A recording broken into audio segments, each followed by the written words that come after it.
Together, fight together. Last player standing. Exactly what Core needs to do. Moves, delivering us the anchor. Spam early. Valor through the smoke and off we go. Envy trying to get these classics involved in the game, but Seven says, just stand right there for me, please. Rounds this time, though. Not so serendipitous. Nerve here. No reason but to stand and fight. He's down to Ada. There's Alum. That's the Phantom. Brought up by the save. Having trouble without his rifle. He'll get it just in time to fight this all the way out, but the spike can still be held with just enough time. And isn't caught by that bite, actually, so no extra damage done. Early drop down, and Ange catches all of it from hell. Every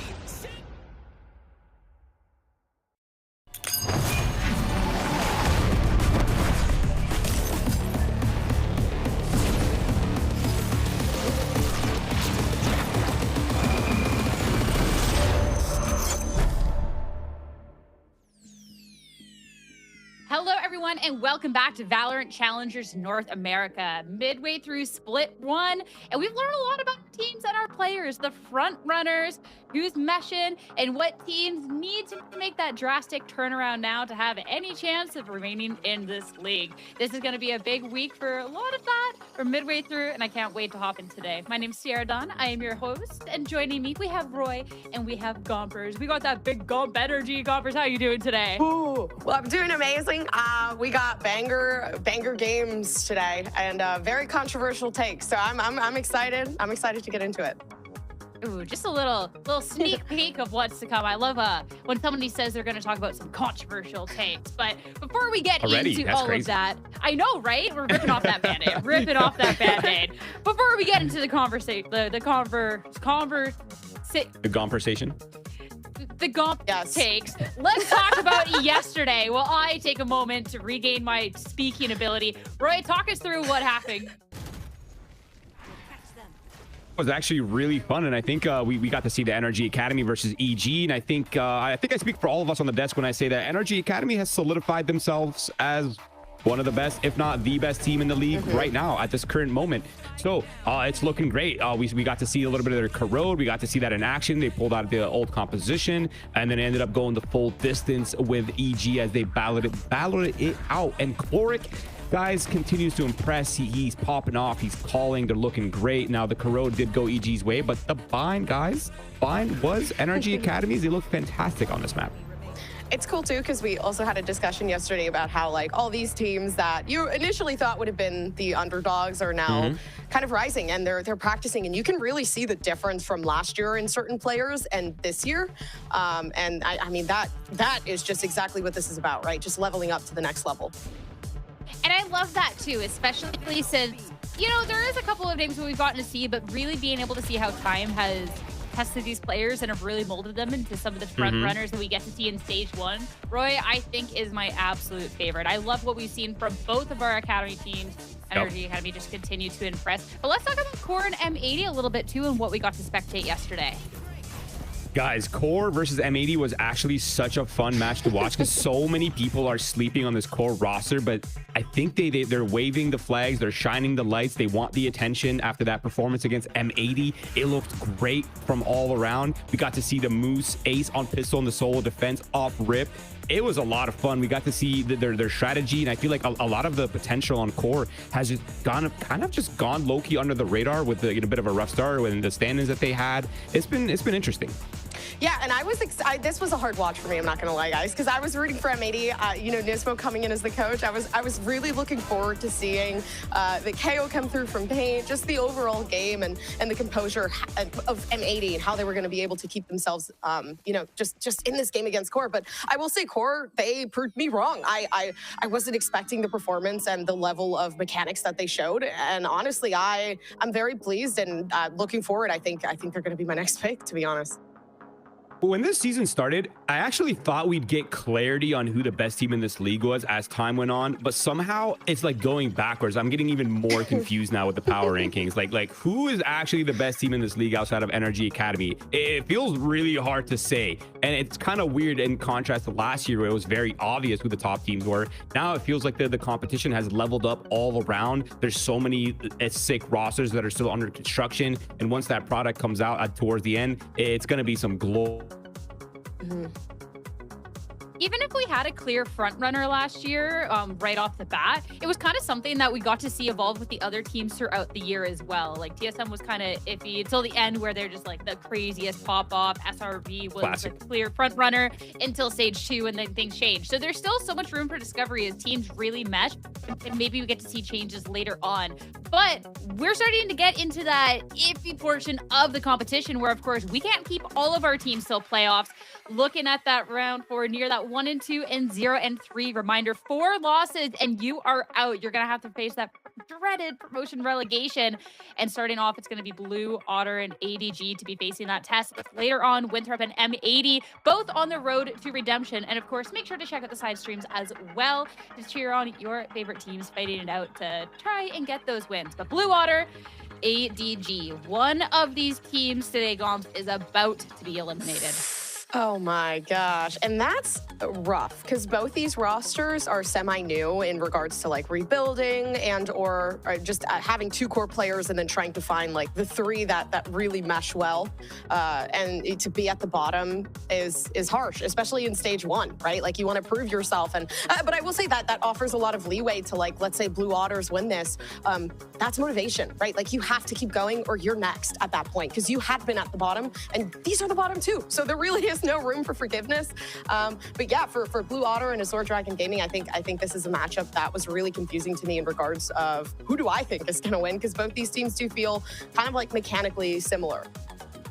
I mean, starting off and talking about Blue Otter, I'm actually kind of surprised to see this team at 0-2, considering how close the round 1 match was up against SRB. I think, Roy, when you're looking at this roster, there is a lot of strength, even if it's not quite meshing. Like, it's a team that kind of has their own rhythm, and that can be sometimes easy to counter or to play against. It just depends on the day. But, I mean, the fact that they're up for elimination is shocking.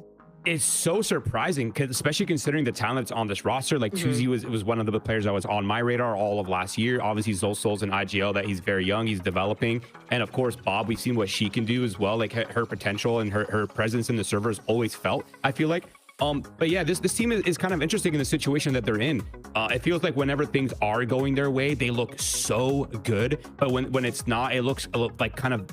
It looks very disjointed. There's just no other way to put it. It looks like they're kind of not on the same page. They're, when they get in the pulse plans, they look fantastic. They're converting so many rounds, but they're having a hard time getting there in a favorable situation. And they're also struggling to, their retakes, and they're struggling to secure a lot of their pistols. So a lot of these like very important situations that you find yourselves in Valorant, they seem to be struggling to convert.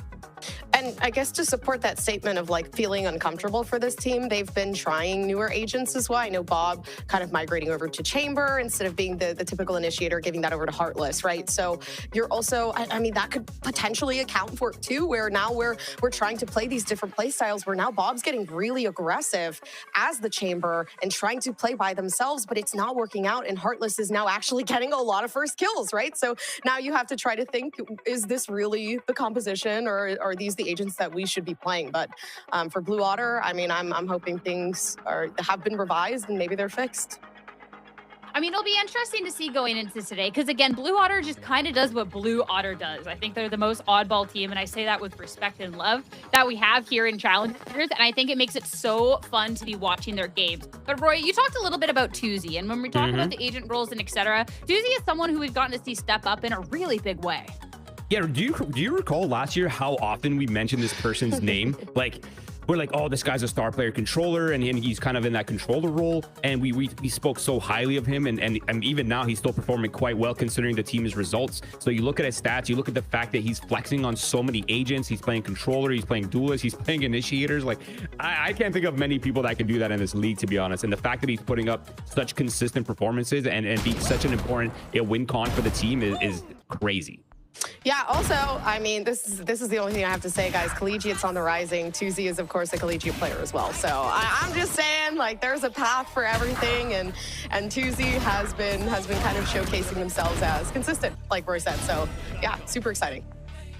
I mean, keep going, Gompers. You're talking about the collegiate players and everything else. Like, Tell us why the collegiate players are the best players. Guys, as a Winthrop enjoyer, I will say, and Maryville enjoyer, and you see where Maryville ended up, right? So Yep, I'm fair just enough. saying, and I've always thought, you know, people kind of like didn't give them the credit that was due, and I feel like now times are changing. People are actually seeing it as like an avid avenue. So I think 2Z was given the opportunity to kind of test things out and play in collegiate and play different people, play different tournaments, and meet new people and play in an environment where it's like LAN oriented. So I think that in itself kind of feeds into the capability of now I can play in challengers and I'm good. So I mean, hopefully we get to see Tuesday that gets to then stick around in challengers, because again, we're looking at teams facing that elimination on the opposing end.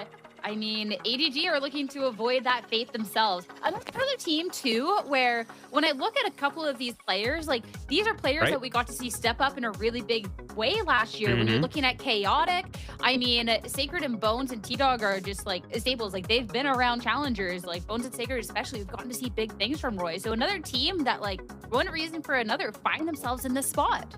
Yeah, I see Bones, I see Sacred, I see Chaotic. Obviously, Hugh's introduction to this league hasn't quite been that crazy, but I mean, even if you look at his tier 3 performances, Hugh has actually been performing quite well. So it's peculiar. It's interesting to see that this team hasn't gotten really the results that I was kind of expecting them to get, with especially with Bones like being one of the youngest players that we have in the league. He's also super flexible, super strong mechanically. Sacred's had so much impact. Chaotic's been that, you know, that he's sort of like the tier 2 jaw, if you will, and he's kind of like always in your face. So yeah, the fact that this team hasn't gotten the results is kind of crazy, but it's very obvious that something internally just isn't clicking. Maybe they're just not on the same page, and they are comp swapping a little bit here and there. So it's kind of suggesting that maybe they're just not finding an identity that kind of suits them.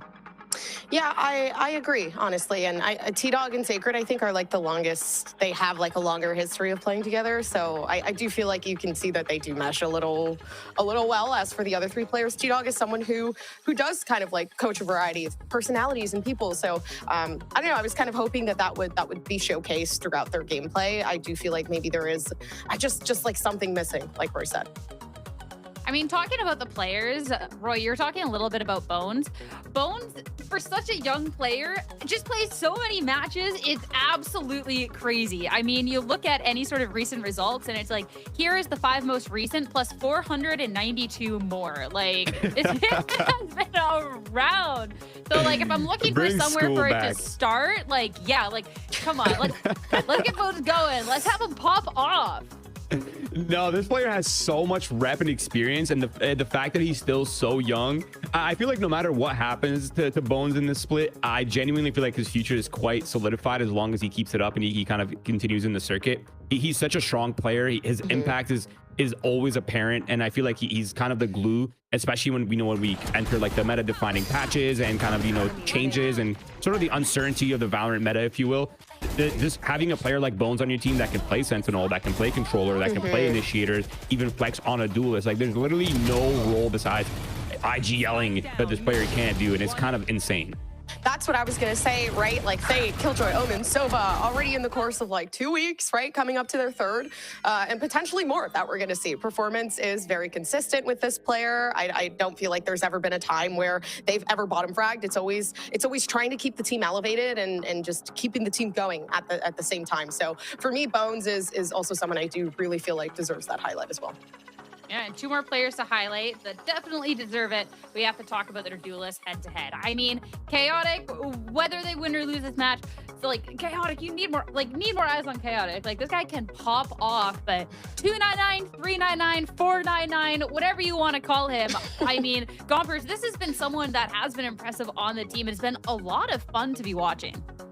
Yeah, for both of these players, absolutely. I feel like the duelists always deserve the most love, especially with like Waylay starting to come into the meta, Jets being left behind slightly. Like for me, I feel like you really can't go wrong. And 399 is a player that I think is going to have so much damage to the opposing team. For some reason, like names don't work in my head right now. To Azure Dragon Gaming. So I do think this is like the big up for Blue Otters to kind of like abuse 399 and allow allow them to play that way lane, allow them to do a good game, because 203 ACS is still really, really good in comparison to that 227.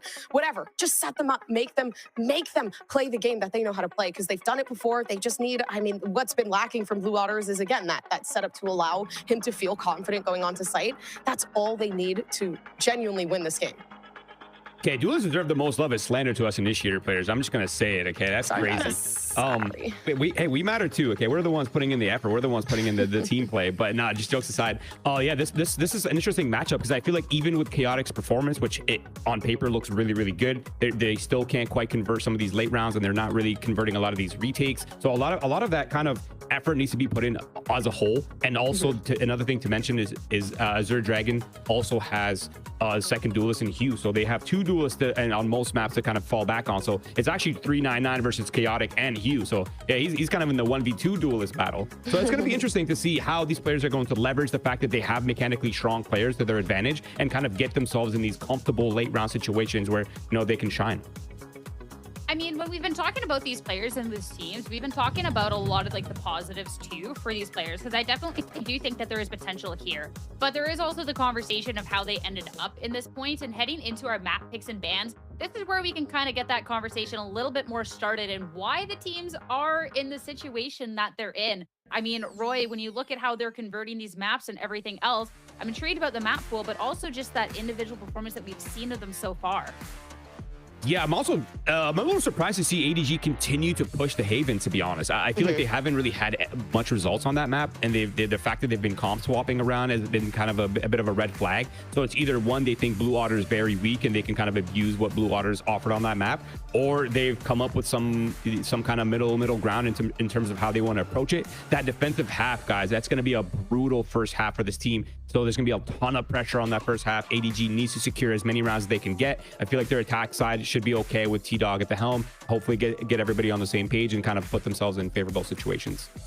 Yeah, and intriguing to me too for the Breeze, because this is not a good map for Blue Otters, and for them to pick it, I honestly, and listen, this team is I'm not saying they're bad. I'm not like, they're an incredibly good team, but they have a 0% defense post-plant win rate out of the 3 maps they've played in the last 30 days. I'm just letting you know, this is not the map where I'm thinking, okay, you know, they got it, because when they switch over to defense, which they picked, by the way, it's not going to work out the way that I feel like they had expected. So for me, this is super, super risky. And they've actually played Azure Dragon Gaming, I think 4 days ago, right? And they've played this map, and Azure Dragon Gaming won, right? With the moment that they moved over to the defense, it was a struggle. So for me, this feels very risky, and I'm hoping like to get to that 3rd map, maybe Blue Otters can kind of like do something, right? To win that Haven map. But like Roy said, maybe there's potential, because ADG performance kind of like is sub-level there too. Yeah, the Breeze, the fact that they played it and recently and it was an ADG win, it definitely had my eyebrows raised. But I'm thinking that maybe there was something in that game that Blue Otter was able to kind of take away from, especially too when you just look at the performance. We highlighted Tuesday, and Tuesday put up like okay numbers.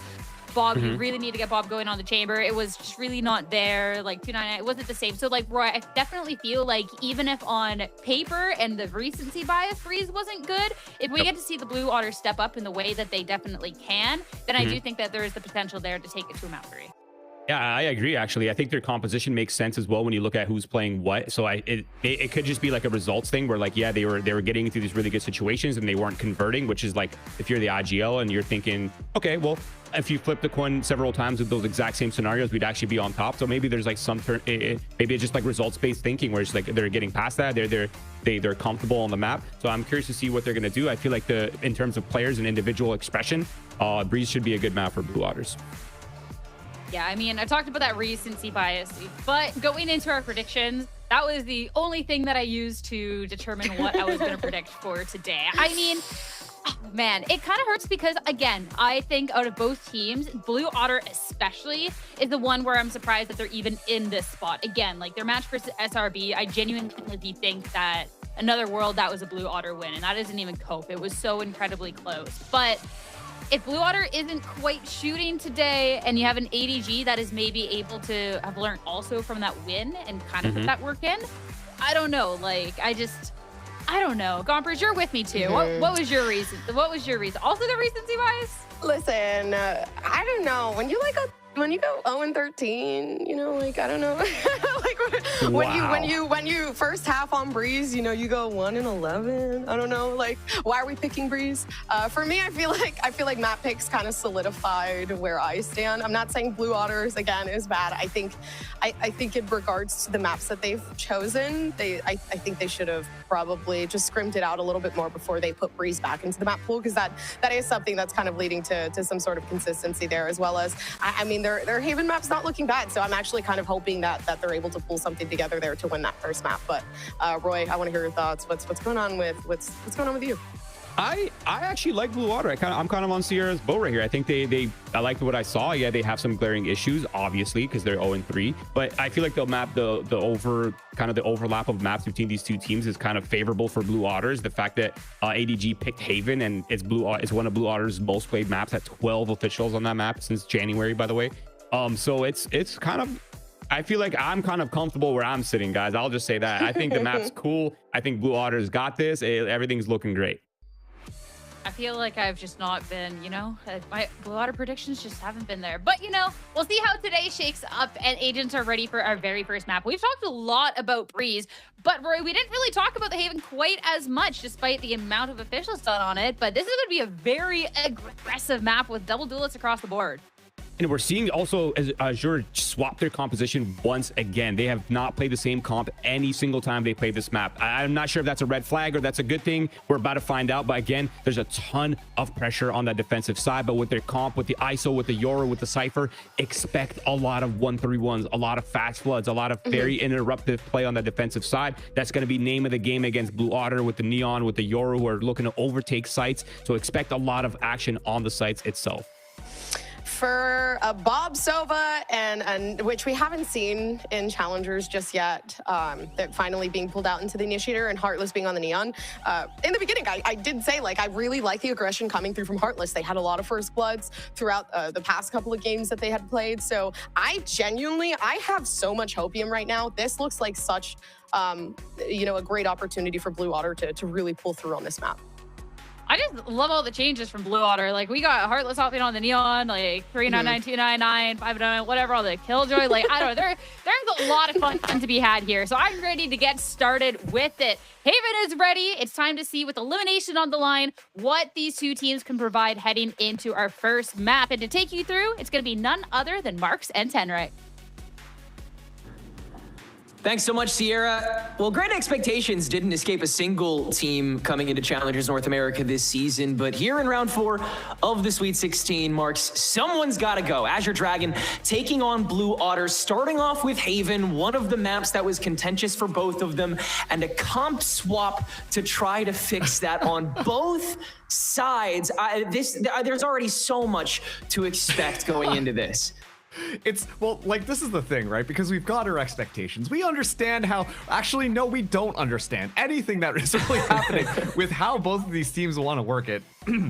Of course, at this point, Azure Dragon Gaming, they've changed up the composition exactly like the Duskers kind of said, but a little bit more comfortable, if you ask me, for Blue Otter right off the rip.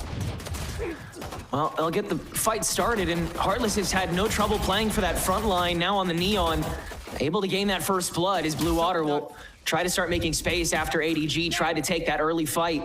Now having Chaotic on that ISO as opposed to Hugh previously, who has switched back onto that Yoru. Triple swing out of the lane. This is where ADG has done quite well, and they will continue to, with 2 members getting kills, T-Dog grabbing his second, and ultimately Blue Otter will be thwarted. 399 already not showing himself for quite some time. ADG will be keen to that as well. Sacred with that Cypher swap able to nail that one too. Now it's all down to Bob.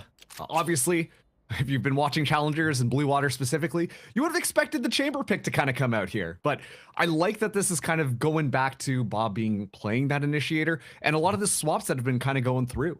Obviously, 399 being kind of the main duelist for Blue Otter up until this point. Being swapped onto the KJ, I mean, once again, the duelist to Sentinel pipeline remains strong as ever. But it still raises a couple of questions about, you know, how does Blue Otter really want to adapt themselves to be able to play things this way? And obviously, like, you know, Azure Dragon Gaming, a lot of different compositions, a lot of different agents coming through, but 10 they're seconds maybe left. more used to the chaos is the only thing that I can kind of think of. Regardless though, Bob should be able to get a spike plant here, and it will be a 3v1 retake, so gonna be a tough one. I think everyone is going to revel in the madness this match. That's kind of the vibe that I think both teams are going to try to establish when you have such high caliber shooters on both sides.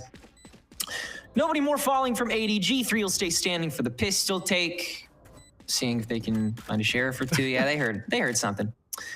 So this is a good start. Ultimately, yeah, I think, you know, coming into this, we were talking a lot about the power that the IGLs would have to maintain coming into this match, as the coaching staff is not as bolstered as a lot of the other teams in NA. Blue Otter doesn't even have one. Zostal is the one that kind of has to be that centering core both in and out of the lobby. So impressive to see that T-Dog has gotten that pistol call and gotten things started. And just, you know, once again, looking at the compositions and how both these teams necessarily want to be playing things. I mean, you look on Blue Water's side, and it really, to me, feels like it's going to be all about those stuns between Neon, Yoru, and Omen. A lot of potential to kind of blind things out, kind of secure some corners, and swing off of it nice and quick. On the other side, though, Azure Dragon Gaming, expecting them to really just play 4 duels, and right off the rip, 399 going to be able to find Bones. Yeah, Blue Water, I think, are very justifiably comfortable trying to go for the 1v1s as much as possible. And like you said, with all of these ways to enable those for solos, you can do a lot. Still, though, gun diff is a gun diff is a gun diff, and the follow-up is easily taken here by ADG. Funnily enough, they've been one of the better teams so far this split at taking bonuses when they lose pistols, which has happened more often. But here, they've also been quite good at taking the bonuses off of pistols that they do win. So I'm interested to see what T-Dog has cooked up here. And now that we're moving into this 3rd round, obviously, one person going down, but the rest of the team can bonus. We will be seeing Bones pick up that Phantom. And once again, Bones being one of those highlight players on Azure Dragon Gaming, meaning, you know, it's going to be in good hands, hopefully.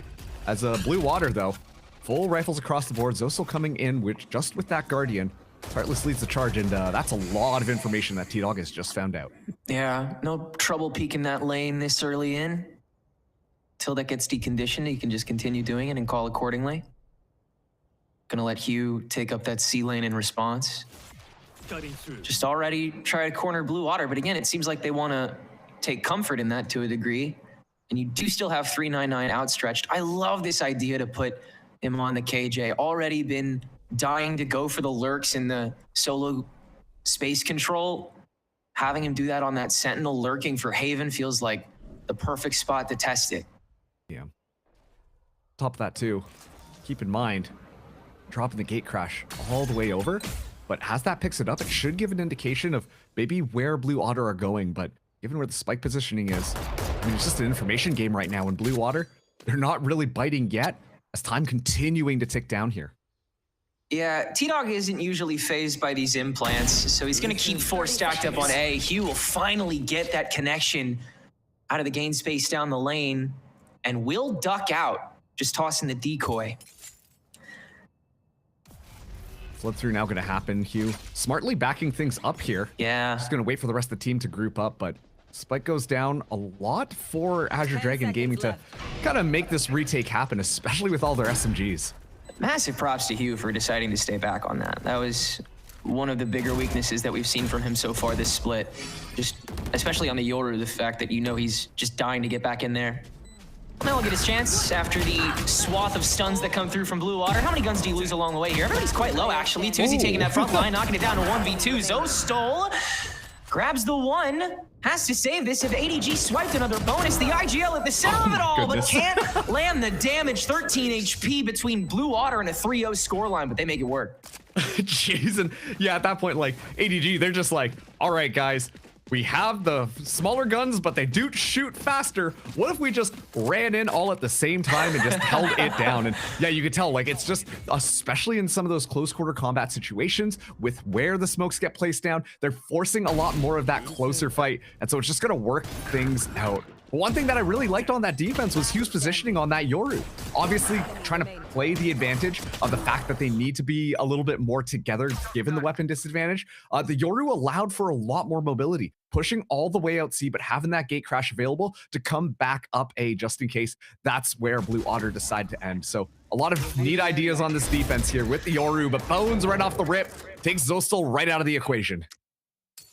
Just already able to grab something off of the mere couple seconds that T-Dog can stall with this peak. Blue Water prepared for it, but not willing to toss utility. And again, so early on, and ADG takes advantage.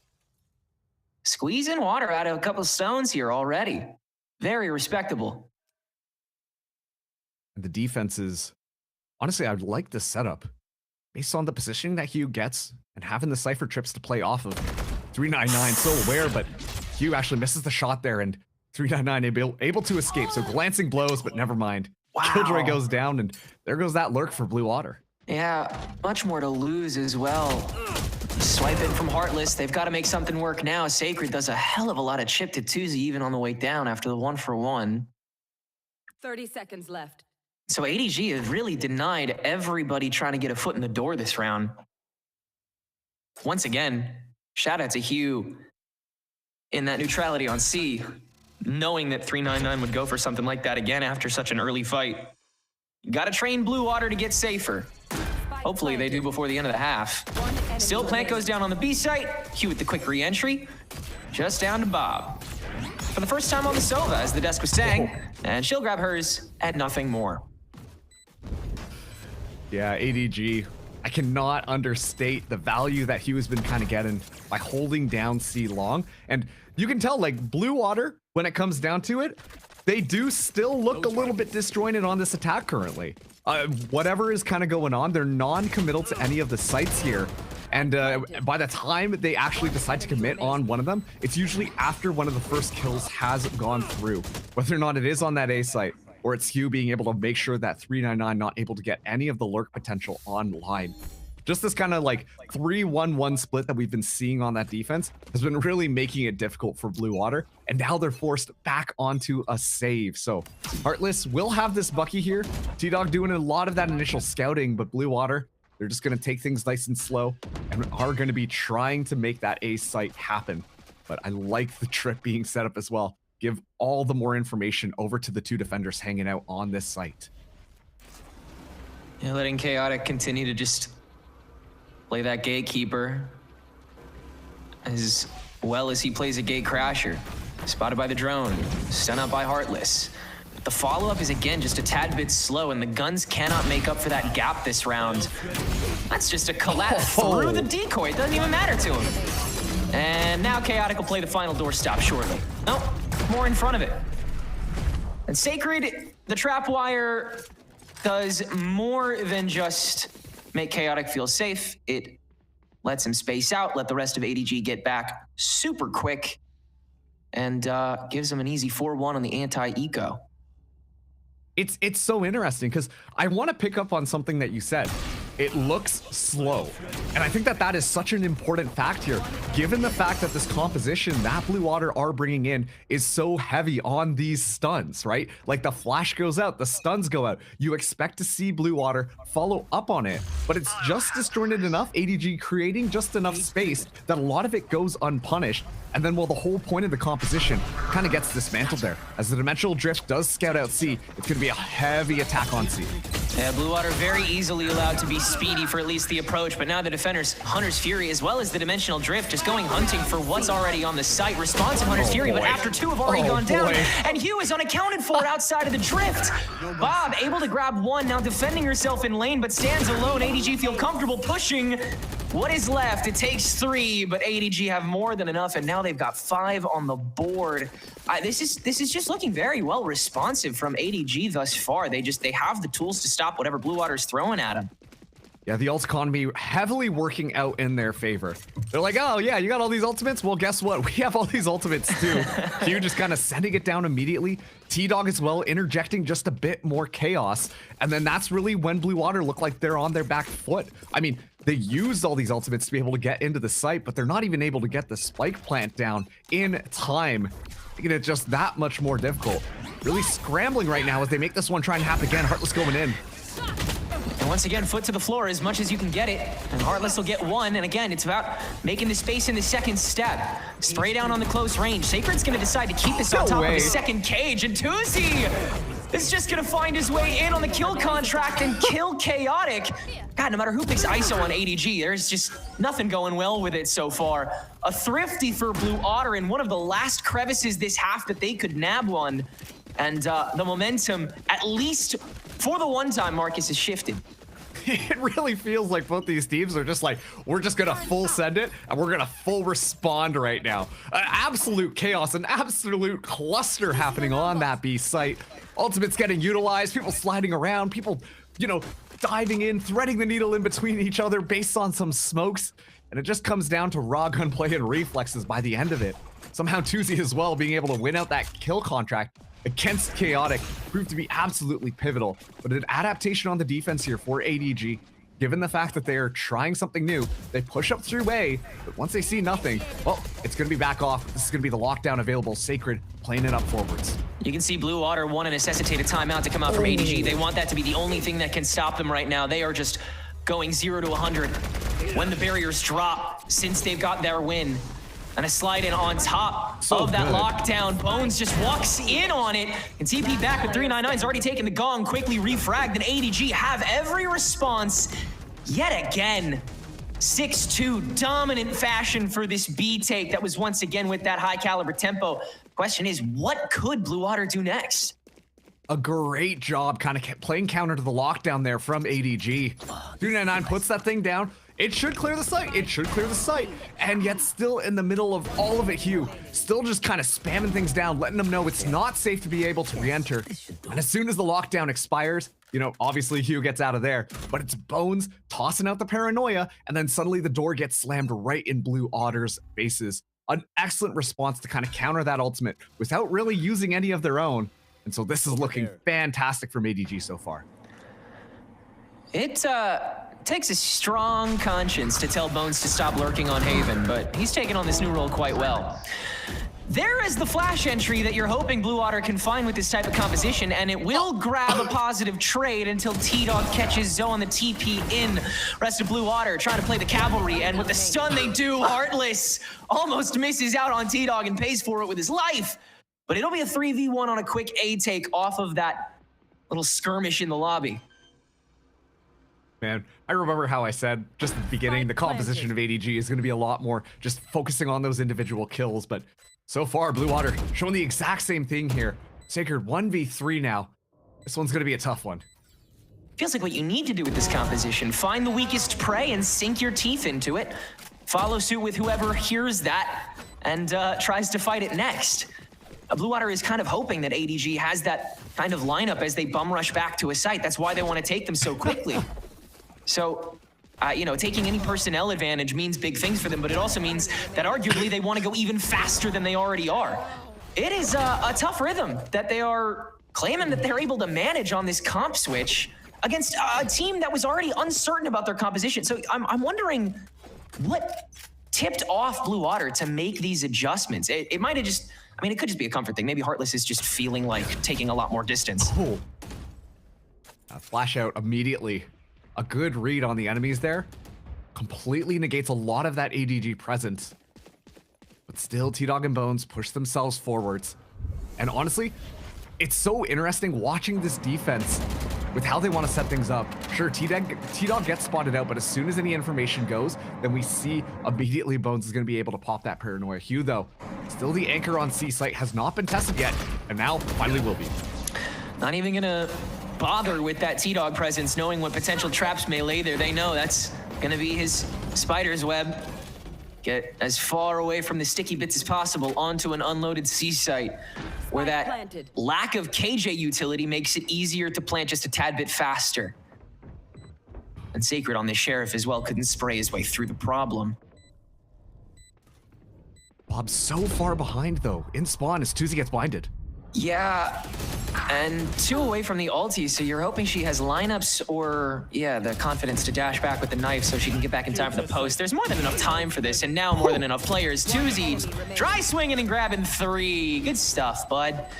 The gap has certainly been lessened by Blue Otter, but already you were hoping that this attack half would grab beyond 6, so it's going to be an uphill battle from here and going until they reach 13.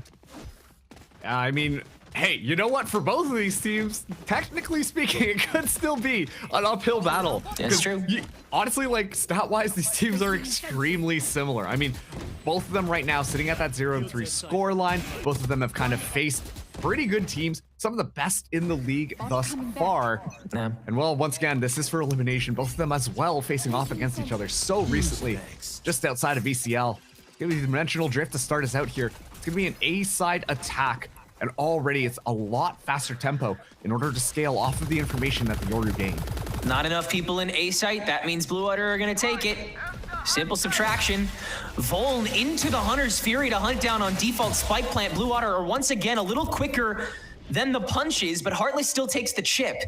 Decoy sent out on Heaven. Nobody's convinced. Heartless blinded, but still able to spray down Hugh. And Blue Otter still have all of their positions intact. Against this mild save, the range will save most of the day.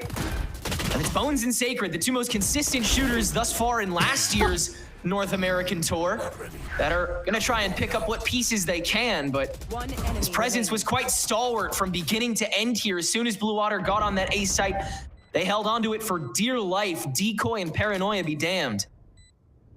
Now Sacred, 1v3. Not much you can do at this point except try and find a couple of exit kills. Going down as well, we'll be able to get the Neural Theft online for next round. But yeah, Blue Otter have completely swung back. It looked a lot more tempered. It looked a lot more, you know, hesitated coming out from Blue Otter. And what a way to rat around to end the Killjoy turret, finding Sacred in the end there. But Blue Otter, like, once again, it felt like a bit of confidence got injected into how they want to play it. Obviously, you know, a lot of equipment for flashes. Well, we're not really playing off of each other. We're just playing the push forwards individually and find those individual kills.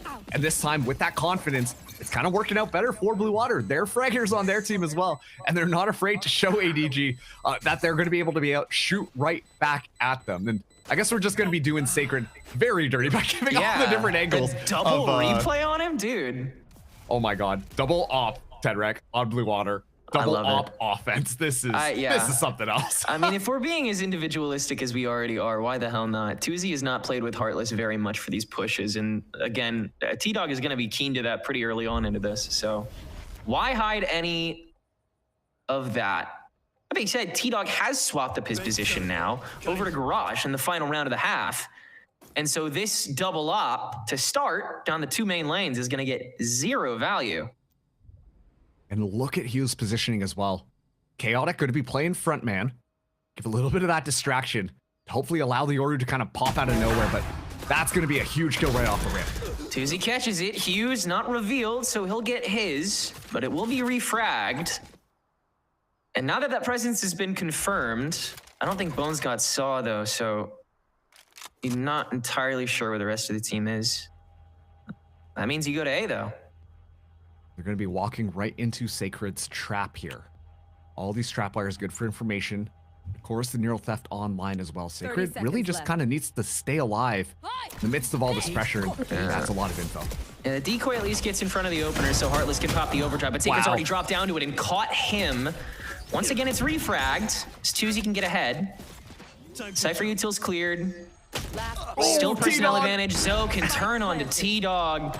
Good timing. IGL to IGL, and now Omen to Omen. Zoe clears the last 2 to make it an even game going into the swap. Blue Otter playing like they're facing relegation here, Marcus.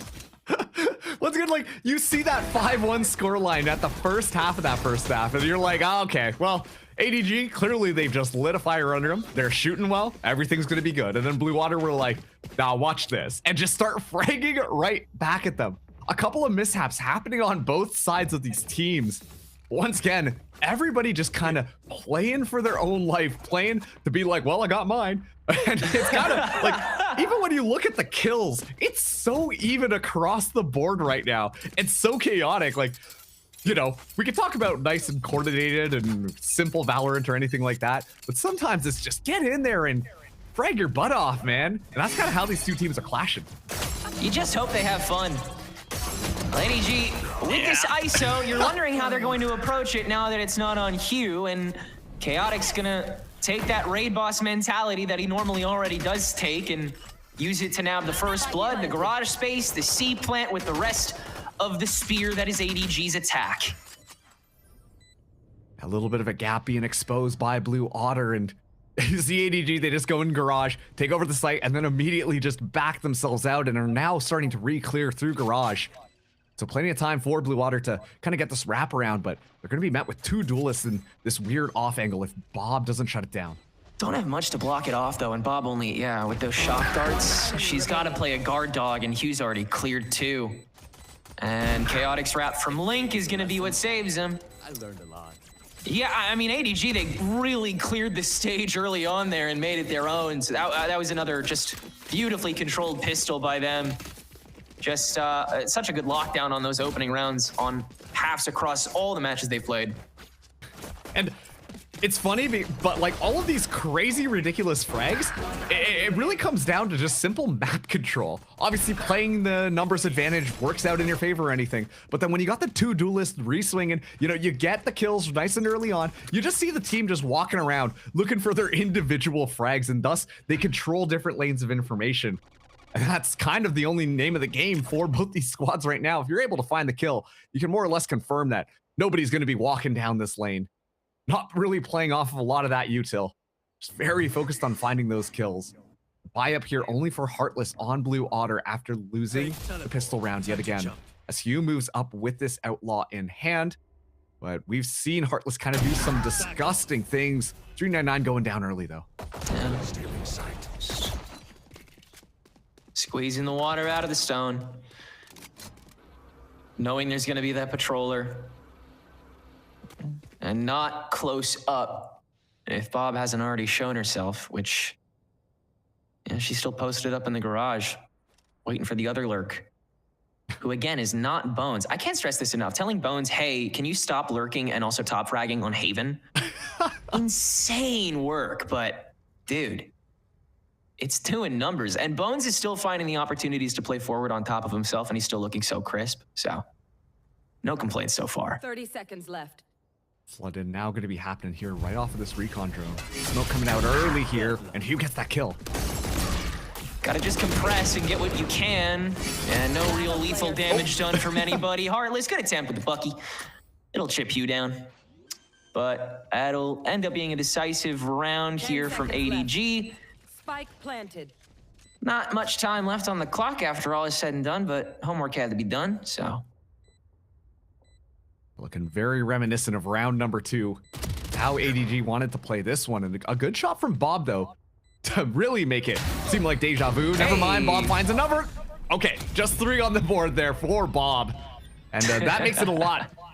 Not as clean on this second round after pistols here for ADG, but regardless, they still walk away with it, and Bob now has that Hunter's Fury on line. And specifically on the defense, that could do a really good job at clearing out some of these lanes, depending on the speed and positioning of how ADG want to play these next rounds. Yeah, that was actually pretty value for Bob. like completely and utterly. Like ADG have almost nothing to justify really trying to go for this bonus, and like you said, already having the Hunter's Fury, like, you can always count on Bob to get at least the 1, but the fact that she got 3 there, incredibly influential. Blue Otter's chances to be able to have a foothold on this defense early in the half.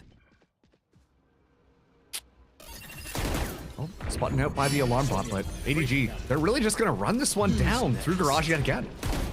Flush out with the Vaughn. Chaotic just hopping up on the window to keep him entertained.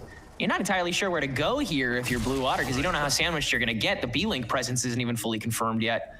Now the TP in from Hugh will control the C site, but it'll be a fake the whole way through. Pot shots from the B door get traded away as 2Z turns on to Sacred, and ADG is losing presence and quick.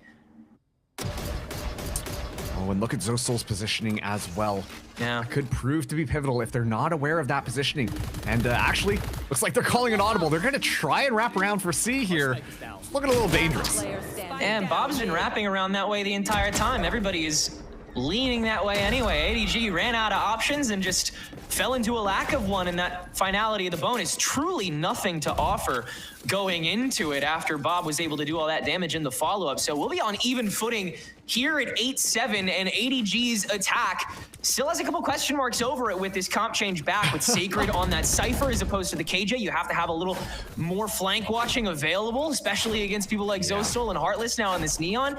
And then Chaotic on the ISO. Again, like the ISO has been having trouble for this team on this map. But Hugh was the one that was using it more often. So seeing how Chaotic is trying to find that more than 1-for-1 value consistently out of these pushes, because it is necessary for this team to get ahead. And Hugh buys an operator in this round. What is going on, man? I love it. That is such a heavy investment here. And Tuzi able to get out, but Hunter's Fury gonna get used very early on and goes fishing only to find nothing.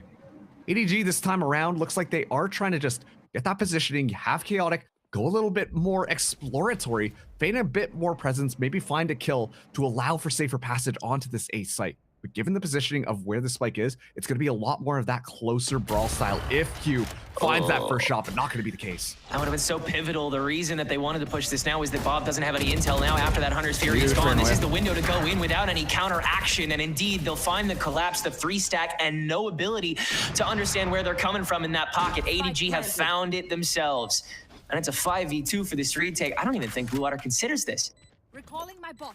Yeah, I wouldn't if I was them. I mean, obviously, you know, you won the last round here, but it was a very heavy investment. And in order to look forward to better days, better rounds, you got to make sure you got the weapons for it. Zosol, though, just with the Guardian, that's a little bit more to try and explore and punish maybe a bit more of the economy of ADG. Ships passing in the night right now. 2 Omens. Not going to make any contact whatsoever. Truly trading shadows. Well, you'll get somebody else in the crowd, surely, right? I mean, yeah, again, nabbing a rifle here would be nice. But that was, yeah, just a good call and timing from T-Dog there to get ADG in the window after Bob had kind of let everything loose. I respect her wanting to make sure that there's not the early flood and then the Hunter's Fury to get the intel in that window, but it's still so wide with how quickly she did all of it. And they were already kind of leaning over to the sewer, so they had that ability to just kind of take the space. Would have been even better if you got that opening kill with the operator. That would have really sealed it even quicker. But that just goes to show that the sky's the limit for ADG if they can get out of dodge here. Yeah, and this is the thing, right? Like, you talk about Bob using the Hunter's Fury kind of early, and right off the rip, ADG see that and are like, okay, go away, go away, go away. And Bones gets a huge paranoia to allow that to be such an easy sight hit. Being able to find early kills on and gain all that presence. Zosol, though, up top, spray down 3 members. Make sure that T-Dog is completely neutralized here. And so this early poke, early try and get that information is not really going to work out. As once again, it's going to be, hey, Chaotic, go find a bit more site presence. Go find a little bit more chaos. If you walk away with kill, that'd be amazing. The rest of us are going to be taking our talents over to that A site. It was already a little weird. T-Dog peeking up before Chaotic even strolled around the courtyard corner to check it. And then pops shield after getting implanted in garage for the audible to force the lean.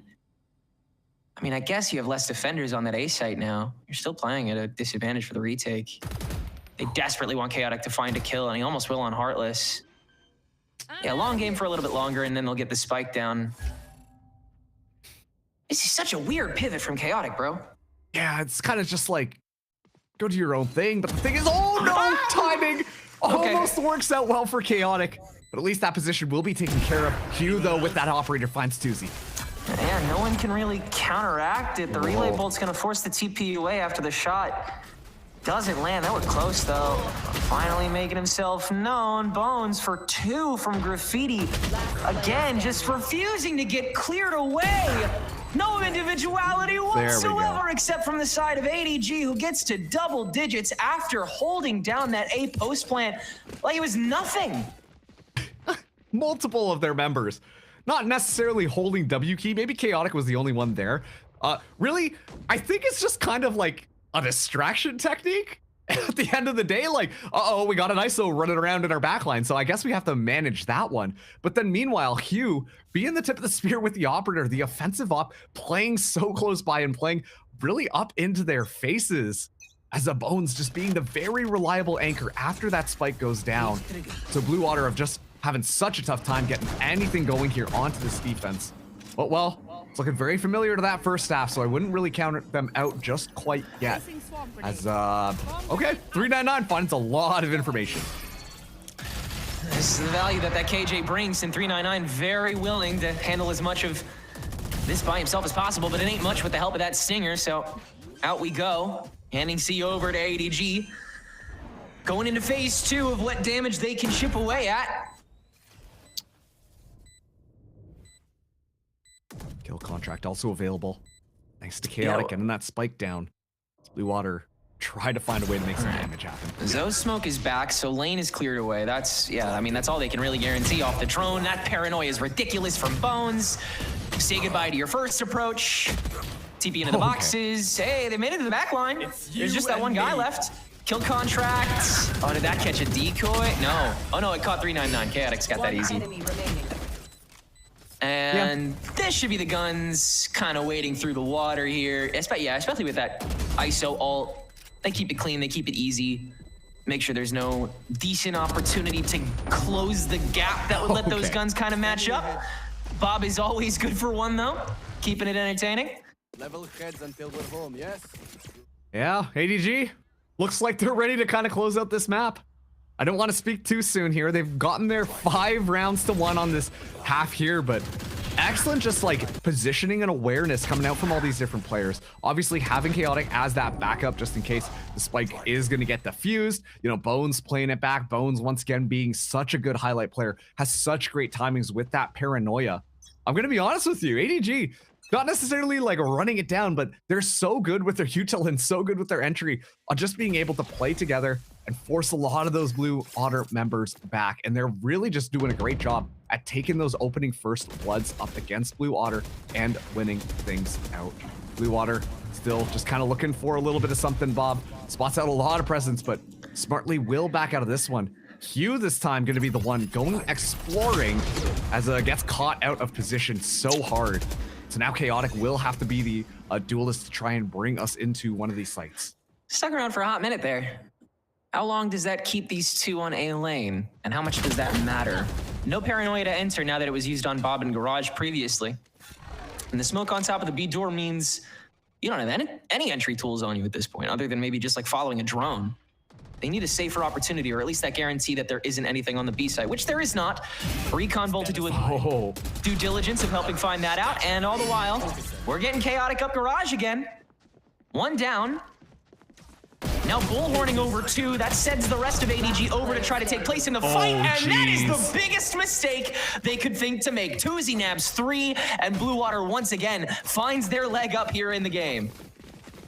Blue Water doing a great job that time around of controlling all of the space on this map here. You see, like as soon as that first kill kind of goes through, they're like, okay, yeah, pivot. Let's go to C. Let's go to C. Despite the fact that B was wide open. That was actually because Blue Water had gotten themselves set up onto that C site. And really, ADG just walked into a trap. They second guessed themselves onto that B site, assumed that C was going to be nice, clean, and easy, and Toozy just guns them down. Excellent little hold there, just by kind of delaying things. It's a lot of utility right off the rip, looking for an early kill. Still though, with that operator, not able to find one. Such a strange decision to put the operator on him, and now cornered away. Hunter's Fury chasing him down. And Blue Water do not have enough to hold on this defense. Bob does make it back. Puppy guarding the spike, but 2 collapsing on top of the neural theft. Let Sacred take over and let the double swing deal with the rest. It's messy, but it's still unabashedly ADG that now have 4 rounds of game point. Match point. Yeah, they used their ultimates that time. The previous time we've seen their ultimates was, hey, let's just hold on to it until we see Blue Water pop all of theirs. Buy is so bad, dude. And you know what? Hey, this time around, we're just going to make sure that we can secure the round to make it so that exactly like you said, Blue Water's buy is going to be an interesting one. The only saving grace here is all of those ultimates online. Interesting thing, we're seeing Heartless still go up for the rifle. despite the overdrive being online to kind of compensate for that lack of weaponry. So you know that there is a bit more emphasis on having this Neon frag out, but on this half, it's just been dominant from ADG in how they attack things. And they've already gotten so much space on B. They just need to be able to pick up the spike as Tuzi shuts Sacred down, at least denying the information there. Ooh. That's one way to get B site.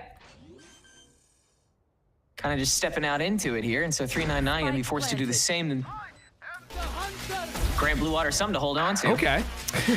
Weird timing on the Hunter's Fury here, but damn, it'll do a lot of damage. Wow.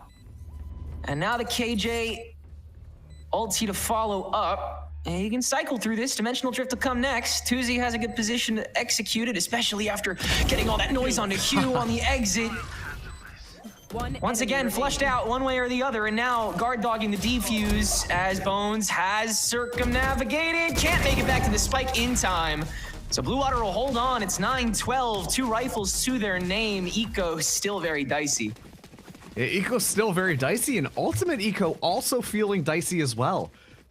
I don't really know how I feel about the fact that they had to use 3 ultimates there to be able to win that one out. I mean, especially too, you pop the Hunter's Fury, you pop the lockdown, and then the Dimensional Drift comes out as well just at the very end to make sure that they secure the round, despite the fact that the numbers advantage was already into their favor. So Blue Otter really reaching deep into their pockets to be able to win out that round. Now they're just left with Heartless's Overdrive being the only tool there. Given the fact that we're seeing that judge come forwards, I'm imagining this might be the round if things kind of go crazy here. Blue Water has to play this one flawless, and Tuzi at least able to get one, but 2 people go down on the other side, and now Hugh get a Dimensional Drift on site and get a lot of that information. Yeah, deciding to meet the Swarm and already found out by the Dimensional Drift. You can just solely target him, make the Overdrive just a complete non-starter. Yeah. ADG take A, unquestionably. I mean, that felt so effortless to just completely deny that ultimate. And now you own the space, you own the clock. You still have Zostal making his way back, but now he'll get double checked. This feels pretty cut and dry. Oh. One last T to cross.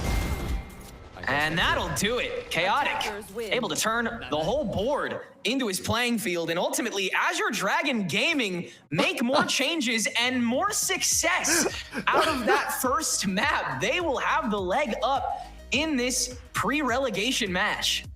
Man, the last time we got to see, specifically in this tournament, we got to see Blue Otter play Haven was up against Pigeons, where they won 13-3. And ADG looking dicey as ever, you know, making so many compositional swaps every single time we see them, and they swap yet again. And I think this is one of those things that they're just so comfortable swapping, so comfortable playing these different roles. Whereas Blue Water, they come in here with a bit of a different idea, a bit of maybe a, you know, let's try and shake things up a little bit. Let's try something out different. But at the end of the day, like, it just felt like ADG were doing a better job at the overall macro of it. Yeah, we talked a lot about how it's just them kind of button heads, you know, getting into the duels, playing for their individual kills, all that type of stuff. But when it came down to mitigating a lot of the ultimates, that's where we got to see ADG come out on top. And that last round really highlighted that that was one of the biggest things that they were making sure they kept Blue Otter in check for. So a great first map win for them. Yeah, really got to praise ADG's ability to kind of pump the brakes every time Blue Water tries to get that trademark momentum going. We'll head to Breeze and see who has more answers and whose future in Challengers is thrown into question. We'll be right back.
fight together. Last player standing.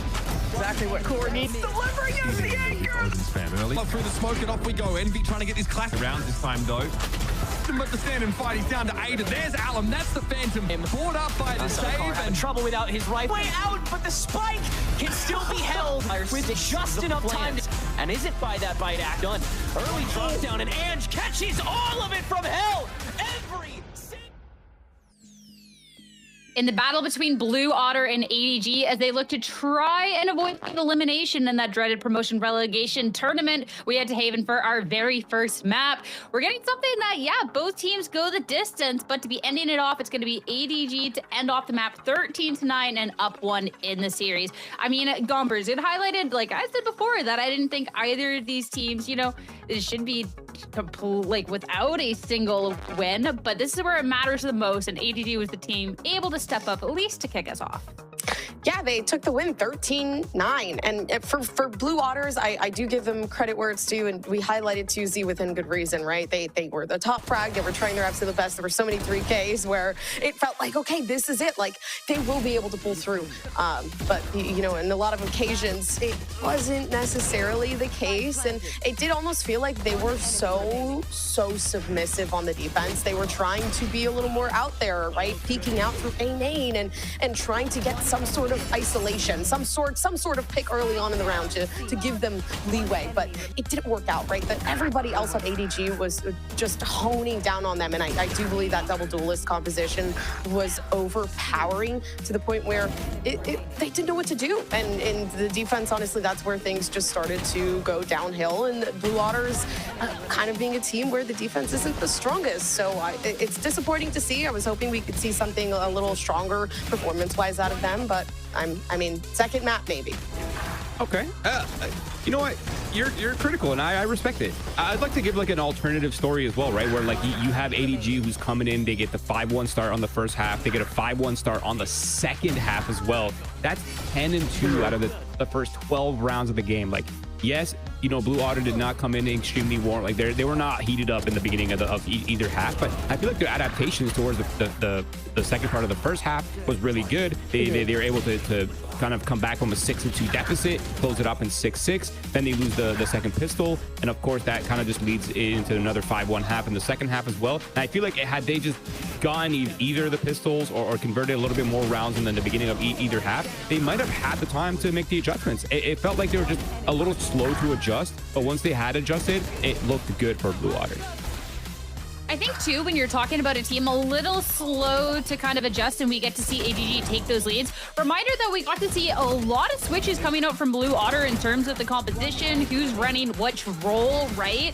So we get to see a lot of switches from the side of Blue Otter. So, you know, maybe take a second to recalibrate a little bit, still bring this competitive enough, but just not enough to be closing it out. Even if we did get to see a couple of good ideas here, we get to see the clutch, we get to see a little bit of the step ups, but looking at the individual player performance, have to talk about ADG and what we got to see from them too, because when you're looking at, you know, who was able to be putting up numbers, Chaotic was someone who we highlighted early on in the day as someone to be keeping an eye on, and of course Bones, who is literally like the veteran of the team at a right 18 years of age, right? Also putting up a good performance.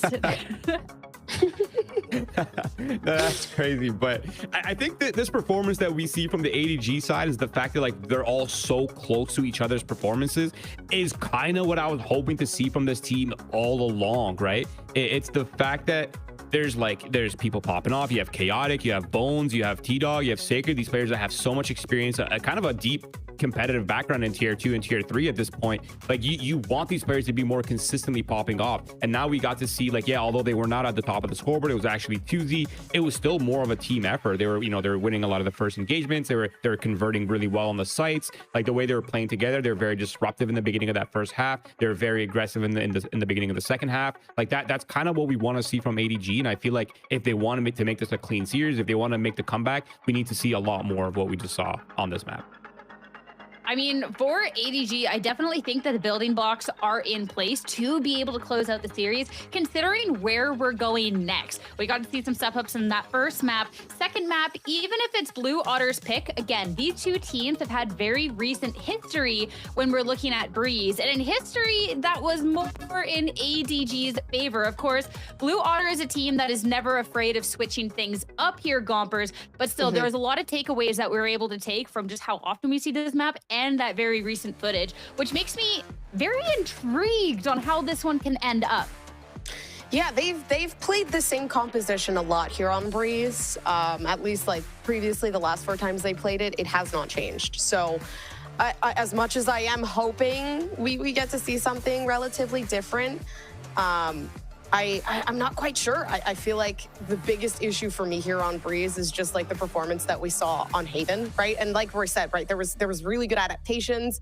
I'm kind of hoping like that can be applicable again down in this next map. But for me, Breeze is a map where they look uncomfortable, right? The angles that they hold, they don't know how to handle a map like Breeze, it feels like. And a lot of the time, it's overwhelming almost to them when they're standing on that defensive side and there's so much pressure. And with a double duelist composition, including like if the waylay is being brought out, right? Or if there's going to be that potential for the Yoru. I do feel like it's going to be another case of, okay, now we're going to have to consistently try to adapt to this double duelist and very explosive custom that this other team likes to do.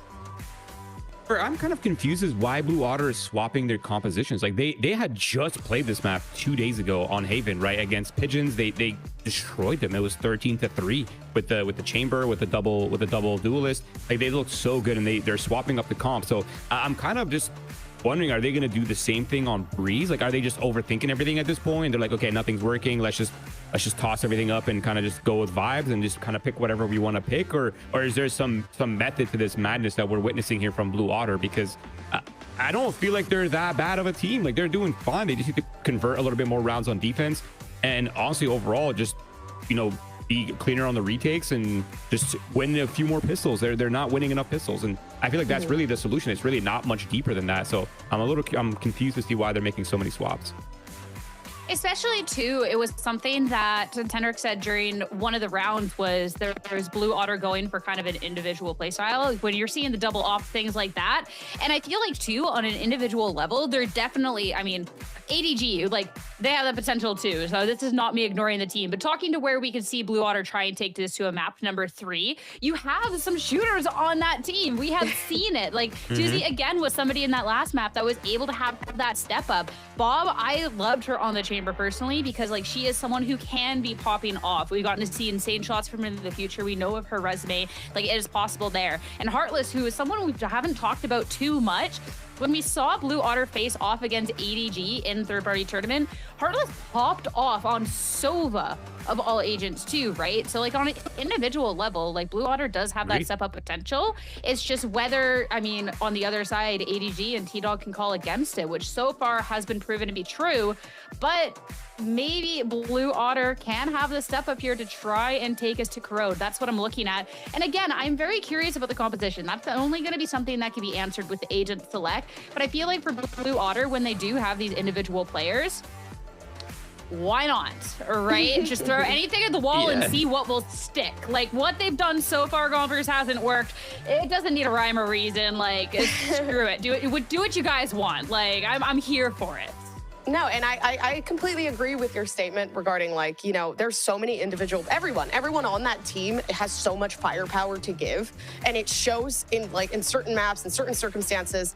For me, it just feels so individual to the point where like it does feel like it's a 1v3, 1v2, 1v5 versus like if you just combine forces, you know, and try to like just take a moment, because it did feel like a lot of circumstances on Haven were rushed, right? An ult was popped and wasted when they had found out that nobody was even close enough to help them keep sight, right, on Blue Otter. So that for me is like, it's an indicator. Like there needs to be maybe a little bit more communication, or potentially like just take a second to take a breath and then revise. And that for me, I feel like Roy said, would kind of like give them the opportunity to show what exactly they have, because they're not showing it right now.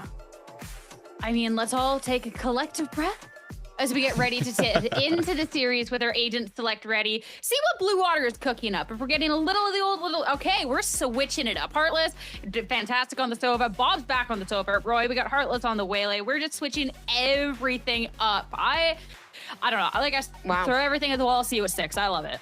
I like the Bob Chamber, but I think I like the Bob Sova a lot more. I think the value that she gets on this agent and being able to control a lot of the info flow, maybe those have been like sticking points for this roster. So I'm not surprised to see it. And then Azure Dragon, I think they're taking out the same composition that we saw from them last time, except there's a bit of a swap. I think they're dropping the I think at one point they're doing this solo Astra, if I'm not mistaken, and now they're on the double controller. Omen Viper, the elevation is there, the double duelist, so expect a lot of aggression from Azure Dragon. They also have a lot of utility to work with on the sites and enough utility to push and pull on the map where the no sentinel composition for Blue Otter might struggle, so expect a lot of that in this matchup.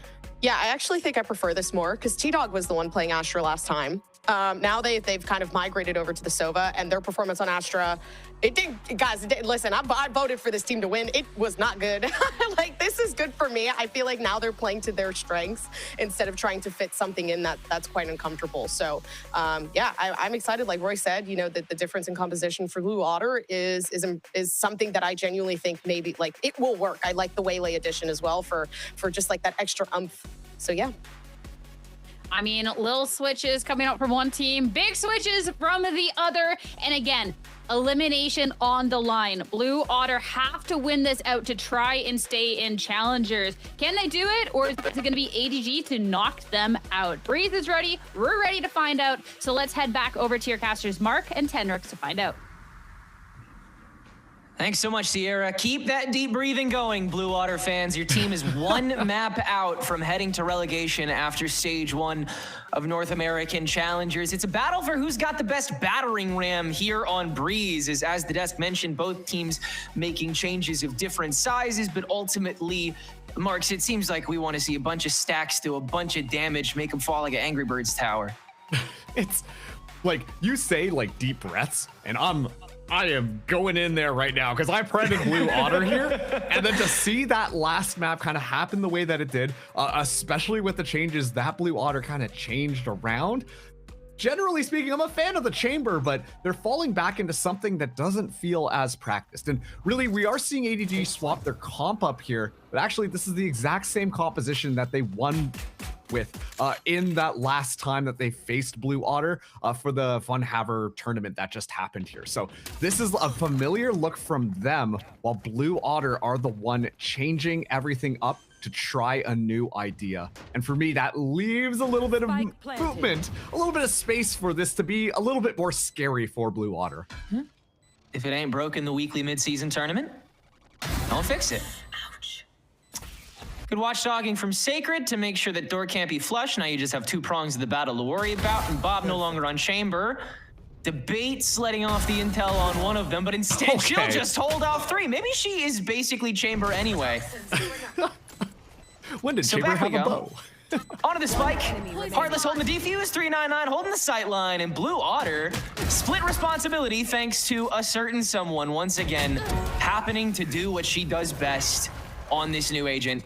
Which isn't entirely new for Bob. I mean, Bob has played Sova before, but yeah, definitely one of the major switch-ups we've seen coming into this match, and a big change of responsibility, despite the fact that we're still, you know, rocking with Bob to grab as many kills as she can.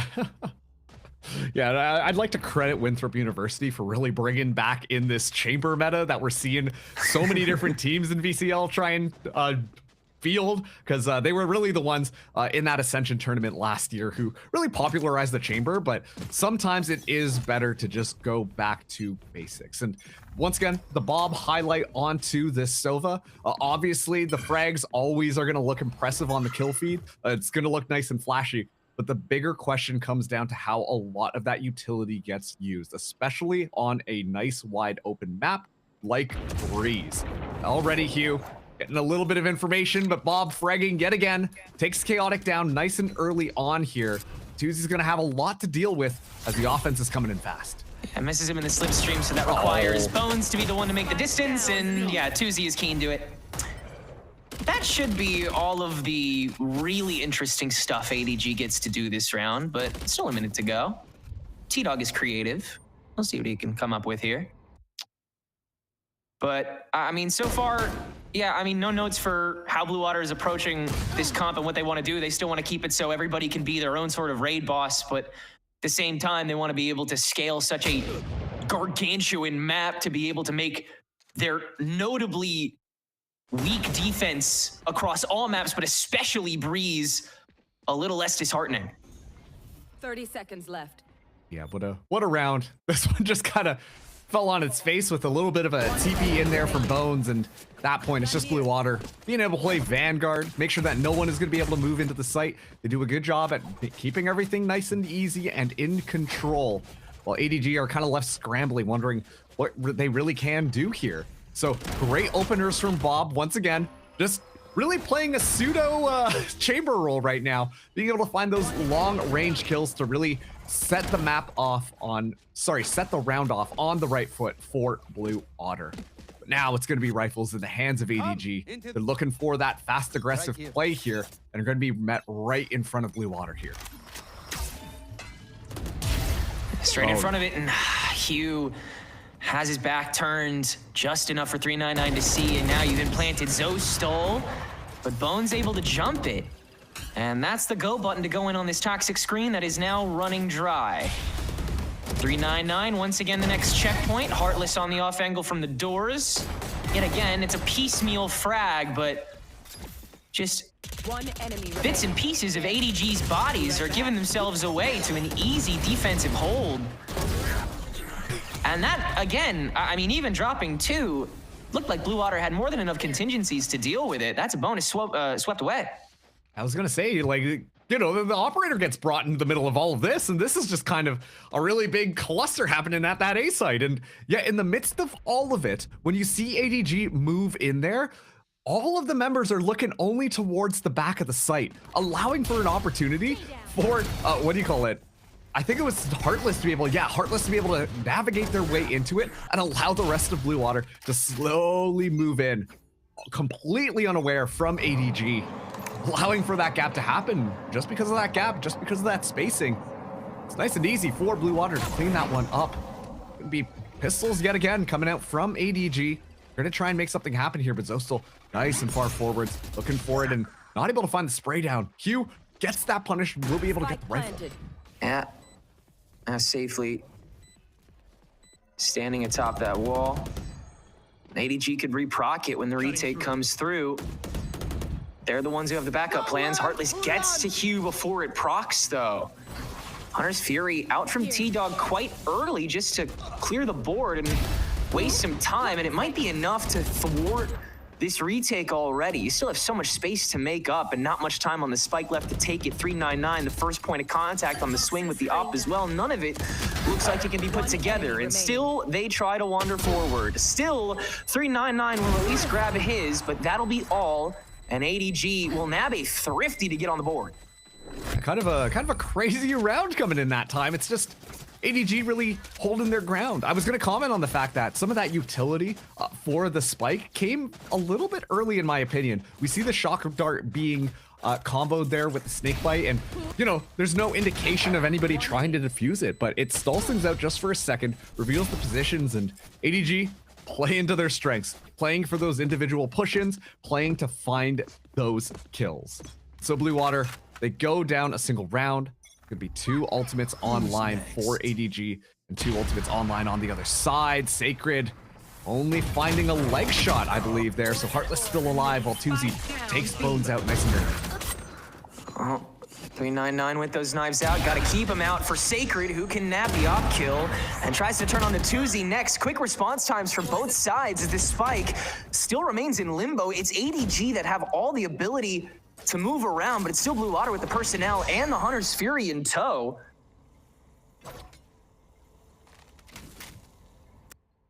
Silent as a mouse. Great job from Tuzi. Doing a great job. Kind of making sure they can't just walk in onto that B site. We've seen a lot of plays being made happen on that A site, but when it comes to B, Tuzi on this Viper has been so pivotal. Usually supported by Bob, playing some of those longer range angles. Once again, not as flashy, but it's nice and easy. And Hugh gets spotted out there, so we'll have to back up. All the meanwhile, though, T-Dog has slowly made his way over to that A site. Won't have any smokes to kind of back up, 30 so they seconds need to make left. sure to clear everything out. But Blue Otter will have the numbers advantage here, and could potentially make this a nice and easy round if they're able to take Q out before they start to go for that retake.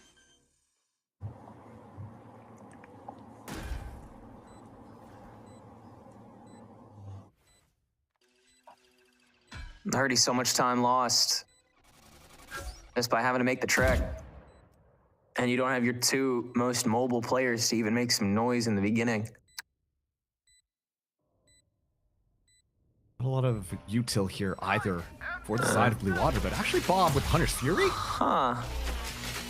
For the pure intel, but it's just like, it's so piecemeal that you still have to do so much clearing anyway. I think she was just hoping for a bit of chip damage. Yeah, I mean, you can just walk out of the smoke. That's a freebie T-Dog with the shock dart. That'll stall the rest of the timer. There's no more time for Bob to make it the spike. Blue Otter probably should have walked another like 15 meters closer before they even thought about using that Hunter's Fury, let alone engaging, period. Bringing back one of the words that the desk said at the top of this match was disjointed. Really felt like that time around, Blue Water a little bit more disjointed on this retake. Obviously, we see these early engagements. It's always such a clash of these two teams right off the rip. It's in these later rounds, you know, the clock working barely against Blue Water that time. I have to question the use of the Hunter's Fury in the midst of all of that, but you see the other members of Blue Water kind of split themselves off, and then ADG just have to kind of play nice and patiently. Make that work out nice and easy. Chaotic, Outlaw in hand. Could be early information here, but this time 399 not going super aggressive. Heartless going to be the person doing this. 399 with that counter frag. And yet again, it's a question of his ADG attempt to collapse on top of that. Do they feel as comfortable pumping up the gas as Blue Otter does? Not when they've been able to stall enough for two members of B, now make it three with that TP, to hop on easily. Even still, in the slipstream, 399 does catch his own wind. That operator in the hands of 399 has just been so deadly. Looking for yet another, but Sacred able to find it, which will allow this pick to get online so far forwards. This also doesn't even know it, but landed a shot actually onto that Viper. Gonna launch that convergent pads on the re-entry, and Sacred is not ahead of it, but he's also turned onto it the very last second. Heartless does manage to make that work. Right into the refract. T-Dog doesn't even waste a bullet taking care of it. A 1v1, Zol still having the space. And a star. Recon bolt gonna get thrown in. Zol doesn't have time to get to half. Now the shock. All that's left is the gun. And T-Dog gets pressured and shot down by Zostol. Still on it. Taking advantage of every inch you can get is what gets you ahead and keeps you in Challengers North America. Blue Water up 4-2. It just feels like there are so many individual moments that are kind of going on here. And on the desk, they highlighted this as well, right? Like, if they can just up their communication a bit more, then this can feel a bit better. But once again, it almost feels like it's every man for themselves on both of these teams there. Weave it. And especially with those ultimates getting popped, it really solidifies that for me. I mean, Sacred using it so far forwards, buying the team a bit more space, and then Heartless kind of using the convergent paths and expecting to find those kills, allowing for that push through from T-Dog to happen. 399, though, under so much pressure, has to back up. Tuzi in a lot of trouble. Yeah. Oh, finds Hugh first up. Now Tuzi has the extra checkpoint, and Blue Water have all of the players they need here to be able to just easily take this down. Speed run of a flawless round 7. That makes this Blue Water defense still nigh impenetrable for ADG so far. And like you said, it feels like everyone is kind of playing for themselves, but when everyone can individually manage more than just themselves, it does work out. Yeah, I mean, if you give 399 4 different opportunities to peak with the operator, at some point something's gonna go right. You know what I'm saying? Like, there's a lot of setup that Blue Water can use to knock down ADG. Yeah, and it's just that kind of like backpedaling that we see from both teams, or sorry, from those two members on that B site that allows for that opportunity for it to come through. 399 this time. very far forwards, but Heartless losing that battle is not how you want to start it. So a nice easy plant here, so quick from ADG. Man, they're getting in front of the screen. This is so odd, but T-Dog with the Hunter's Fury, it's all to try to get that chase down with the ultimate damage, but ultimately, it only nabs that chip onto Zostal. So ADG still have to battle a hell of a lot as they make it back on, and 399 just walking it down with this operator, continuously finding opening and closing frags for the fight. Bowen's trying to get in the middle of it, but Bob shuts that down too. And it's yet again, certainty upon certainty for Blue Otter. Time to spare, people to kill. Still more than enough resources to make this defense dominant. Yeah, it's just like that time around. Last round, we got to see what happens when they play a good defense, you know, backing up, buying that time and all that type of stuff. And then this time, the retake is just so clean from Blue Water. They just completely push in there and mitigate anything that's going to happen. And a lot of it right now is coming down to 399 being so sharp with that operator in hand. When it comes down to this individualistic playstyle, Tuesday, we're going to pretend that we didn't see that. I'm not sure if that was intentional. I'm going to say no. But when it comes down to this individual play style and kind of really, the numbers advantage is going to be the strongest thing here for both these teams. The fact that we're seeing consistent value come from 399 makes it so much easier for Blue Otter to be able to win these rounds as Heartless already going in deep just on the other side of that pit. But Tuesday's still going to be holding this one as the wraparound happens on that A site. Options are at a minimal thanks to the pit, but with the space that ADG grabbed, again, reactively, but quickly, that's just how they roll. They're able to get the plant. Please do tempt 399 again. No, it'll get pushed with the drift. Certain about the position, and even so, he keeps on firing. T-Dog is on 3 HP. And he still manages to grab Tuzi in the pit. That shuts down all of the space that Blue Otter had previously maintained, and will now force the rush from Zoe and 399 back onto site. With the help of the Cosmic Divide, that will divide T-Dog and Chaotic away. Heartless can deal with not both of them. 399 there to help though, and Q stands alone, can't even deal with 399. Another 3K, continuing to top frag and lead Blue Water to a 7-2 half so far. All right, obviously, we can't hear the comms in the middle of these rounds, right? We don't know what the players are saying there, but I'd like to think that that round demonstrates that a bit more communication is necessarily happening there. Heartless, you know, not able to find that. It's looking a little bit dicey. T-Dog has been doing an excellent job at just playing that corner, is able to find Tuzi in the midst of all of that, still being such a pain. And yet, Heartless does not push out any further, understands that that position is so difficult to be able to hold, just instead swings out there, takes out another member on that team, and allows 399 plenty of time to swing in together with the backup, and the cavalry just completely knocks the door down there, and Heartless, never mind, goes right in and goes down. A little bit of an opposite setup here with Heartless once again, hold on his shoulders, but don't worry, Bob and 399 have got it from here. The two most reliable fraggers across the entirety of this stage, continuing to lead the charge. But every prong of Blue Otter still understands how much weight could fall on them at any moment, and Tuzi on this Viper knows that more than anyone. Ready to take on that offsite at any given moment, and will do it to secure a complete lack of offensive ability from ADG. Yet again, only 2 rounds to find some. It's crazy how these moments are showing themselves. Like, they just don't bother checking it. And once again, Bob was having a pop-off first start of this map, but since then hasn't really been finding those first kills, right? And so, to be fair, ADG might not have known the positioning of where Bob is going, but at the same time, you gotta do your due diligence to check those corners. Otherwise, you're letting Blue Water walk away with 3 kills. Speaking of, it's going to be a somewhat aggressive push here. A convergent pass already online. Very glad that Chaotic is still going for that. Deserves to, despite the unfortunate performance so far.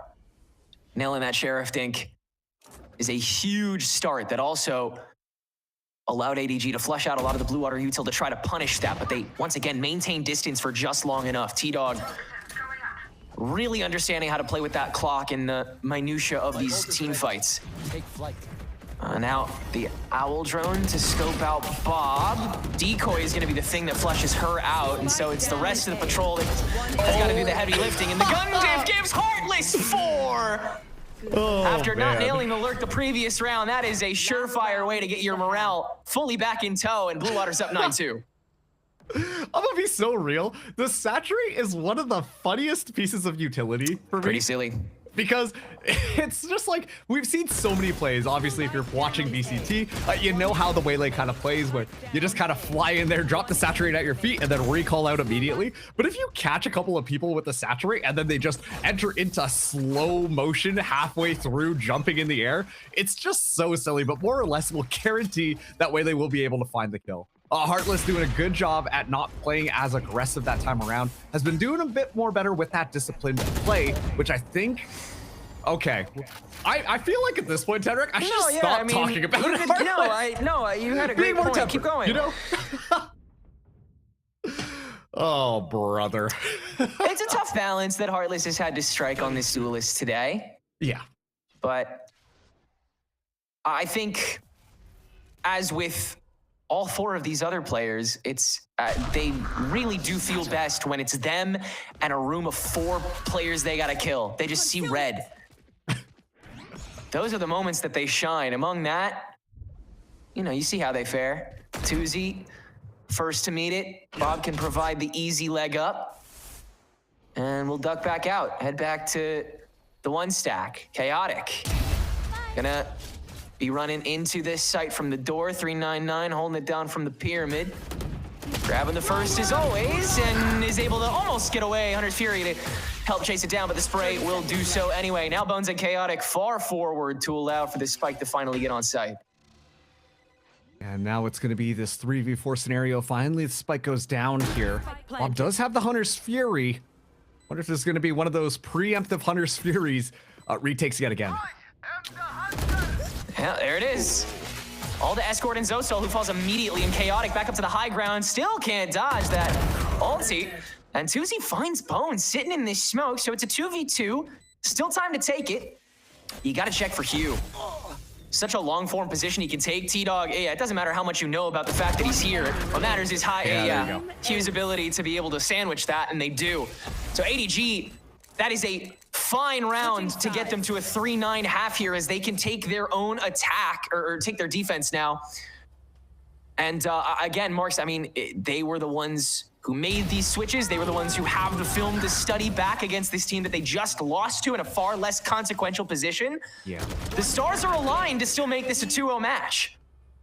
It truly is here. And, you know, they have a very unconventional attacking style. If you watch the last map, you're watching this map as well, then you know that ADG like to kind of go exploring a little bit more, right? Like they're taking unconventional swings, unconventional site takes, and they're not afraid to do something similar on the defense based on Haven. Curious to see how they want to make this defense happen here. Obviously, a bit of a score difference on this map, but like you said, they're still not out of it. They beat Blue Water last time 2-0 in that series outside of VCL, and they're looking to make sure that they let them know that they can do it again. Well, Blue Water can amp it up, and the 2 solos that defend are very easily taken care of. 399 just walked it down, had a lot of help with that snake bite in the corner toss, but really still felt kind of minimalistic here. Bones, I mean, that's just intuition. Raw game sense, truly. Still a paranoia available.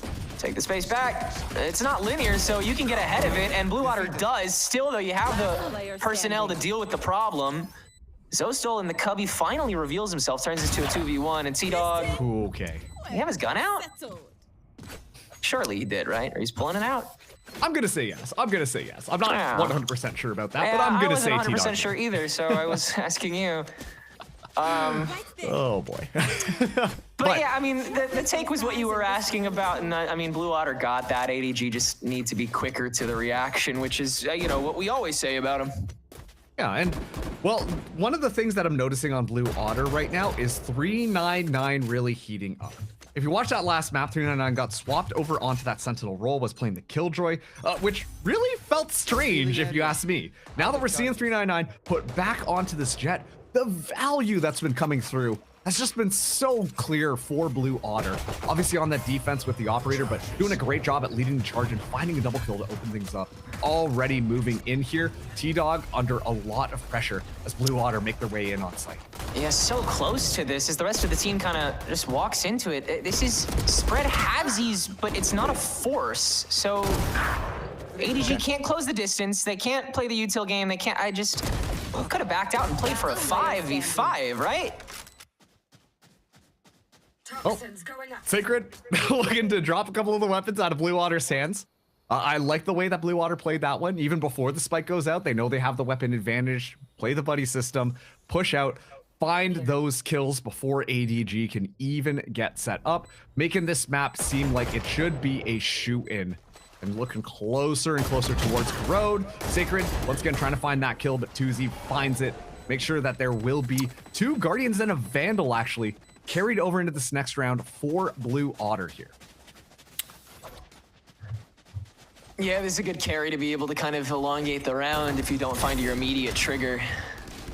Because I don't think ADG is going to try and condition these early pickoffs on A main and the B door with the snipers like we saw Blue Otter do as often. Yeah, it's all rifles and nobody immediately on top of spawn here. Only my jump on. I thought about Blue Otter is just how streaky of a team they are. Oh yeah, watching so some of the momentum-based. previous maps, like it's crazy. And once again, we're seeing the exact same thing. And on top of it, Bone's able to stick a fork in it, forces the refract, so everybody's back. Tuzi's already going through spawn right now. And the rest of Blue Otter will shortly follow suit. Hugh is way up on this though. Could easily catch it. It's not watched. Yeah, tough timing. And honestly, this enables this position to be able to find just a bit more value. Bob, so try to keep them honest. Make sure that they know that there could be a little bit of pressure on A side. They're not quite done yet, but Hugh still has such a great position here on this defense and could really find something if Heartless doesn't find it first. Checked. Hugh takes it. Zoe can't turn on to both. Chaotic gets the trade. Yeah, that's exactly how they wanted it to go. Good stuff from Azure Dragon. Playing their territory. I'm not saying Chaotic baited Hugh there. However, no. Definitely was playing first contact and then swung out afterwards to secure the kills. It was a tactical decision, right? Extremely.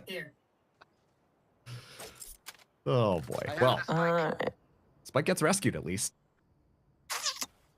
Up goes Tuzi, Chaotic. Enemy remaining. First point. Yep. 10 seconds, and now we know where Bob is, because she had to check the window of that door. Everybody come say hi. So Chaotic 2 away from knives. Keeping 4 rifles for ADG here as well. Structure is set as long as you continue to get those like early denial pieces, which it seems like ADG are fine with not necessarily like completely digging into those once they found them. You really just dig your feet in to the remainder off of 4v5 and just hold down the sights off that individual talent. The same sort of way that Blue Otter wanted to do with 5. And it's one of those things, right? Like a good adaptation from ADG, understanding that Blue Otter, yeah, they're just kind of running it down. So hold Bones nice and close with that paranoia. Make sure that they can punish it, and it completely just kind of foils the plan that Blue Otter had on that offense. And beyond that, Bones steps forward and is able to find a nice, easy kill as Chaotic so far forwards on B that at least guarantees that space and knowledge. Yeah, just Blue Otter trying to get forward here. Get that shotgun some value, but instead, nobody able to really get too far in, and the window of time is already gone. And the guy with the rifle was all the way over there, huh? All right, so that's the cleanup from ADG. That is the dimensional drift now from Hugh, actually very importantly, who is very universal that round as well, setting up the individual early presence with the pushback from Chaotic to clear B main like lickety split so they could be prepared for this very quick A take that Blue Otter went for that round. And now he's gonna be able to kind of just be anywhere and everywhere at the same time instead of just faking it with the decoy. Which is also kind of a scary prospect for Blue Otter, right? Because you look at the kill feed right now, right? Like you look at the ADG side, 16 kills for Hugh. The next highest is Sacred with only 9. And given the fact that 399 has once again been the main person being able to move in there and find those kills, Hugh has the firepower to kind of go right back against this Jet. But fast entry yet again on the side of Blue Water. Saturate does end up getting the value because 399's already on the site. Go figure. Rest of it will make it work. Cosmic Divide on top to guarantee enough time for Zostal to not only get on the site, but plant the spike. Chaotic is dying to hop in there, but the tailwind's going to expire before he can make that call, and the rest of ADG hops back on. And they do not have any ults to counteract this. They've just got to wait things out, get that well dry, and then counteract it. Zostal, tough pocket to work with. Chaotic and Bones circumvent and take over. Bob found by the recon dart as well. And that is the last guarantee that they could hope to hold on to get this round intact. Instead, T-Dog's just going to hold that spike with impunity. Blue Otter, they are momentum-based indeed, and it's ADG that have the momentum. ADG somehow find all those kills? That's kind of crazy to me, if I'm being honest there. I really liked the take that we saw Blue Water do. It felt a lot more coordinated with how Heartless flew in. 399 kind of following it up. The Saturate landing exactly how you want it. That's how you want to play your Waylay in some of these double duelist compositions. But they simply just can't hold on to the rope after the spike goes down there. ADG, without like a lot of utility, if I'm being honest, just raw gun duels and raw swings, take out all the far members who are playing watch from afar. And as a result of that, Blue Water have no defense left over. So a great round from ADG as they're slowly clawing their way back into this map. So a total lack of timeouts here, especially in such a pivotal round where it seems like they want to go for something off of the ult cycle. With the knives coming out from 399, they don't land a thing, and so there was probably the opportunity that they were hoping for, maybe to get Bob a Hunter's Fury or Tuzi the Viper's Pit on top of that spike plant, but everything's falling apart on top of this site. Tuzi can at least grab one more, but Hugh, nice. That's a fun way to get that last double kill. Pump. Now it's 11-7, ADG continuing to maintain momentum. Now the ult and cycle themselves. Hugh has another dimensional drift, guys. 2015-1. What? Ridiculous. Pad those stats, Hugh. Once again, like, one of these teams getting eliminated out of this match. I think right now one of the difficulties Blue Water is having is they're not able to flash their way in onto the site.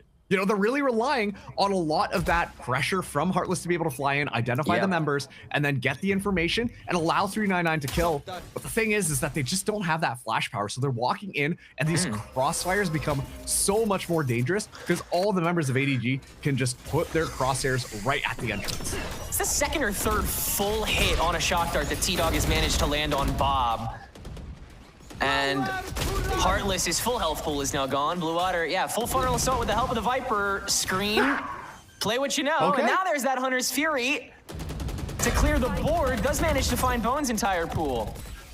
They do have the opportunity to play the pit on this, but already revealed. Sacred just walking it down. What? Screen's about to cycle back down, and so the pit goes up in response. This feels mistimed. Yeah, Tuzi's just out in the open. Dog, you gotta pull it up sooner. Even so, Zoe and Bob make it work. Oh man, can you take that over, man? Can you take it over for me? I really don't want to talk about that round. Oh man, and on the UI as well, it showed that Tuzi still had the ultimate, but no, is in fact taken out. I'm not calling that a zoning ult, I'm calling it a bait ult, which worked out perfectly because it handed over a plate of false confidence, let's call it, to ADG to think that they could move in there. But all the meanwhile, all the members of Blue Water in that post plant, we're still just holding those crossfires. This is something else, man. But you know what? At the end of the day, Blue Water use their ultimates and are able to steal away yet another round as they all have rifles. Zostal does have the Cosmic Divide available, and they're going to be scaling right off that thing. Yeah. Wow, they're like perfectly aligned, too. It means you get vulnerable as you go. Okay, Heartless, there's that aggression you're looking for. Flashless, but not killless. Just do it with that decoy for good measure as you can get the spike down. Again, you have so much invulnerability. Bones in front of the door presence to catch Heartless now. So ADG have very little space they need to clear right as this spike's getting planted and the Cosmic Divide is fading away. Zostal stepping in front of it just as it fades. Now trying to maintain that screen control as ADG readjusts with the final three. Bones still on site, 3 now, and Sacred's lurk has worked out for the best. 2 for him as well. And ADG keep 2 standing on the compress. Blue Otter used so much for that round, and it all comes up adrift. Yet another round here where Blue Otter, they let all of these ultimates fly. And ADG are just do a better job at mitigating them, at keeping them at bay, really, from getting any value out of those ultimates. It's almost a heartbreaker seeing both the wall as well as Heartless using the convergent paths there, because generally speaking, those can be win condition ults. But ADG, they just backpedal. Sigurd's able to get a nasty flank in the midst of all of the chaos kind of going on there. As a result of that, ADG still in this one. 4 more rounds to send us to this OT. Blue Water's buy is not looking fantastic here. Let's see how they're going to be able to play this time. T-Dog right off the bat shoots that shock dart. Not able to find purchase on any of the members of Blue Otter. As of this time, it's going to be purely for kills before they decide to make their way in onto any of these sites. Yeah. Allowing any easy... Hey, there was one. Heartless with the dash, too. I mean, that was blasphemous, and he still made it work. Oh, Chaotic. So far forwards right now, but is able to escape. Look at this positioning from Zostel, though. Could punish. And he almost does. Chaotic. Able to land the shot first, though, so he'll actually feel confident enough to reapproach this stack that he knows was here after the fadeaway for Intel. That screen is nasty timing, dude. Swore he could have seen a foot or something. And Chaotic gets away scot-free in the midst of all of this, and still, it's just Blue Water playing things so cautiously right now, looking for their opportunity. Noise made, Heartless again. 30 seconds left. And that hands a well-earned rifle over to the Waylay. Still this Bones problem to deal with, and he's been here before, it matters not. Lands 2 on those eco-fraggers. So it's even Stevens for the spike plant, which is still yet to happen, and there's 10 seconds on the clock. If ADG stall this, they might not even have to worry about a post play in the first place, and they do! Kill ready with that operator, and there was simply too much time wasted in recuperating. ADG have 3 more rounds to get this to OT and make this a 2-0, and it looks so feasible, Marks.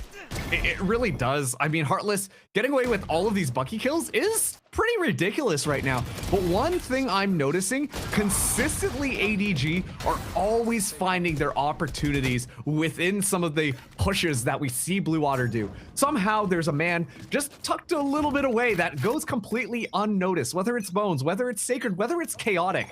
And that feels like that continuously is the undoing of Blue Otter. It's getting so much value every single time, not being checked. And as a result of that, like, you know, Blue Water kind of fall flat on their attack round after round. ADG 3 rounds away now. Blue Water, they've got weapons in their hands. This is really looking like the best chance they might get, given that they don't have any of the ultimates online, and might get a few there, but ADG really controlling not only the economy, but the ultimate economy as well. Q going to be challenged potentially by Zostel, but nothing going to be done as Blue Water, they secure that mid presence, but look how spread out ADG are. Yeah, this just still feels so secure from them with 50 on the clock. Nothing's really been handed over. Chaotic has yet to plant himself on this window. And Blue Water, they have gone for the B crunch before, so you would think Chaotic would not try to approach this with such minimal intel. But with the 2 duelists ready to bum rush from the archway, you can't really securely check this because you don't have a flash. You have Bob. You don't have a drone. Hey. You have Bob. She's got it. Bones comes from the shadows. 2 on standing, and Sacred didn't even need him.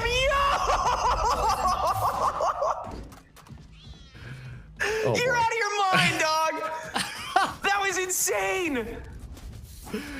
Oh boy, oh my. Oh geez. Oh, show me again. They just... Those 2 are vuln, but oh my god, those last 2. The flick over is kind of unreal. Sacred doing their best Toozy impression that time. And yeah, Blue Water are taking a time out. Match, baby.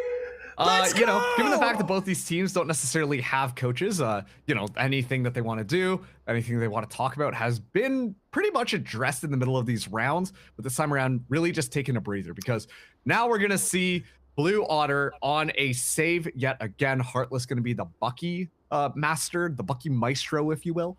being able to try and find a couple more kills like that honestly the Bucky should not be doing. But 399 has honestly the world in front of him.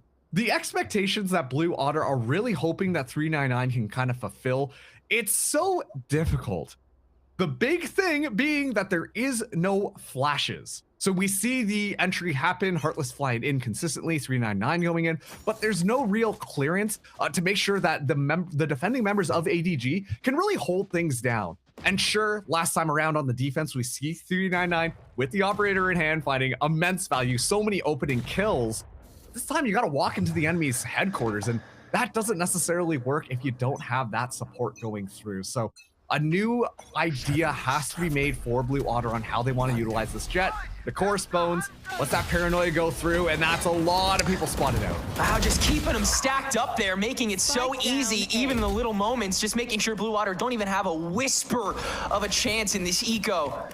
T-Dog's been so good with these shock darts. Just take it to default, baby. Take it to default! Do it again!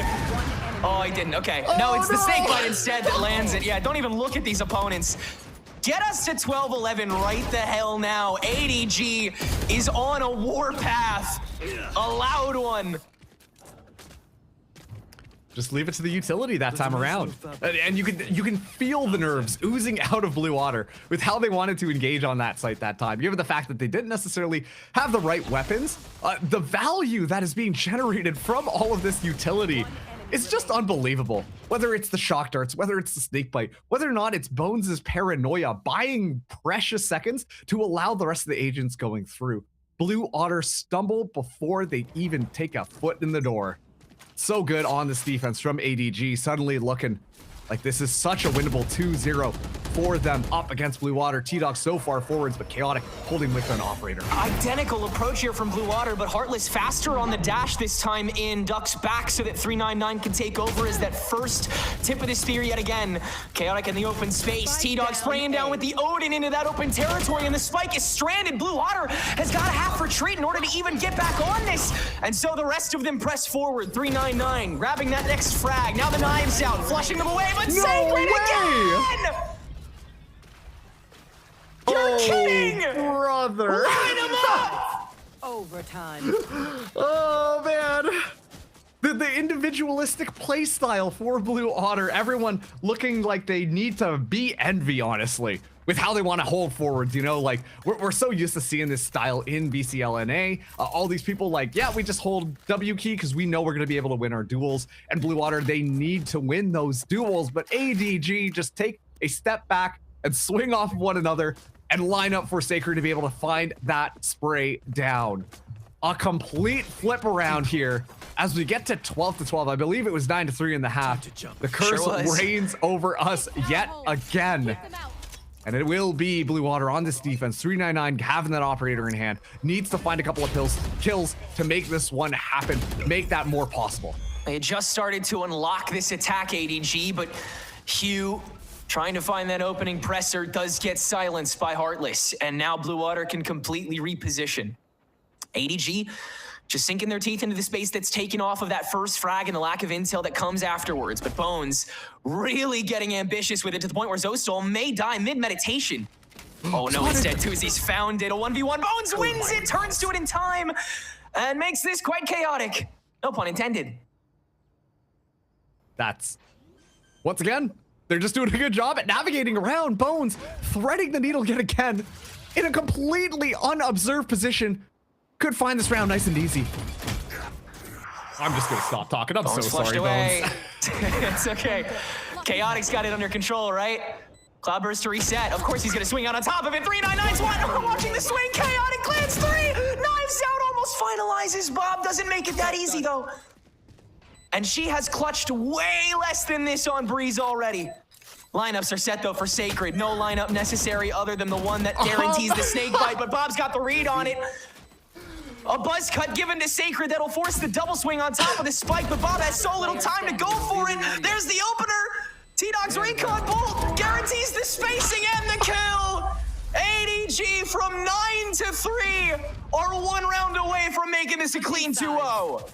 Tedrick, I'm gonna be so real with you. I think that's because Sacred's hand in that, like, kind of like Yeah, you can see his hand raised up. off the box, which gave the positioning away. That's unreal. Oh, this is silly. This is madness. This is Valorant here. As now ADG have the prime opportunity to completely pull the carpet out from underneath Blue Otter on this map. 399 going for the glass cannon op here. Has to make a play happen, but ADG have completely just taken all the momentum, taken all these rounds, and put it right into their pockets. They're looking unstoppable right now, and Blue Water are giving up so many positions to them.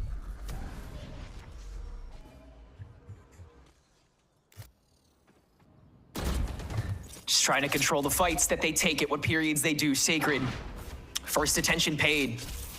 Blue Water, causing ruckuses just about every which way.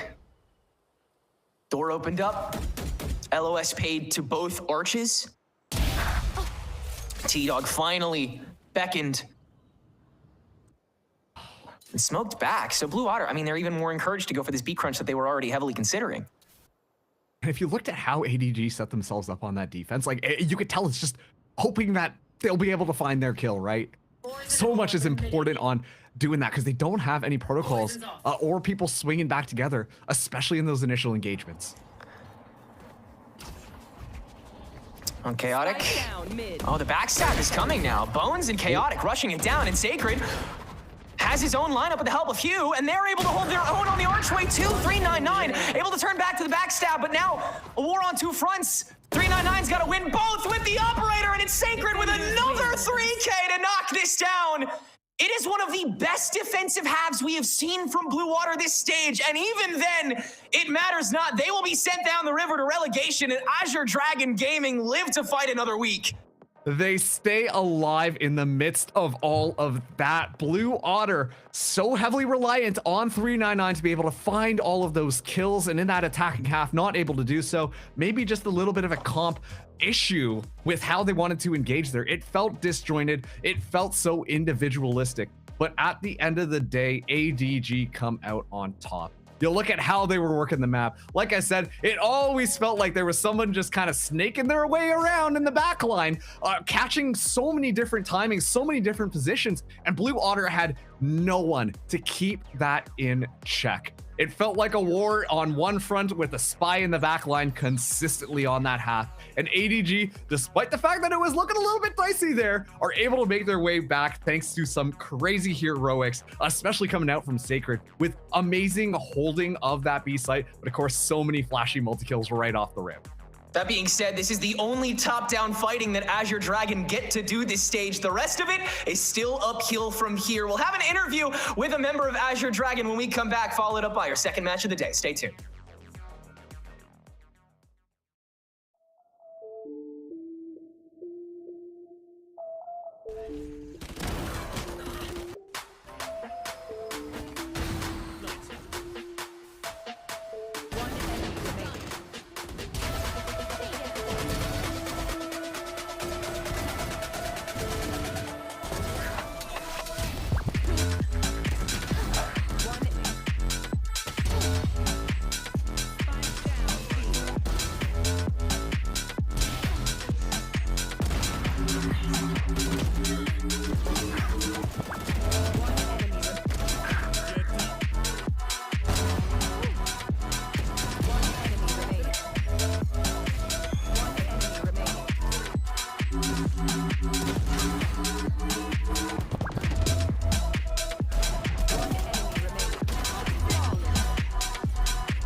fight together.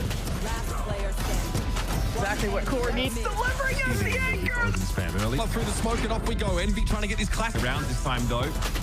But the stand and fight, he's down to Ada. There's Alum, that's the Phantom. Brought up by the save. And trouble without his rifle. Way out, but the spike can still be held with just enough time.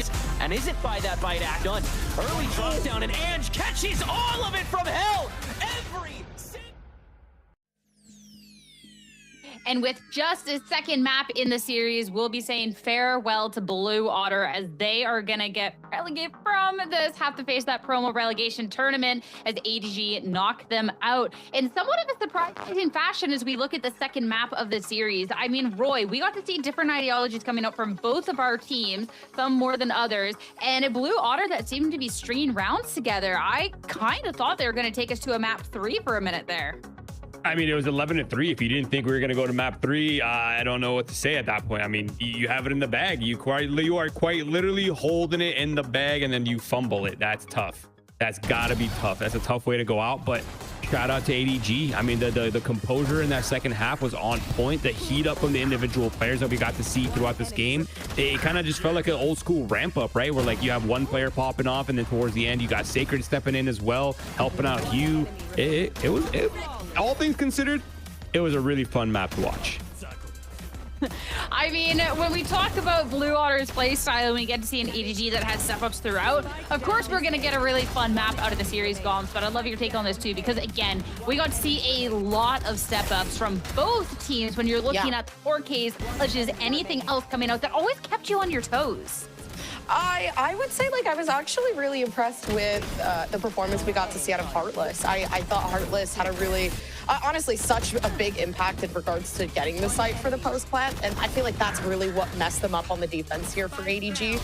Partially is the fact that they did have trouble occasionally, like being able to retake the site, and honestly, it just felt like explosivity at its finest for Blue Otters was what worked on their attacking half, and that's exactly what led them to the position that they were in, right? Like being able to pull through as far as they did on the defense, and then, you know, the attacking side obviously needed some sort of rework there. But all in all, I was highly impressed with Blue Otters. I know I was a little harsh on them before, but it's all tough love. I don't know.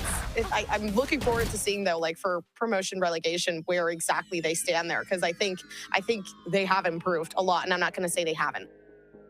I mean, for Blue Otter, maybe just a couple of too many changing pieces in the machine, a little too late in this series for all of this. Because again, that is concepts and ideas that do seem like they'd be working on paper if just given a little bit more time. But this is where we got to talk about ADG and the system that they've been building up toward. Because again, we're getting to see this returning core here of Sacred, Chaotic, D-Dog, and seeing something that's getting to work here on paper, Roy, that's ultimately, even when their backs are against the wall, they're able to come out on top. Yeah, I'm always a little nervous to see teams hit the emergency oh crap button and kind of just restructure all their comps and restructure their entire identity. But sometimes it calls for it, right? You haven't had the results throughout the split that you would hope for, and now your backs are against the wall. And for ADG and also for Blue Otter, they kind of both are going through that similar story, right? But for ADG, it feels more natural to what they're running now. It feels like they're running compositions that make the meta a little bit easier for themselves. It kind of, at least on Breeze, like the Breeze composition with the double controller is a little bit easier to play. You have a lot of tools at your disposal, especially with the changes for Breeze. But overall, I kind of need to give a shout out to Hugh. I feel like he kept him so. I mean, I'm gonna say it frankly. He was the reason why they even had 3 rounds in that first half. And if they didn't have those 3 rounds in that first half, that could have very well been the Blue Otters like clean sweep on the second map. So, and then obviously he bought enough time for Sacred to start popping off, and we saw what he was kind of doing towards the end. Yeah, great performance coming through from Hugh. Too, especially like I really like there were a lot of moments where Hugh was mainly just like the information gatherer playing on that Yoru, whether it be with the ultimate and trying to get them by, you know, through Tuzi's Viper's ult, right? It's circumstances like that where they're weaving and bobbing in through util and like TPing back and forth to just see how they can set the team up. And I completely agree with where I think it was like Hugh had 20 kills, and I mean the second frag was 10 kills below that at some some point after the defense had ended, and they were trying their absolute best. And I think that's when Sacred decided, you know, like, guys, I got to step it up now. Well, I mean, that's exactly it. When you're calling out a Hughes, it's the only reason ADG was getting these rounds in the early game that actually gave them a fighting chance. But someone else had to be the hero to step up alongside Hughes and try and help save the day. A little sidekick, maybe taking over the show, whatever you want to call it. And Sacred was exactly that. When we got into those later rounds, when we're looking at that 11-3, get into that match point, etc., things got really scary for the side of ADG there. But then Sacred just, some of these multi-kills for you, like it kind of seemed like at some point, like Sacred could do no wrong. Like he just turned on the emergency switch and Sacred unleashed. Yeah, shout out to the spray pattern patch that came out as well. It seems to have helped Sacred out a lot because the way he sprays, like the transfers, the control, it looked so nice with the glitch bot Vandal. Shout out to him. But this is kind of the performance that I was hoping to see from Sacred off the get-go, right? Now, you know, the crazy part is he hasn't even been performing poorly. He's been playing like pretty well overall. But this map is what I think of when I think about Sacred, right? Like this is the performance, this is the impact that we're looking for from him. He's in that controller role oftentimes. He finds a ton of value. We got to see it right there. Welcome to Sacred's world. We're just here for it. Speaking of value, guys, like a 3K, right, to bring us to match point. And they were not winning that round. No matter how many people say they were not going to win that round unless that 3K came through. Sacred also pulling a 4K to bring us 12-10, right? Like that's just insane to me. It was the last dire moments to where people actually typically like they get scared and they fail, they mess up. You know, it's nerve-wracking to be in a position where match like someone else winning that map is like one round away. So I do feel like Sacred, you know, had to be a person to keep the mental together. And it was so cool to watch live. Especially too, like we talk about the fact they're able to close that map out, but if we went into a map 3 and a Blue Otter again that had just recently switched that composition and like scaling up, I feel like this could have been a very different conversation, not just now, but even at the end of the series, because Blue Otter is a team that you can't really count out, and you could see that upset. So that very well could have been just team Challenger saving in that moment, which is just incredible. And now on the line to talk about all of it is none other than the person of the hour. We have Sacred here for our post-match interview. Sacred, congratulations on this win. I just got to know right away. You're down 3-11 on Breeze, looking at maybe a map 3. How the heck do you guys close that one out? That was incredible. We all played confident. Like, we knew it wasn't over, and we had a lot of rounds that like were working, so we just tried not to fix what wasn't broken there, and we just stayed confident in ourselves. I mean, the difference maker. And you want to talk about confidence. What about you in that step up? Because in that second half especially, like the amount of multi-kills you were getting was incredible. Was it again just okay, I'm gonna do more confident stuff, or like where did that come from? I mean, I feel like the kills kind of just like came to me. I didn't try and play like too aggressive. It kind of just like happened when I was like retaking and stuff like that. I mean, it definitely worked out. And I mean, I think that's a difference maker between us talking now and maybe seeing a map 3. You guys got to play up against Blue Otter just 4 days ago. Was there anything you won that game, but was there stuff from that series too you got to take forward into this series, or did that make you feel a little bit more confident you could close out today? We didn't get to play any of the maps. Like Haven, that was our first time playing them on Haven, and Breeze, we played them last week, so we kind of had like an idea of what they were going to do. We didn't play to our best at the beginning, but we kind of heated up towards the end. Makes a lot of sense. I mean, heat up at the end, that's what you need, because you've now eliminated them. You're still alive in challengers, though it's definitely a dire situation. So how are you feeling going on forward, knowing that each game, like there's a lot more pressure than earlier in the season? I think we're confident. You know, pressure makes diamond, so I think we're going to do good here. Well said. Sacred, congratulations again on the win. Best of luck going on forward, and thank you so much for chatting. Yep, thank you. Thank you so much. Pressure makes diamonds. I mean, hey, ADG with their back against the wall. They close it out in OT. I believe it. I believe it. So they're going to have their run continue here in Challengers, but we still have another match for today. Stay tuned, everyone. M80 going up against Winthrop University after a short break. Stay tuned.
everyone. Hope you enjoyed your short break. Welcome back to Valorant Challengers North America. In the wise words of Sacred, pressure makes diamonds, and it's time to see if that's going to hold true for the next two teams in the series, because it's M80 going up against Winthrop University.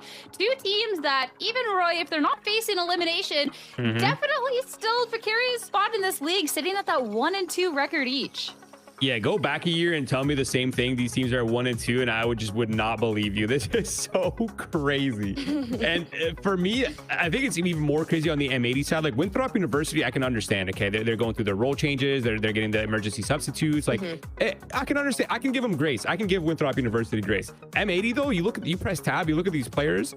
You're seeing a crazy powerhouse roster struggling in 1-2 capacity. So that's a little bit tough. But that being said, I think this is the turning point for either of these two teams. This is where things begin to change. You don't want to find yourself at the 1-3. And I think the team that finds this win right here will be on the right path towards that playoffs.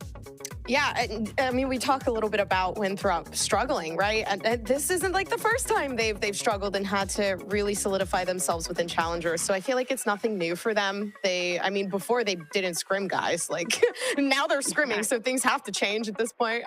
But yeah, you know, this was a team that proved everyone wrong in the first time that they had made their appearance, right? Collegiate seeming like, oh, it's not that important. It's Dom. It's an academy roster. It's not going to go any further than what they are right now. And, you know, I feel like with the tight bond and unbreakable spirit they have, you know, the land setting that they're able to play with, I feel like it pushes them in the right direction. So for me, with their previous reputation, I don't think they can prove us wrong. And I think they're gonna come back stronger for sure. I mean, the thing is, this is a very different Winthrop University. Again, with Infiltrator and Governor off saving the world. We got two subs in, and they already had roster changes. Like, Roy, like, I'm a Winthrop University believer, like, through and through. I stuck by them the entirety of last year. True. But when you're looking at all the changes, again, the only thing that's really the same is the name and moves. Other than that, like, this isn't the same Winthrop University that made that run. Yeah. And the crazy part is this is not even like a downgrade of players. Like Recoil is actually a really strong player. Sim has competed in challengers for a very long time. He's also an Ascensions attendee, right? You got Fair, who played very well last year. Really the only kind of question mark that we had coming into the split was strong tall guy, and honestly he's looked pretty solid. So I think this roster isn't even like this is a bad team. I think this is just we just have not had enough time to practice, and there's too many moving parts in this robot for it to move fluidly for now, but that could change at any point. Yeah, and actually, as well, to kind of, I guess, to support the statement of like they have to come back at this point, you know, playing against M80 moves, I think this is their last split, as they tweeted out. So this being kind of nostalgic. Wait, really? And also, yeah, and also a little bittersweet. So I'll say it's a little sad. I know, like, it's moves, bro. Like, what is Winthrop without moves? But it's kind of I do feel like this they have to go out with a banger, right? Or at least go to Ascension or whatever. So yeah, but we'll get into the sad part later, okay? I didn't go into the series wanting to talk about goodbyes, okay? We get to see him play for a little bit longer. Regardless of the result, we get to see both these teams for another week. But I want to talk about the good and talk about, I mean, Roy, you had talked about how the subs on this team were still doing some good, and that's where we can talk about Recoil, because Recoil was someone who we got to see on TSM for stage 1 and 2 last year, and someone who I think was super underrated. I mean, Recoil was really, really strong. So again, when you're looking at substitutes coming in, like Recoil has definitely contributed to this team. Oh, undeniably. And I think it goes far beyond the stats too. Like he's contributing in such a meaningful way. He's playing a lot of these kind of like support, he's on the info initiator. It's as supportive as it really gets. And the fact that he's finding so much value and so many kills is honestly crazy. And I think that the fact that he's also one of the more experienced players on this roster, and the fact that he's a very flexible player, he's learned how to be on the Senti, he's learned how to be on the initiator now. He just provides so much. He can play the controller that we saw on Clove. There's just so much of this player, and there's so many aspects of his presence on this team that makes him a very good addition. Yeah, and I'm hoping too that we get to see a Winthrop, even if there's a lot of moving pieces, that they could come together going into today's series. But another team that has had a lot of moving pieces is M80. I mean, this is a brand new M80 that we get to see coming into this. We get to see Nismo back on M80, but a different role. We get to see all of these pieces coming together. And again, Roy, this is a roster that on paper is so incredibly strong, but it hasn't quite translated in those wins that maybe we would have expected from this team. Yeah, absolutely. I mean, I don't even know how to even like the wordage to use. I don't know what language to use, but I feel like my instinct says these players are coming from such different systems and such different environments, and there's just so many kind of like new pieces. Like you have Paint learning, you know, taking on the support flex role. You have Nismo first time coaching. Like, don't get me wrong, Nismo is very experienced, and I'm sure that there's a ton of value that he's providing, but coaching is also a role that needs to be worked on. Like how to lead, how to get everybody on the same page, how to communicate properly, how to get people like to compromise ideas and play styles. And there's so many aspects of it. It's just a learning process for a lot of them. And I think that for me is the key takeaway, is the fact that they're all learning, and it's just a matter of time. Like the team chem debuff that they have right now is on a clock. It's on an expiry. It's about to expire any point in time, and we'll see this team really level up and come into form. Yeah, there's also so many personalities that you have to get to know and learn more about each and every single individual. And like Roy said, that takes time, right? So, and I've seen so much potential from M80. Obviously, like they've been working on their lineups. They got it jam packed and set down. Like if we get Haven, I definitely feel like that's going to be a fun map to watch, because they have a pretty cool lineup down towards B post plant that they like to hold. But for me, M80, like there's so many things and strategies that they are actually actively working on and putting into their gameplay as of recently. So yeah, I feel like the work is being done, and like Bruce said, all it really is it takes time. I will say as well, like their losses, NRGA and Core. Like NRGA is one of the best teams, if not the best team, and Core is like the most left on team. Like Core is crazy. So no shame in those losses, but definitely looking to see a turnaround today from this squad as they hopefully try and even out their score here. Talking about the players though, Alvin Boy is someone that, Roy, we've gotten to see in the past as well. Again, returning challenger player, but someone too that within his role always just has these step ups. Oh, he's such a scary player when he's feeling it, and he's the type of guy that will completely dismantle you. He's the person that will anchor solo and find 3 kills somehow, and he kind of just throws a lot of your ideas to kind of in the garbage, right? Like holding down elbow on Corrode, for example. That's kind of my go-to examples. He's so good at holding that space, but he's also really good at finding his timing and beginning flanks and just like lurking, and that presence, that really strong mechanical presence in this role is so valuable. And I feel like he hasn't even had a huge chance to shine just yet, and I don't think we've even reached the level of Alvin Boy that we'll be seeing soon. And I'm hoping to see that starting today, and as the team gets more and more structured and then kind of their forward plans are working, you'll start to see the lurkers get activated more and kind of steal value from the enemy team.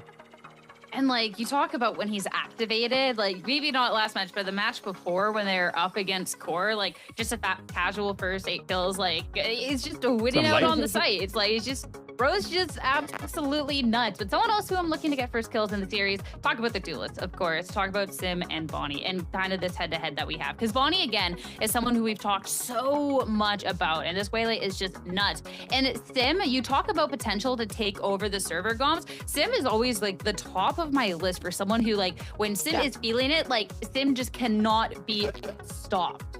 Yes, I completely agree with you. And I mean, like, Sim, there were some performances where it was like subpar, right? But that's the thing. I like, again, everything is based off improvement. And for Winthrop, it's just finding, like, just meshing with the team, right? The 2 newer players that you have that are filling in at the moment, and now like working as that duelist to work with your new controller, your new sentinel, your new initiator, right? So I think now is the time, if any, to, after that week, to kind of revise and review, where we're going to be able to see that big strength come through from Sim. And I guess the same goes for Bonnie. I do feel like we've been seeing like a pretty strong performance on that Neon, as well as I do believe they tend to play the Yoru as well. So I don't know, like, this is, to me, this is such a fantastic duelist matchup, and like if there was any head-to-head I want to see, it would be this one. And also kind of feel for Sim too, because the duelist role is the one that relies so much on like the support and the structure to like really get a lot of value. Like, yes, you can have strong mechanical players and they can, you know, get a lot of kills and kind of do the go kill. But these teams play pretty solid Valorant most of the time, right? So whenever you have this high level of Valorant, you kind of need that support. And he's thrown into this team that is kind of like, you know, it's Frankenstein. It's kind of an emergency roster.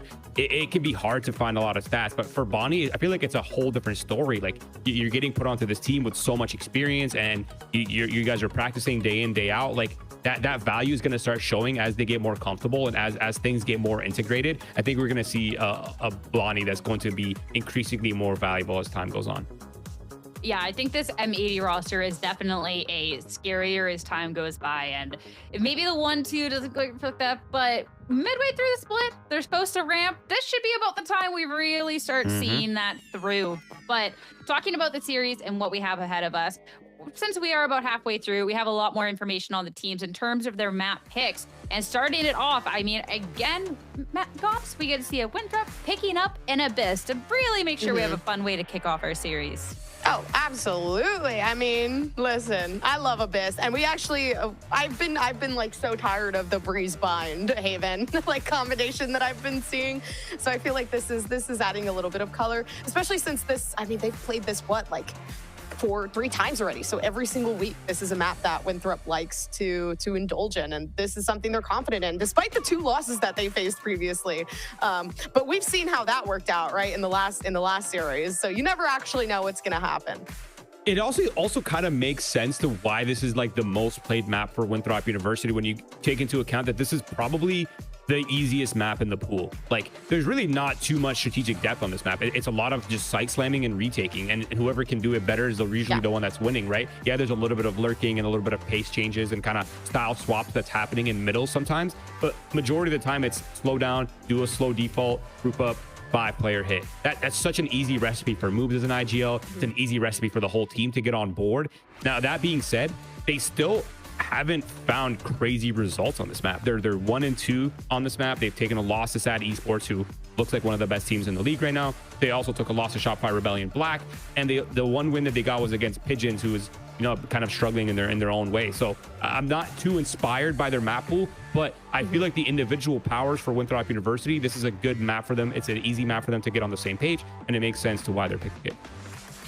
Yeah, and I mean, after that, then we start to kind of like migrate a bit into the unknown of Breeze, because we haven't actually seen Winthrop play Breeze within Challengers so far. So with this being a quite popular map, it's going to give some pretty good insight into how they're going to continue to play throughout the series. But yeah, I mean, we've seen Bind against Sad Esports, and it went 13-4. Winthrop did not win, by the way. They were the 4. So that in itself is kind of a telltale sign as to what changes might be coming.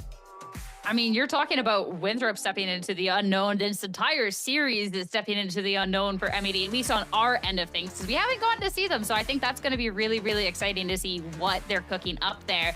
But in terms of, you know, they're cooking over there. It's time to see what we're cooking up with our predictions, okay? And going into this, I was so torn. I was so torn with the predictions. Let me tell you.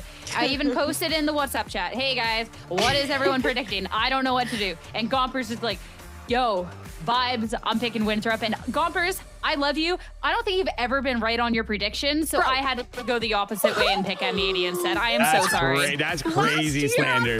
No, guys, slander, guys. Because last year, I'm pretty sure I had the most concrete, solid picks last year. All right, I don't want to hear this slander. All right, and you know what the funny thing is, guys? Some background lore. When I said, guys, you know, like Winthrop, I believe Sierra picked M80 right after I said that. I just want to let you guys know. And yeah, instant. No, Gompers, don't let her do this to you, okay? She's just upset that she abandoned hope in Winthrop University, and now she's trying to throw you under the bus as quickly as possible so that the spotlight's not on her. But you used to be the #1 supporter of Winthrop University, Sierra. What happened? Well, like I said, the only thing that's the same about Winthrop right now is the name and move. Like this isn't, you know, this isn't. And I would love to be pleasantly surprised today, but I also I like both of these teams. I like all of these players. And again, when I think that Winthrop had 2 other players stolen away and M80 should be a scaling roster, like it kind of, you know, makes sense there. Listen, moves is enough. Moves is enough for me to believe, honestly. That's the core roster right there.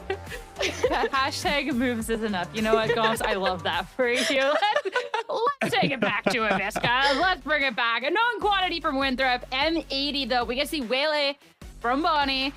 God, oh my gosh, a veto for Alvin. Wow. Roy, we're cooking. Yeah, we've been seeing a little bit more veto on this map. It kind of makes sense, right? Because you want that extra interceptor to kind of block off some of the utility and the execute. So it's very strong defensively, but they are starting on that attack side. Now, KO, Sova is going to be very helpful, right? You have the KO to push back space towards B main. It makes it very easy. So keep eyes on that to see how they're maneuvering that kind of space and how they're using the double initiators to push and pull, set themselves up for good situations. And when it comes down to those site hits, look for that Bonnie dash in and look for those flashes to come in from paint. Now, defensively speaking, for Winthrop University, it's moves on the chamber. We need to see him get a lot of value. It can be sometimes a little bit hard against the KO to get value from it, but they have a KO of their own to defend back. And we saw what Strong Tall Guy did on the KO last time. He was so strong defensively, flooding through those smokes, so expect a lot of battling on sites. Yeah, and actually for attack, defense for Winthrop on this map specifically, they were not having a good time last time. And I think that might kind of like entice the change going over to Chamber and just being able to have a little more information because they were lacking that so severely in their game. Actually, apologies, not in their game against Shopify Rebellion Black. They had that Chamber kind of subbed in prior in their recent game. But I guess, you know what, guys? Hashtag, I was wrong. I thought that Chamber was not actually added into their composition, but it seems like it has been. So for me, I do like the switch from the Yoru going over into the Jet.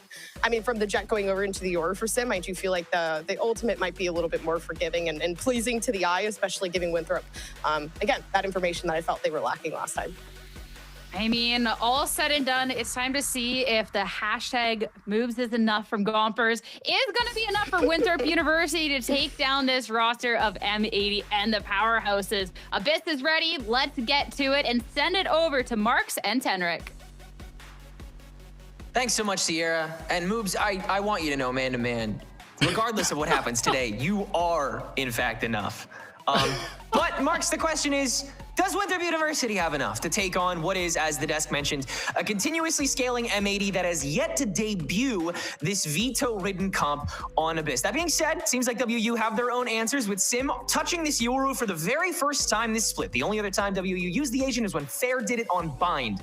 So, gonna be interesting to see how they switch things up, but ultimately, like Roy said, this is the map that requires the least, divergence and overthinking and extra planning because you had to send 2 of your players to Los Angeles. Weird circumstances.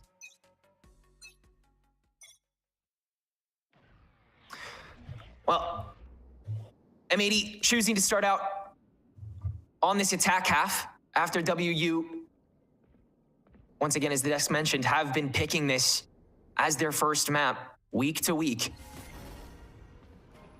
Concealment. The Yoru being that only change. M80 running in with Bonnie on this waylay.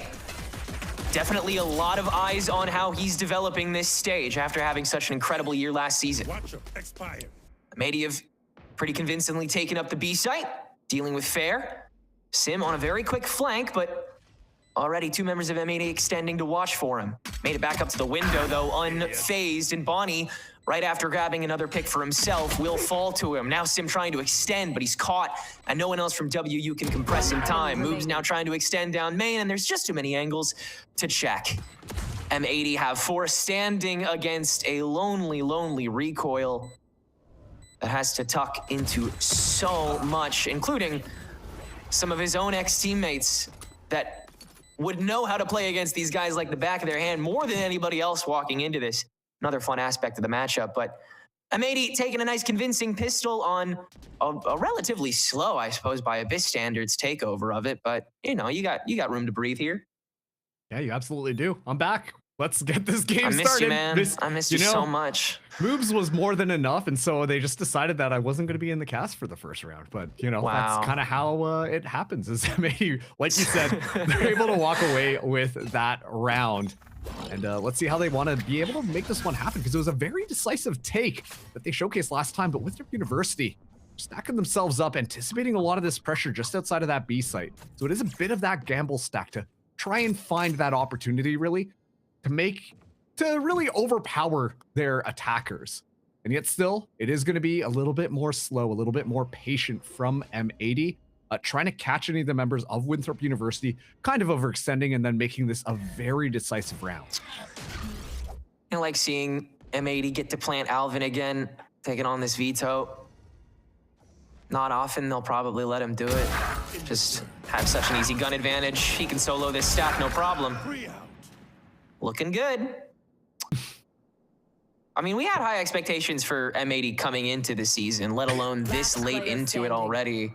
It seems like, you know, while they definitely didn't come out guns blazing entirely, they've gotten better and better as these weeks have progressed. And I mean, they certainly haven't had the easiest schedule so far. No. This game being no different, regardless of whether or not the subs were here.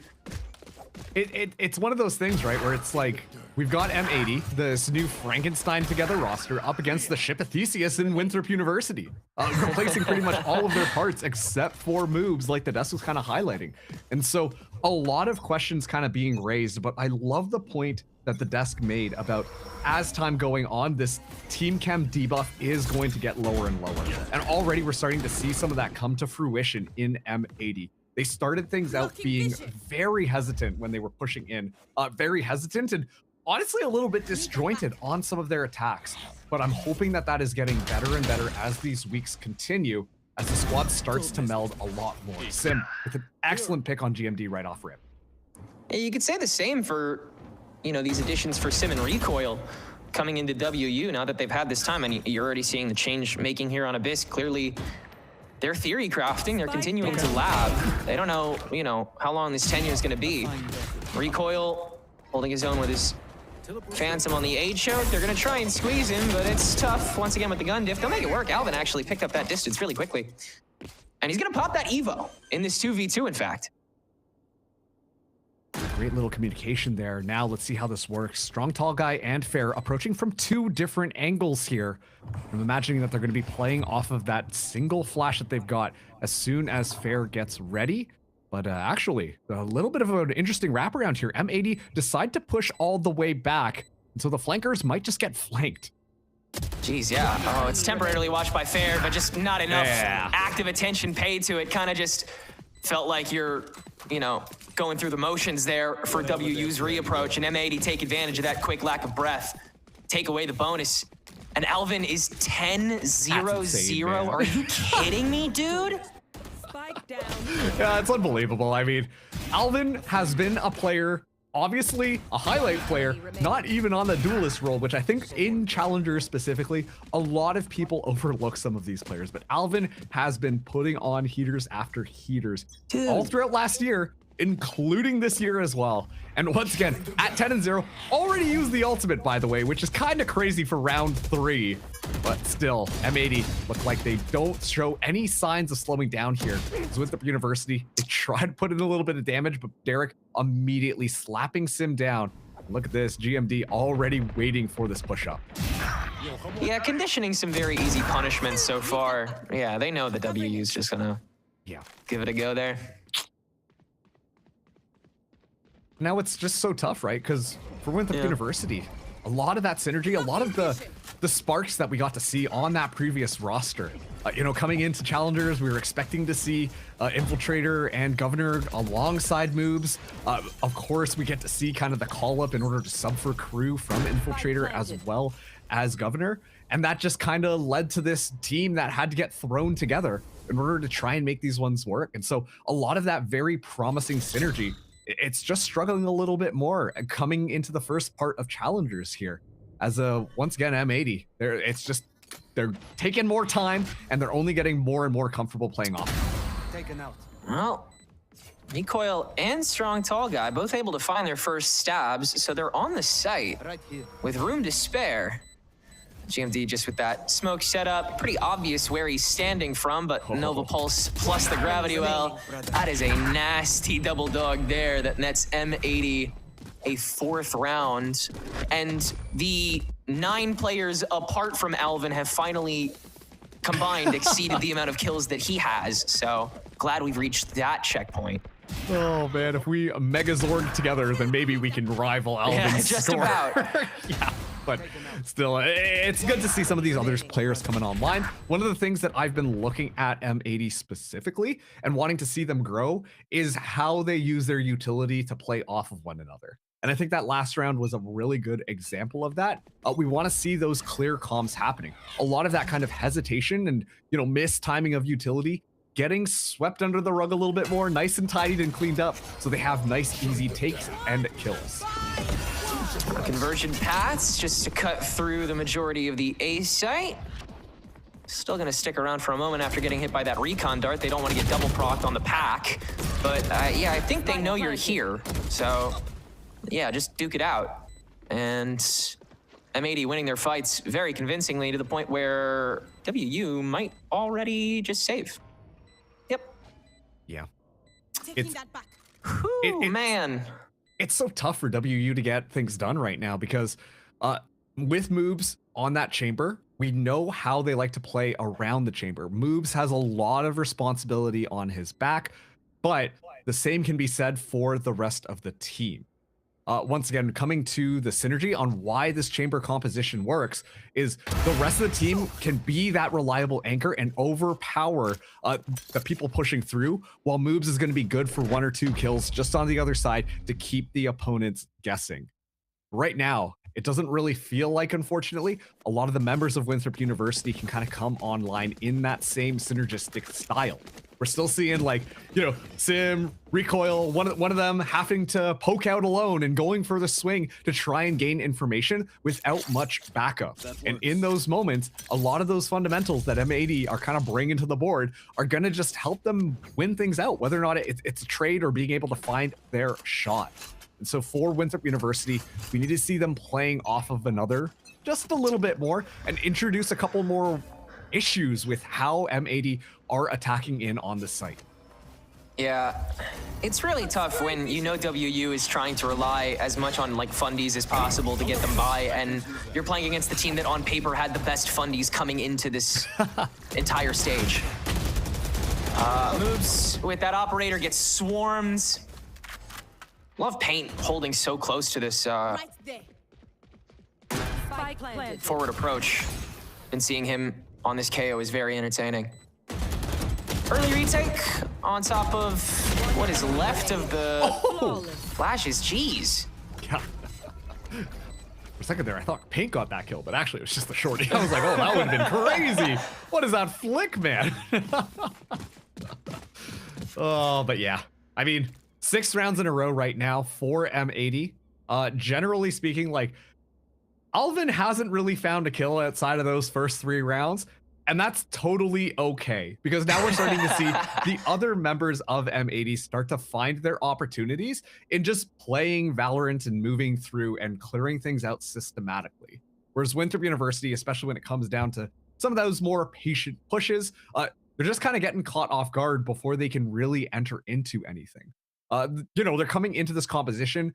2 of their members can flash through. They've got Recoil to be able to get that information, and Fair as well should be able to set up a lot of those stuns, a lot of those smokes away. I want to see them start to use more utility traps, or when they push in, section off parts of the map so that when those retakes happen, they can focus in on little zones and then play off the flashes in order to make things happen. But it still feels like they're going in one by one, trying to take their timings or getting caught off guard by M80. And as a result of that, if they don't find those initial kills, it all falls apart, because M80, it's always multiple people swinging out at you at the same time. Yeah. If anything, right now, I'm looking at Sim and Recoil is not just top fragging, but doing the most coordinated play than anybody else on the team so far, which is funny because coming into this, you would think that, Sim and Recoil were very smart choices by WU considering the circumstances they were put under, because as proven on TSM, their mechanical baseline is so good that you can kind of just plug and play them and let them, do their thing and have a lot of trust that they're going to be able to hold their own and stay on a decent leash. Even, Sim has gotten pretty good at that discipline in the past year or so. But the fact that conjoined chemistry that those 2 individually have with each other is netting them arguably so far more connection on retakes than the actual takes from the core team. It's I don't know. I can't tell if it's concerning or exciting because I don't know where the floor sits for either side of that. It just depends if it works, right? Like, that's Right. The thing, that's Well, the so thing. far it's 0-6. Yeah. So Oh man, and in the midst of all of this, because of the KO ultimate, Moobs completely has to back off and respect that one. And so this kind of ethos of stacking one site, having one person control middle, and having Moobs watch the other side, it completely falls apart. The rest of Winthrop University now arrive. Let's see how they want to take this. Bonnie's already upstairs. Should be prepped for that. Flash for flash. Paint's on it better. Hunter's Fury to follow. I mean, you don't even need it, dude. But why not? You're going to get one back in a couple rounds. Derek's just been like that this split. And, I mean, we're really doing some decent padding to start off this attack. I'm not saying that this is going to be the trend for the entire match, but certainly wouldn't be surprised if it is, because M80 looks, I mean, beyond certain right now. Yeah, and there's the one thing where, like, the first couple of rounds, they're coming in there, I'm like, wow, look at these util combos. I love this. I love smart Valorant. And then you have a round like that where it's just like, oh yeah, they're just hitting all their shots, right? Yeah. Like, they're finding the timings, they know when to push out, they know where to expect their opponents, and are consistently catching the Winthrop University members off guard. A little bit of a swap up from Winthrop, this time putting Moobs all the way over, but this is gonna be a dicey one. That's not a fadeaway smoke. I'm just having Moobs sit inside this with a quick scope operator. Now the interceptor up on the push. Alvin gets that? Kill onto... Okay, and then it gets traded back. Sim from the back line. That's like a distraction. That's 2. Negative 3v2 retake. Sim! See, he just does it all on his own, man. Insane. Already feeling so fluid on this Yoru too, just able to kind of let go of a flash or two whenever he needs to be self-sufficient, which in this context, it clearly seems like he needs to be. Still though, job as easy as can be for this 2v1. Derek looking a little higher than he needs to. And WU is on the board succinctly. They have ults to spare too. It wasn't a full dump. Yeah, I mean, once again, exactly like you said, Sim just kind of taken over that time. You know, decides I'll just do this myself. I gotta win us a round here. Winthrop up to their first round after 8. And honestly, good adaptation. Recoil lets the Hunter's Fury go, and immediately we get to see just the flood through happen. The Waylay pressuring the Sova right off the rip, meaning that they have to kind of cancel the ultimate, which is just such a smart heads-up play from M80. But at the end of the day, that buys just enough additional space to allow Sim to kind of go in there and kill. And, you know, Tedrick, I still continue to worry, because if the win condition is really just Sim has to find solo kills and be able to clear things out, kind of pulling the rest of the team up, that is concerning, especially with how much discipline we've been seeing from this M80 squad thus far. Cosmic Divide for this approach.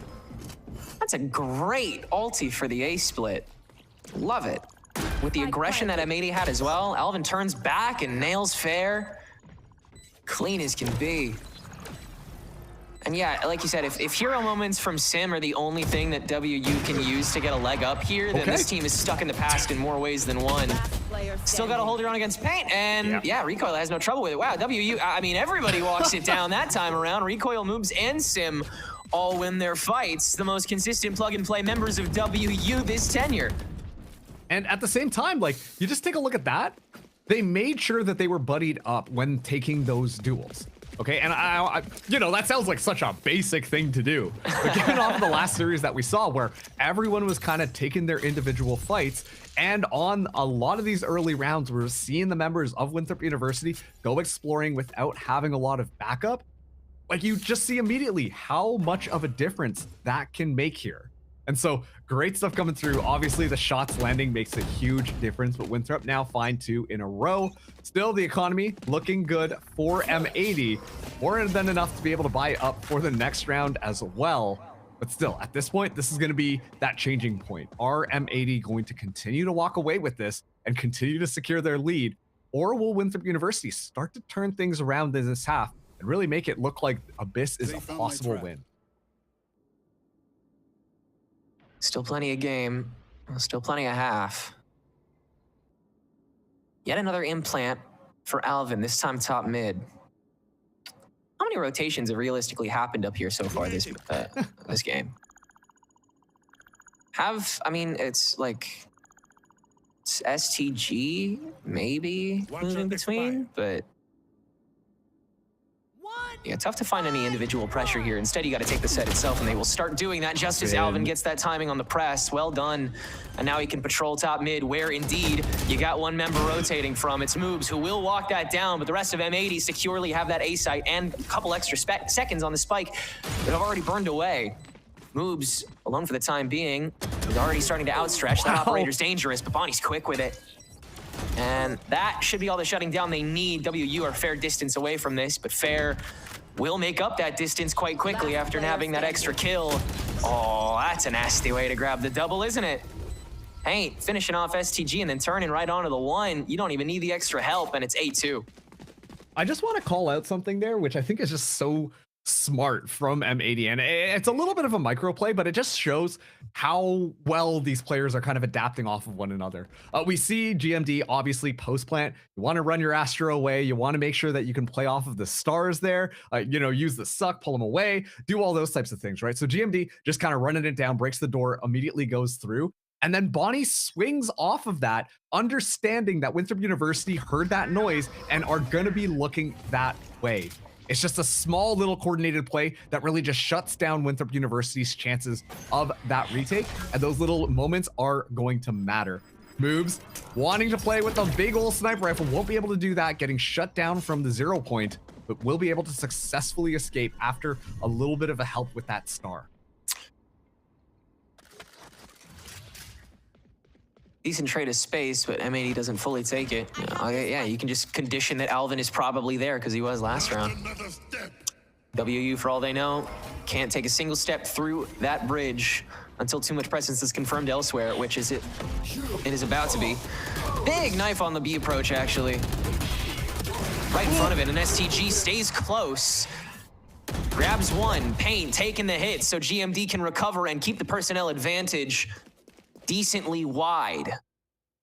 Moves to go for the flank. Quickly shut down by Derek. Yeah, you run out of answers so fast once a collapse like this happens.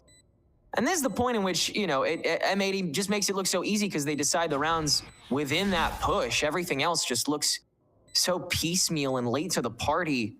Just not cohesive enough. And again, that takes time and normally the players that you had signed for the season. But again, WU is working with what they've got and really giving it their best here. You have some ultis for the last round of the half. You have a gun or two that you're able to buy up as well. There is a lot to still hold on to going into what will likely be a better attack half from Winthrop.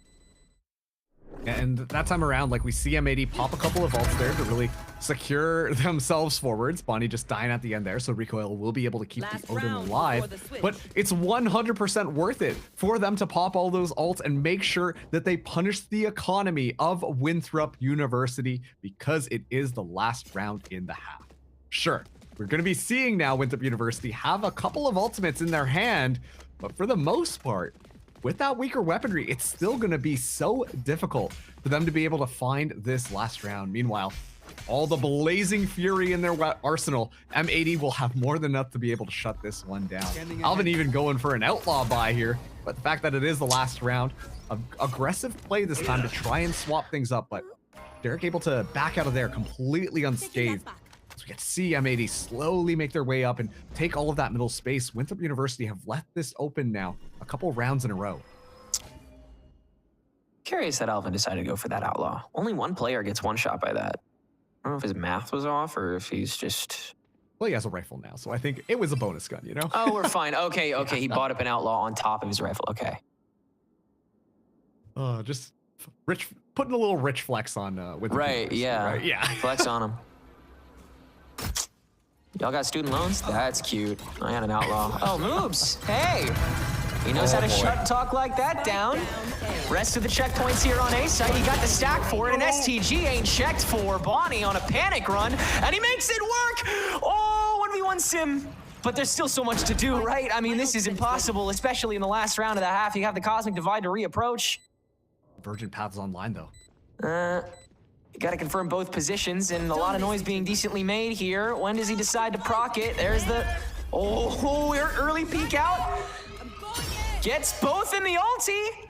Fair's in front of it, just needs one shot, misses it, and the spray from the shotgun knocks Bonnie down to 2.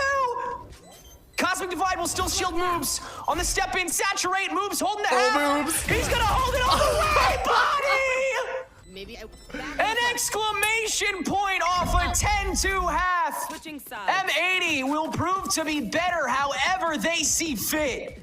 And they need more, just 3 more rounds to seal that away here on Abyss. Oh, you feeling good sitting back over there when I was like, oh yeah, conversion pass online. And you're like, I don't know about that one, Chief. Dude, well, look what like, happened. That's unreal. Great play there. I mean, there's no way to describe that. You see the convergent paths go, like you said, it catches both of them. The Cosmic Divide is played off of, but it's just so aggressive from Winthrop University that they think that they're going to be able to find that kill. And as a result of that, it slips through their fingers. M80 up 10-2. Such a dominant start on this map right now. And once again, we have not seen M80 on this map, but everything looks really good from this team. Epic Bandit display showcase coming from Alvin here. Oh, gets hit by that. Gets hit by everything. No oh, way, he still man. gets 1. Oh, no way, he gets 2. Oh, my. You're joking, dude. You're joking. Funny on the flank right now. Pretty cool gun. Might be able to find a good timing too. 4v3 on this retake. Bonnie's quick to it. Fair behind the boxes. A lot to check individually. Oh, sees the gun though, but he's got tunnel vision. And everybody's looking at way too much. Nothing's guaranteed. Everything is ground floor and simplified by WU. Go figure, they take the pistol against the 4-man retake. That site is looking strong. And once again, like Alvin being the highlight player round after round. The desk talked about how that solo anchor is just so darn good. And yeah, Alvin has been putting on a dominant performance. And now that we're swapping around, having M80 on this defense, I'm anticipating that we're going to be seeing more of those pop-off moments with the Bandit being able to find 2 despite the overwhelming tides that Winthrop University are just running things down. Really made it seem like there was a chance there for Winthrop to be able to win that one, or sorry, for M80 to win it out. Winthrop walk away with the round. It's going to be an aggressive push out for M80 out of that A site. Zalvin shouting out Gentlemates on the other side, basically 1 number away from M80 there. But that's basically the same organization. I mean, at this point, you know, they are orgs of the people. You gotta hand it to them. That's true. People love Gentlemates.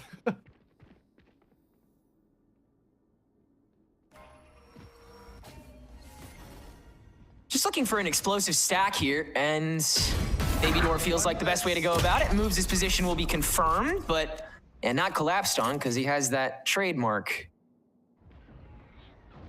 Or the rendezvous, excuse me. Oh, caught on the crawl. That's ballsy for them to like decide to keep even just 2 there, but GMD lands that. Yeah. Time to jump. Think you lose maybe 1 more here?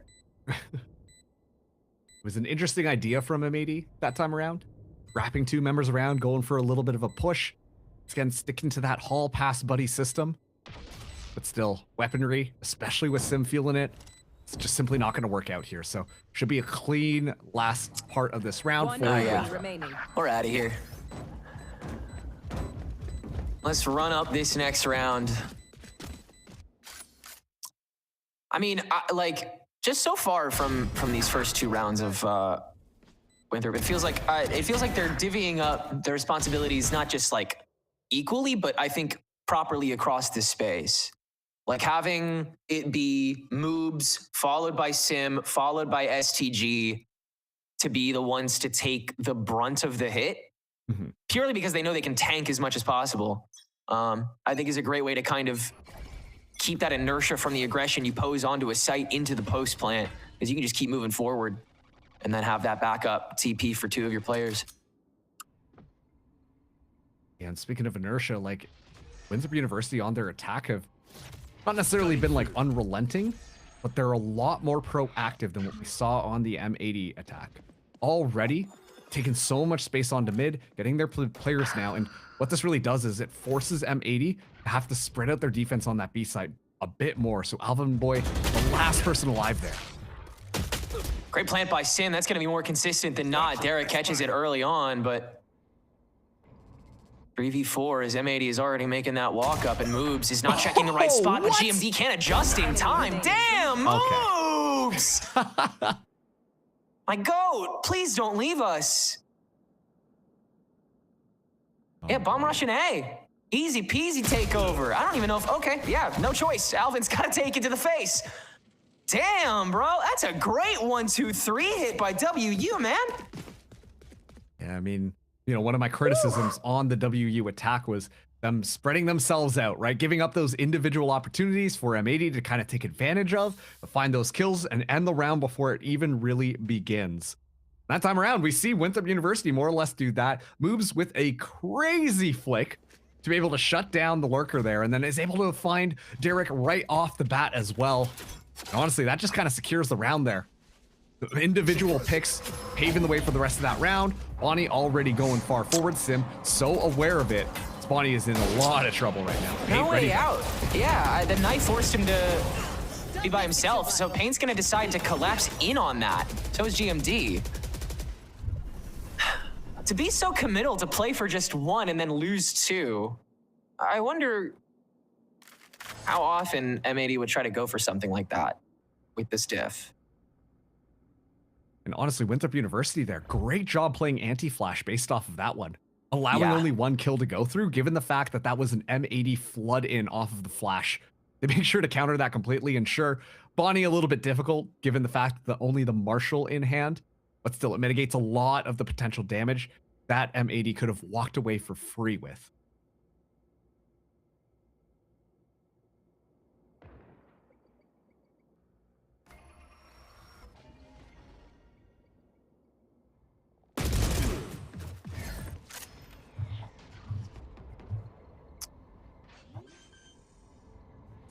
No real answer here. Spike planted. That should be a nice, easy cleanup. At this point, your M80, this defense has simply not been working out so far, and it's tough because the synergy that I talked about with Winthrop University's players, specifically looking at moves kind of being that individual anchor with the rest of them kind of playing as a cohesive unit, on the attack, we're seeing them get forced to play as that style. Right? The four members have to move in together. The four members have to push in and take things decisively. Doing a good job of utilizing that double initiator utility to flush M80 out. Last player standing. Yeah, you've got to overwhelm before you can conquer. And M80, I don't think, can properly whelm even this round either. Oh, no, they can. They'll be fine. But still, the cycle's not online, which is the thing that they're still playing catch up on here. GMD is one away from the divide, so maybe if they go for aggression on an orb again, but it's just now that you have rifles, you can't really justify that because you've been losing so many in the process. And again, it strikes me as very odd that M80 is going for these collapses so early on in rounds when you can stall things out to like 25 seconds left, but WU in panic mode a little more consistently here, or at least bottleneck them a little harder. But WU have been so damn slippery. Yeah. Sim and Moobs in particular, just consistently being able to fry on whatever LOS they've been planted on, and Moobs on another nasty one. And in the meantime, Sim's able to rescue that ultimate orb, so now the dimensional drift is online as well. Just feels like the plan is 3 rounds ahead for Winthrop University. They've got all the tools that they need. They should be able to engage off this off of this one. Strong tall guy also has the KO wall, so it should be easy. M80 Derek though finds moves, not going exactly how Winthrop planned. Ooh, yeah, Sim standing alone there. WU still on the site, unable to at least re-outstretch. We're still kind of do-si-doing around this spike though, and STG now by himself. Yeah, one more flash, he'll sentence it. Alvin with a 3-piece to get M80 on the board this half. Took him a second, and even still, it looked like they were a little slow to the problem, but they were able to sequence out the individual takes, and all of a sudden, STG by himself after maybe Sim kind of let go of the trigger a little too early on that drift, and in addition, Moves losing that fight against Derek kind of early on in that approach let M80 kind of pay their full focus to it. And Derek's been one of those players that, if you've been watching this reform of M80, has just been consistently solid for the team. Obviously, coming from that tier 1 environment down to tier 2, it feels like there's been so many chances and opportunities for the other team to kind of make it so that Derek's in these like 1vx scenarios, but still either does a lot of damage or is able to almost come down swinging. And if you take a look at how that Sova's been playing the map, there is still that like individual responsibility that Derek has been taking in being very solid. The util from the Sova right off the rip, the recon, all of that type of stuff gets utilized exactly how you want it to go. And then Derek just kind of sends it down, goes into these weird off angles, and is trying to play for these opportunities to take people down. But of course, makes it a lot easier when you've got Alvin being such a strong anchor on that site. That time around, the heroics, the multi-kill, resulting in a round win for M80. And now M80, they've got 3 of their own ultimates online here. The Evolution, Hunter's Fury, and Cosmic Divide. 3 really good tools to counter how Winthrop want to play. So curious to see how they're going to be trying to play counter to this, as it's going to be very aggressive from 2 of the members of M80 as they take this advancement onto moves. That knife does shout him out. So, yeah, not particularly convinced to try to go for this, especially when you know Alvin won't be phased by any of the flashes that WU has in its arsenal. You just make the dash over to the B site because you know that there's 2 planted so deep up A main. No way could M80 possibly have enough to take on this push. And the fact, too, that Alvin's all the way over there, right now, this is all up to GMD to be able to stall things out. Yeah. Moves putting the trip down, keeps that push-up honest, while he moves up and takes all that space onto mid. And look at this, like M80 have to weaken their defense, accounting for that chamber. And Moobs also heard the jump over from Paint, so they know that there's maximum 2 players on this B site right now, and now they know who they are. Derek has made it back in time, though, and is launching that Hunter's Fury downstream, not hitting that default site, though. His recoil will get the spike down pretty convincingly. Moobs still here on mid and not checked for 2 on that flank. Alvin can at least hold on to that. And with the armor coming back his way, he'll have about 60 effective health to work with on this retake, but Sim continuing to raid boss it up. Pain can end up winning that duel, and now the late Hunter's Fury from recoil right in the middle of this fight causes so much havoc, forces M80 to repay attention to these bottlenecks, but now it is those 2 initiators stuck from the spawn. Only 1 angle to check from Alvin holding the spike. GMD playing police for long enough for Alvin to just get to hold it. And M80 make it to 12 by the skin of their teeth. I was gonna say, like, we're like, oh yeah, okay, we're popping the Evolution right off the rip here. It's an aggressive play from Alvin. Let's see how, oh, and they completely missed all the util because Winthrop aren't pushing here. Wait a second, let's just get Alvin in Evolution to stick the spike plant, because you know they're going to be trying to play off their utility to deny you.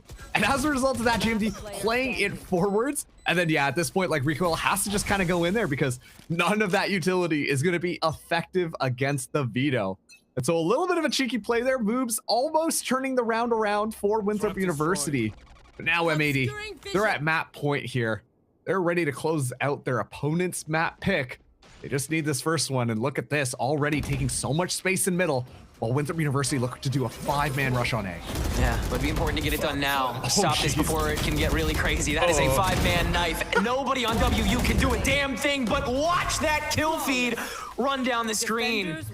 Wow. M80 will take a relatively convincing victory on Abyss. Once again, it is not the peak that everyone expected, but here in the 1-2s, it'll be enough for now.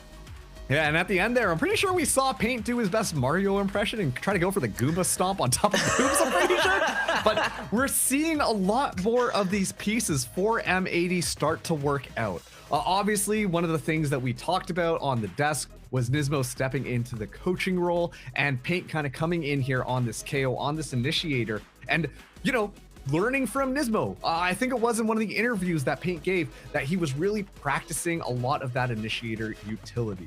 And at the end of the day, even though it slowly started to slip away from M80 there, just in general, you can tell they're playing off of one another. They're playing off of their utility, and they still feel like they're fitting into a bit more of a textbook style Valorant And well, when you got these players aiming and working together, then it's going to look nice and easy for M80 to close out that map. Yeah, the expected levels of cohesion from both sides just working out very differently. I think WU is, again, doing so well with what they have for what they have when they have it. We're going to see new versions of both of these teams on a map that has gone untouched by both of them until today. It's Breeze after the break.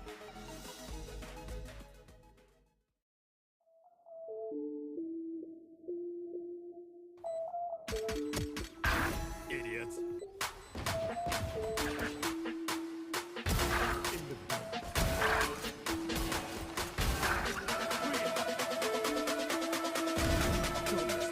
Spike down.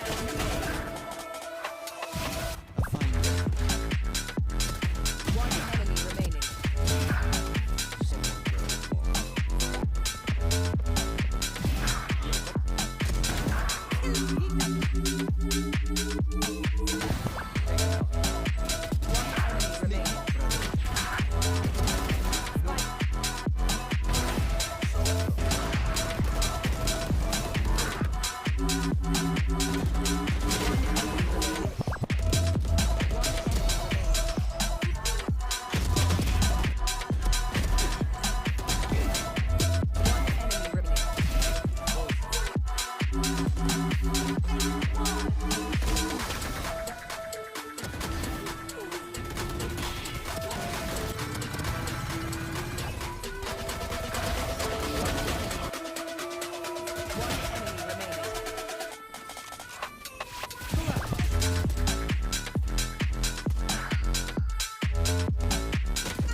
Together, fight together. Last player standing.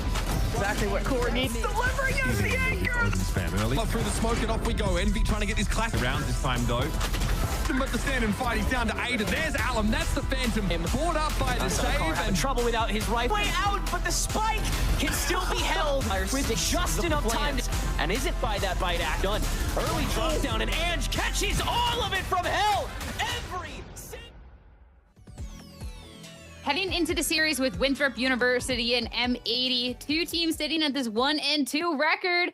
We're intrigued to see what was going to happen out on a best Winthrop University's pick, but it's M80. Things looking a little bit more coordinated. They get an early lead, one they're not going to let go of, and they end off the map 13-6. I mean, Roy, going into it, like M80, we talked about all the powerhouse players. We talked about that potential there, and it's about time we get to see the turnaround into more of this winning ways that we kind of expected coming out from M80. Yeah, and I'm at the Biz debut went flawlessly. That was beautiful to watch. That attack side was beautiful. There's so many good set plays. The way they were playing on the pulse plants and kind of the role definition that they had coming into this map was so good and very refreshing to see from M80. And yeah, it was just nice to watch. I think there's also there's a lot of player pop-offs that were happening, and we kind of came into this talking a lot about the individual expression on the team and kind of the talent. And I feel like we kind of got to see a lot of that expressed differently in this map. Yeah, really impressive from M80. I believe it was like 7, actually 10 and 2 that they were able to finish off that first half, starting off on that attacking side. And again, majority of it being like Winthrop University, they really just didn't have a solidified way of getting themselves back onto site. It was quite difficult for them majority of the time. And a lot of the time where they did win out, it was just under circumstances where M80 were caught by surprise, right? So this team had it. Like they could have honestly, and listen, I love Winthrop, but they could have realistically 13-0'd if they had just kept that sort of consistency there and not made those mistakes. Wow. No, but listen, they did bring it back. They brought it back. They brought it back a little bit. They got that 4-round streak. All right, like I'm optimistic. Bro, you cannot call me a hater when you're out here. Winthrop could have gotten 13-0'd, guys, and I would have believed. That's just crazy work coming from Gompers. Like, wow. I need a moment to sit with that one, guys. I mean, okay.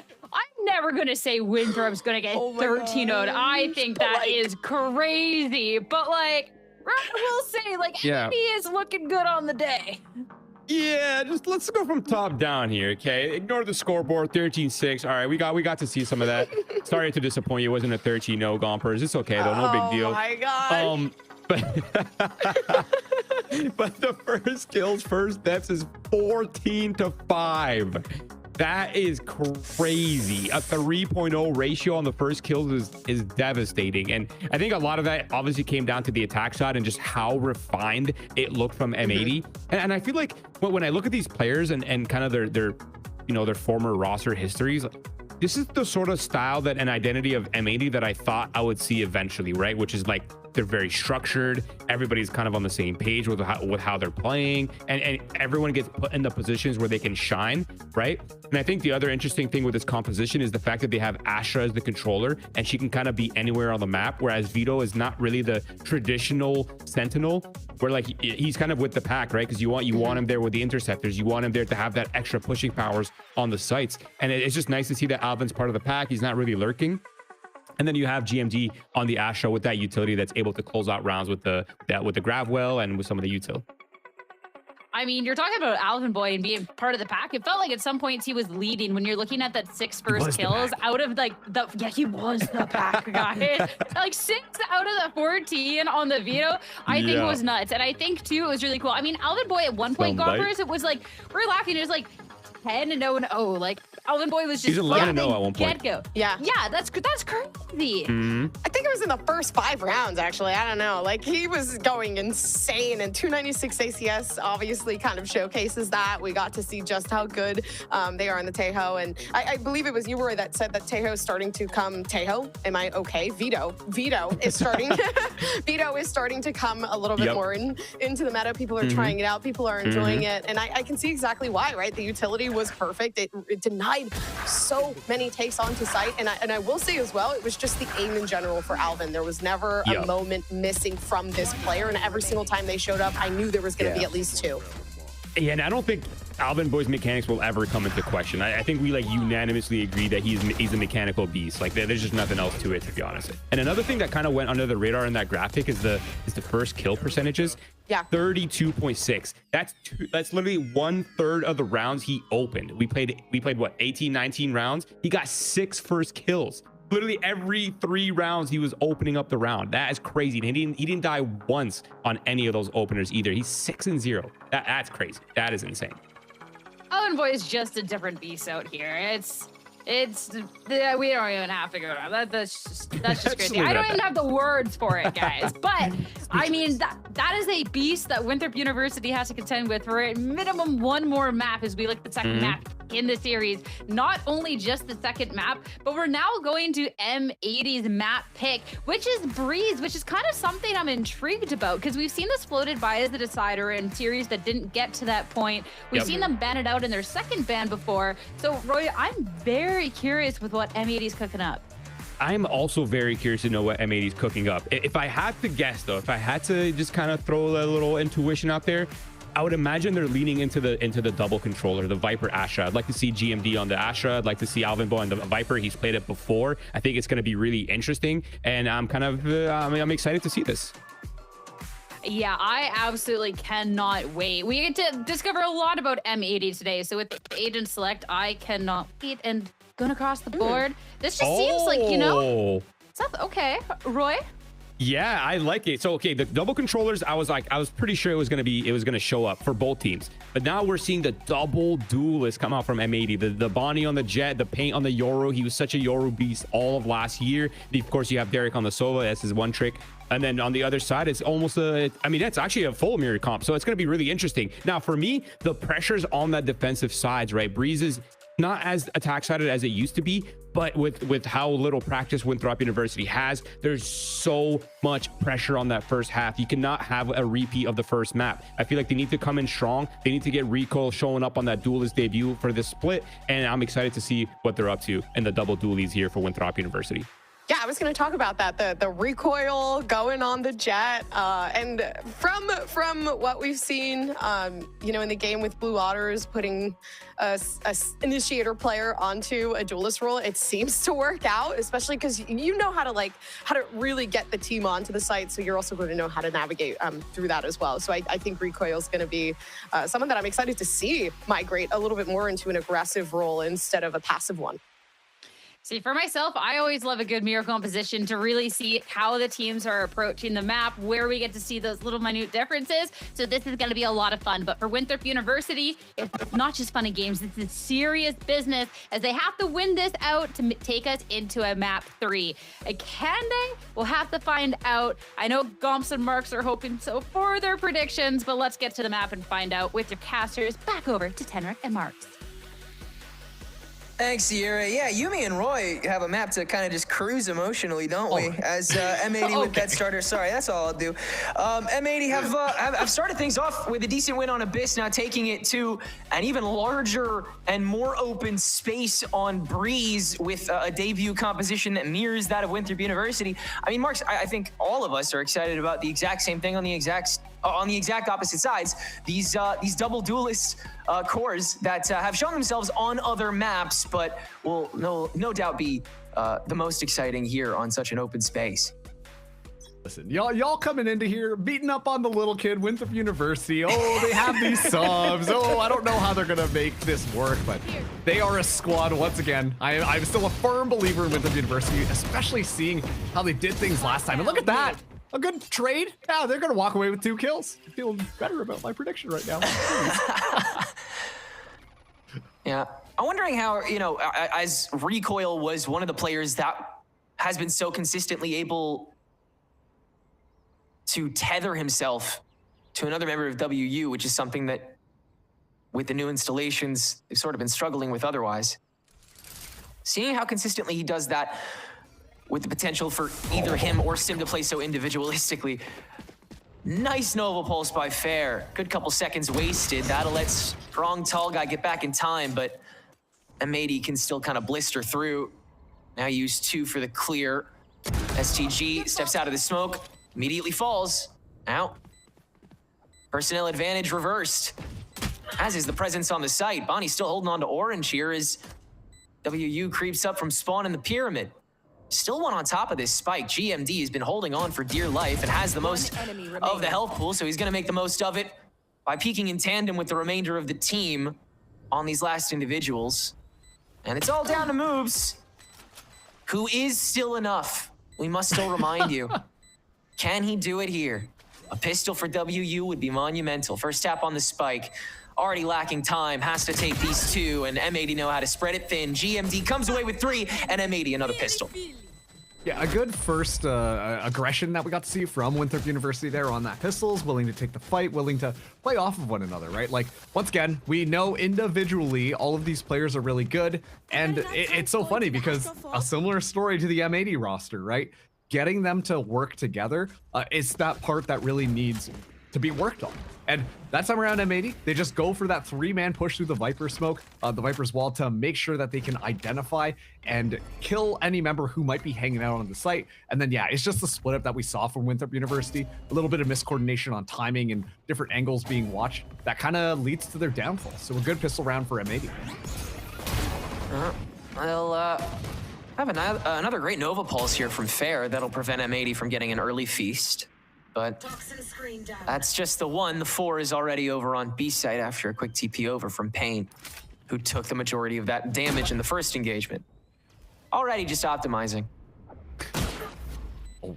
And yeah, you've got everything held down here. WU might just try and play for bomb.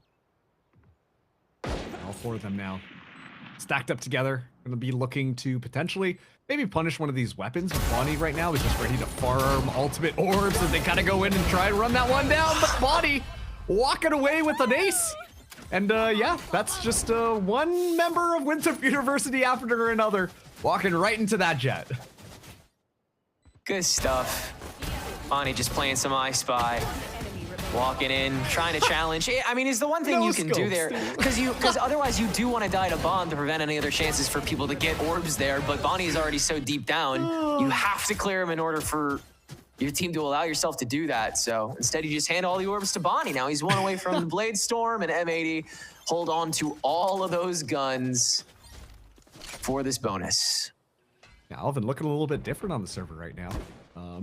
2 rounds already. Bonnie close to getting the ultimate. Just like Bonnie on that last one, but yeah, now Sim ready to challenge that, and just a good up down from M80. Wow, yeah, more than content with that. Recoil dry swings into the 2 after Sim confirms and dies to it? Question mark?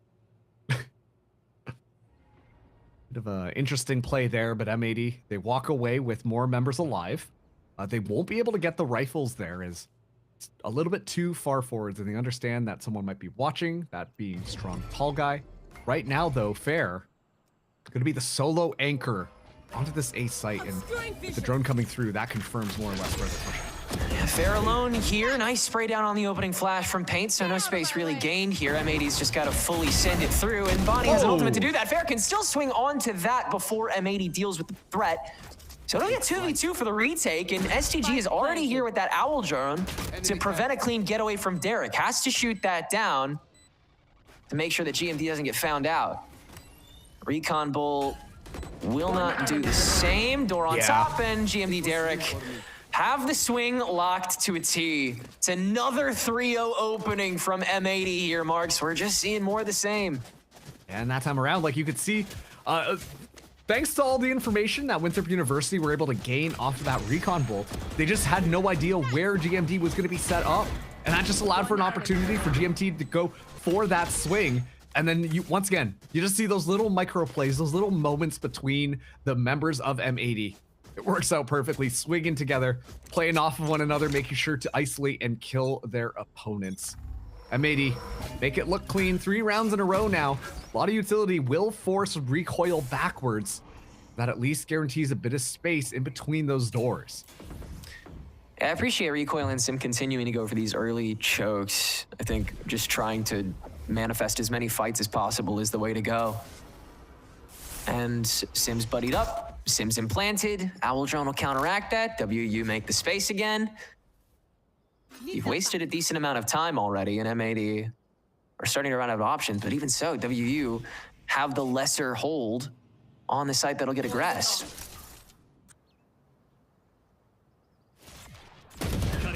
Oh, good initiation, and of course, we talked about Pain as well.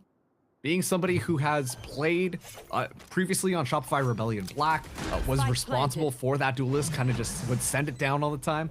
More than comfortable leading the way for the team as Bonnie finds one again. You gotta duke this out at this stage. You're too far in not to. I need to have some decent intel by this point. You just don't have the space. Yeah, Bonnie's just gonna farm up Blades 2. Electric Boogaloo. Nice swinging from Paint. I love seeing him feel himself with this Yoru. Just, yeah, knowing that his primary role is still to just flash as much of the team in as possible at once, as often as possible. And doing it with flying colors. It still just looks really comfortable for M80 round after round. And once again, it's just the timings that we see some of these players swing off of. That time around, Bonnie relying on Paint being the Yoru to be that little distraction, as you kind of want your duelist to be in some opportunities, and he's able to find those kills with the Outlaw. So Bonnie has been running away with kills this map. And that's really all M80 could ask for, because it's getting so much better for them as these rounds continue here. It's going to be the Cosmic Divide online, and the initiation through Recoil going to get stunned up and attacked.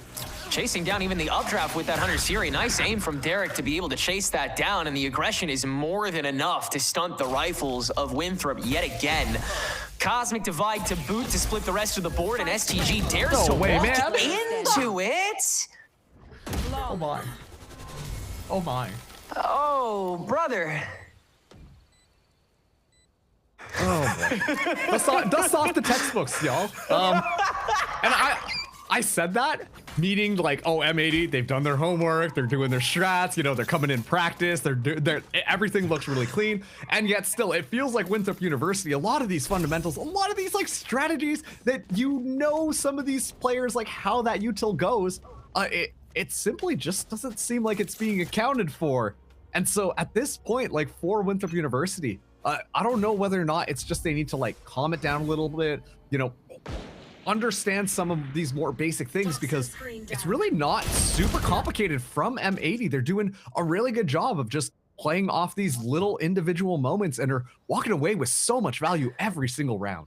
Yeah, Winthrop is the perfect team in challengers this split to be the team that on the occasional round would do something that you just would never consider someone would possibly ever think of doing in their lives. But if you do that every other round, oh, fair. That's a nice tunnel. I like that idea from Fair. That is fun in this, again, in this context where everyone else is so far away and you know you have the eco, you gotta find the weird cracks to just get a leg up on. I mean, 3v2, this is decent. Sim loses the chip war. Yeah, you can just spam now. Good chase down. Recoil can keep firing, finds the second. Bonnie's not here in time. Knives up, updraft, finds him off of orange, knows the pyramid Bonnie's swinging around. Cloudburst to thwart the first angle. Recoil sacrifices it, but Bonnie's found. He still wins the duel. It's the closest the Eagles have soared, but they still cannot reach the explosive heights of M80 here on Breeze. Watching that round, it felt like you could see M80 recline in their chairs. Just like, yeah, we got this in the bag. And yeah, sure, you know, these rounds are definitely going in your favor, but don't let off a little bit too much, because Winthrop University, once again, the talent that they're bringing in here can allow for those individual opportunities where suddenly Recoil's finding a multi-kill and gets knives, making it a 1v1 opportunity. So M80 still need to do their due diligence if they want to close this map out. Time to jump. Early dimensional drift to force Sim off the first angle with this operator that he's gotten to buy up. And you know, on paper, this looks like a really good setup from WU, but they've let 2 go over to this B side. Sure, the gate crash is available, but it's down to Fair from this distance, and he's good for his first. Now turning the attention off of Recoil, who can find the next 2. And now balance has been restored. 6 is as far as M80 can get in a row for the second straight map, and WU are on the board. Kind of a sick defensive hold coming through from Fair, and honestly, the Astra, we've seen a lot of the utility get utilized really to kind of, you know, bonk up the opponent, you know, stall them out with some smokes and stuff like that. But finally, we get to see Fair kind of frag out, and I believe Fair was on Blue Otter last year in Challengers, and honestly was doing a really good job at just being one of those fraggers that you had to account for. Yep. And that time around, we get treated to a little bit of Fair's mechanics, just looking absolutely sharp, and most importantly, making M80 split their attention, allowing for some of the other players from Winthrop to be able to circulate their way around and catch the members looking the wrong way to find those kills. A very solid first round for Winthrop University. If they want to make this one happen, they still have 2 ultimates, the Dimensional Drift, as well as that Cosmic Divide, and moves as well, 1 away from having the Viper spit online. Sticking around. And Bonnie's already so far down, and moves can't properly counter. Now everyone's here. What is he doing? Yeah. I don't know, man. Oh boy. Well, 3v5 on this retake. Fair, Sim, and Recoil still alive, but Bonnie, meanwhile, has been going hunting. And already Fair looking the wrong way, so Derek finds him. Wow. Yeah, now, I mean, this is M80's definition of cutting loose in a game like this where you just want to make sure everything is clean. Oh, Sim. I can't, you know, I can't get him too hard for that one. He's under pressure. But, I mean, yeah, that's a flawless from M80. Eco is back in the good book. Eagles are back to having their slump Eco reset. So this is kind of a dicey buy low key. Yeah. You have 4 ults to work with, so you have a lot of conversations you can start here, which is why they will call that timeout. And now, like, you know, we're feeling the wind just get sucked out of the room at Winthrop University. Almost like you can, if you went over there in person, you could probably feel the pressure difference. Countdown scoreboard, dude. 6, 4, 3, 2, 1. Yeah, wow. Hey, there you go. But it's just so difficult for them to be able to find anything. And really, like, you know, I talk about the discipline kind of coming through from M80 with how they were playing things so textbook. They're getting a bit loosey-goosey with it now. And Winthrop University looking as deflated as they are, that just allows for the more relaxed, have fun nature of this M80 gameplay to work out perfectly. And I think that last round showcased that perfectly, because you see them all, like, as soon as the spike goes down, M80 are like, let's go hunting, boys. And they all split up and kind of go on their own individual paths and are like, we'll see you in the next round. And they're still able to find all the kills necessary. Like, they're just beaming with confidence and feel really relaxed. But this is a really good indication for M80 as they continue to advance in challengers, because this is a really big confidence booster that, yes, this team can pull a lot of these things together in order to make themselves look as good as they do right now. This is the kind of encouragement that M80 need, kind of validation that could let them hit that ceiling that we all know they're capable of hitting. Still arguably not at it in this matchup, even in this game. You're seeing still a lot of those extra bits of attention not completely paid. Winthrop University finding moments to punish, to make them second guess. And Recoil has been one of those pioneers. Okay. Sim, post rift, 1v1, Bonnie turns to it. Lurker caught by moves, but that's your smoke, so you've got to work solely off of Alvin's clearing territorially. Still moves, watching this. Sharp as ever. Yeah. He's able to get one. Spike down, B. STG's position found out, and the rest of B's 30 cleared. seconds left. So you can leave Nest alone, turn it into a 3v3 retake. And there's the Hunter's Fury, though, onto the site. Chase down Alvin. How did that not hit him? Spike planted. Recoil, though, with this flank online, might be able to find a timing here onto Bonnie. So we get to see Winthrop 3v3 on this retake. Oh, now it's STG that gets backstabbed. Yeah, Bonnie can make such a quick trail out of this. Oh, look at this trigger discipline, bro. This is ridiculous. Come on, Bonnie. Farms value out of it, and still in the 1v1, he's got to do it all in order to keep M80's streak going, and he can't. It's Recoil. Telling you, man, the duelists are going to put on the show today, and Recoil still not faltering. It's 2-7. Winthrop on the board again. Even trying. Both of the Jets that time around, on the appropriate flanks for both of the teams, find both the kills that are like, all right, I see your game. Let's do this 1v1. And just at the very end there, because of the spike tap step around, Recoil's actually able to get the rifle right back in time and get that defuse there. So Winthrop University, they find that second as Recoil now has the blades online as well. But Bonnie going for the operator buy here. So an attacking op for M80. Which makes this all the more deadlier. Don't forget, because Paint is also on that Yoru, there's opportunity, but Recoil misses all the blades. Oh, Bonnie at 8 HP. What a gamble for Recoil that almost pays off, man. The chase down only thwarted by a couple of hops. but that does keep Bonnie back. The rest of the mid push has to make do with all of this empty space between them and the remainder of the team.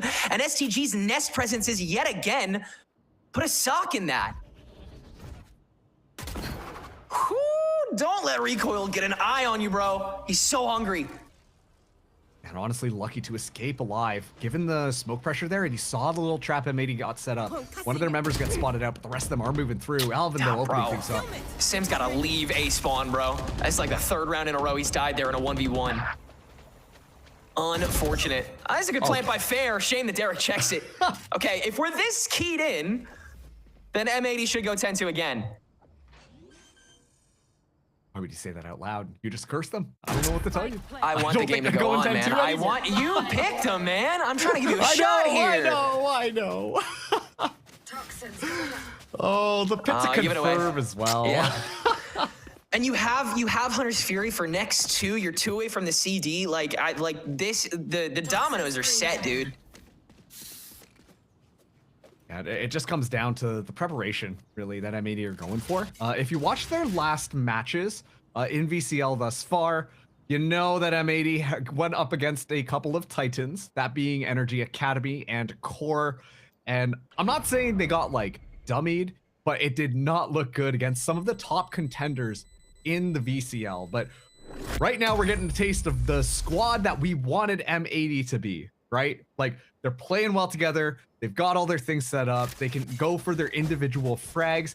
This is kind of like what the organization wanted when they re-entered into the scene, bringing in all of these players that once again have a lot of experience, whether or not it is in this tier 2 format, being Bonnie, GMD, Paint, and Alvin, or even pulling Derek into the roster.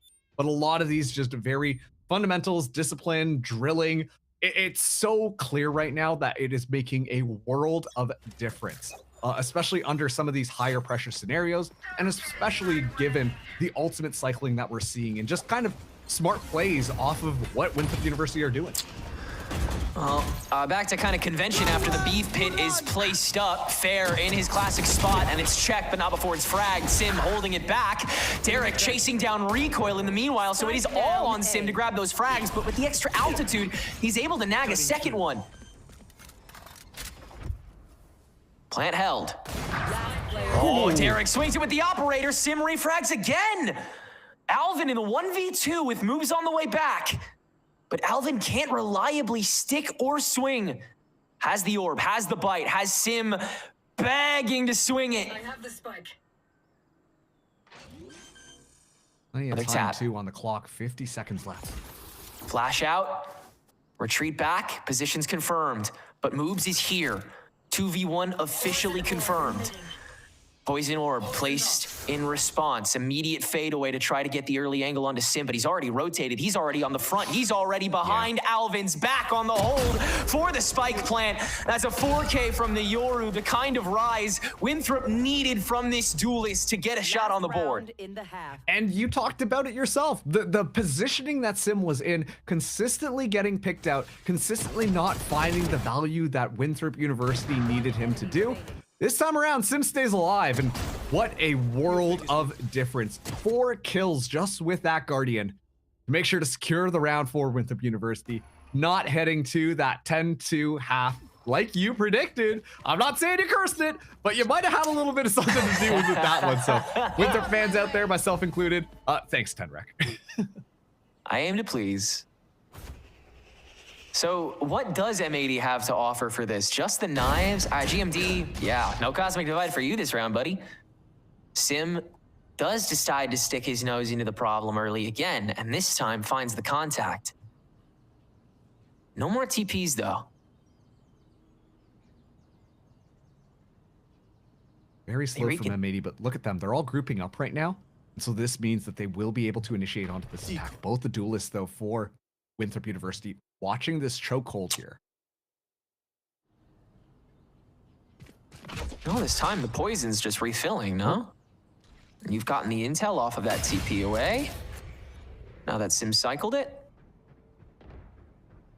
And he's on the way right back to the B side again. Almost no time lost. Oh, STG. He's been here a million times. He doesn't find the finisher, dude. That is so pivotal. Rest of this can turn to it, though. I mean, the whole stack is here. Sim good for 3 now. Like, night and day when he takes 10 steps back, dude. It's ridiculous. 8-4 half. Very respectable from Winthrop at the end of the day. They have a chance in this, but it'll have to come from the attack side. Yeah, I'm not saying this one is not over yet, okay? 8-4, it's definitely comebackable. That's right, it is comebackable here for Winthrop University. After letting things kind of slip away, and yeah, STG not necessarily able to find the value necessary there, but most importantly gets all of the information. And that is pivotal to make sure that Winthrop University are ready to counter that as all of them swing their heads. They know exactly where all those players are going through, and then it's just simply shooting your shots. The great stuff from Winthrop to close out that half. Breathe a bit of fresh air back into that room. Ease up on that pressure just a little bit. M80 still ahead by 4 rounds. Winthrop now wants the attack. Let's see how they want to take this. Went for the 1-1-3 to start. And it's fair. It's the 2 controllers by themselves with no setup for either of them individually.